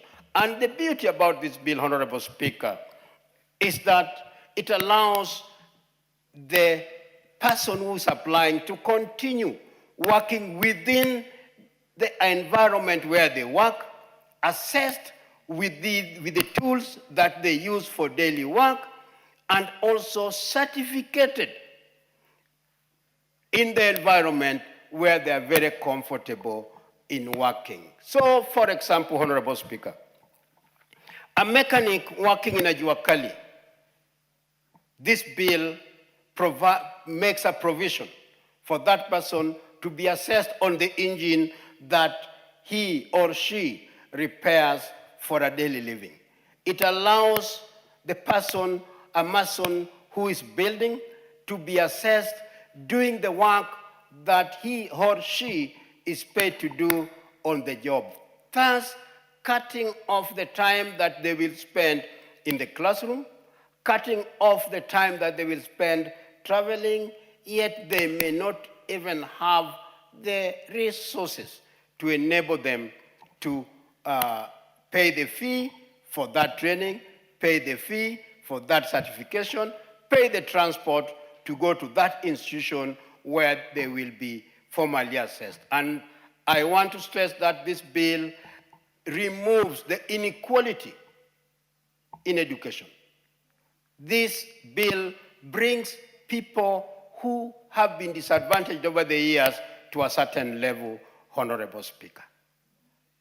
And I want to conclude by saying that it's a bill that almost is already in practice, only that it's not in law.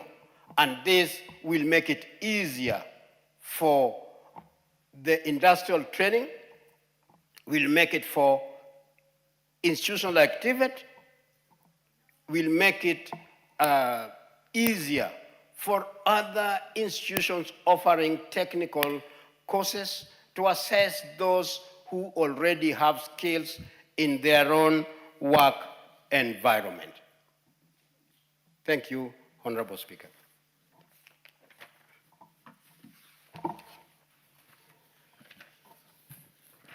Honorable Speaker, I beg to move and request Honorable Moses Omondi, MP Ugunja, to second. Moses Omondi, Ugunja. Thank you, Honorable Member. Sorry, Honorable Speaker. Honorable Speaker, I beg to second. Thank you.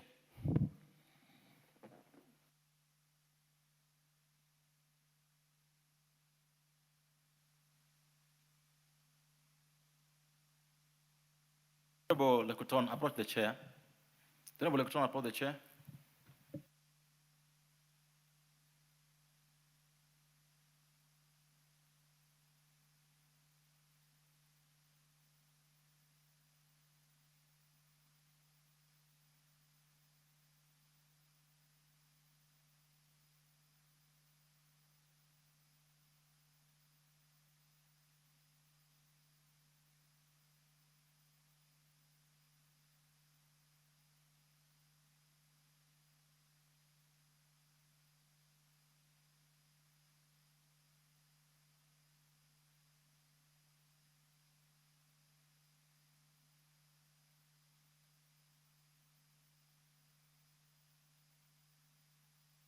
Honorable members, Honorable Ron having moved the bill on the Industrial Training Amendment Bill, National Assembly Bill number 50 of 2024, and the Honorable Moses Omondi having seconded the same, I now wish to propose the question that the Industrial Training Amendment Bill, National Assembly Bill number 50 of 2024, be now read a second time.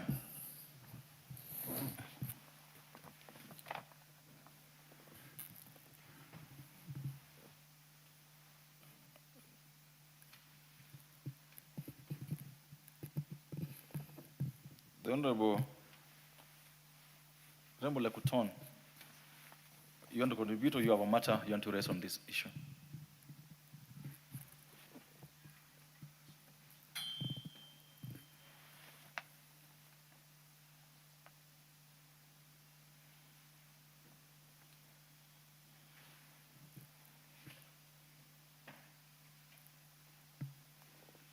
Give the mic to Honorable Lekuton.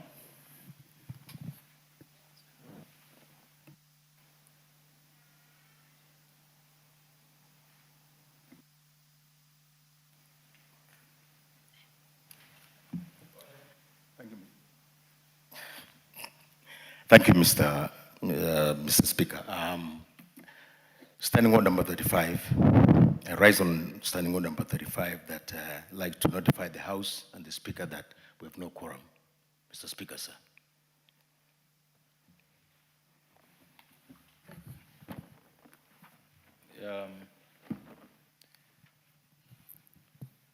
Having ascertained that lack quorum, I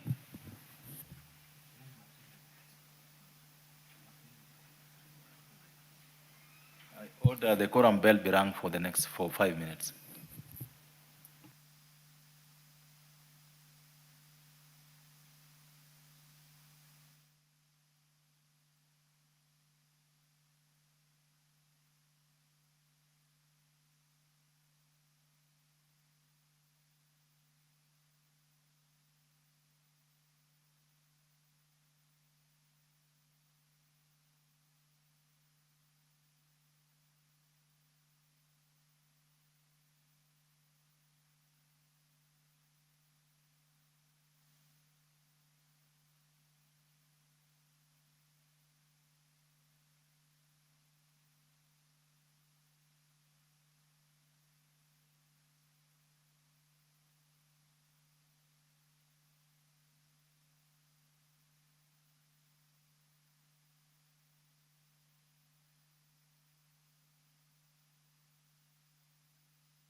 think we can stop the bell.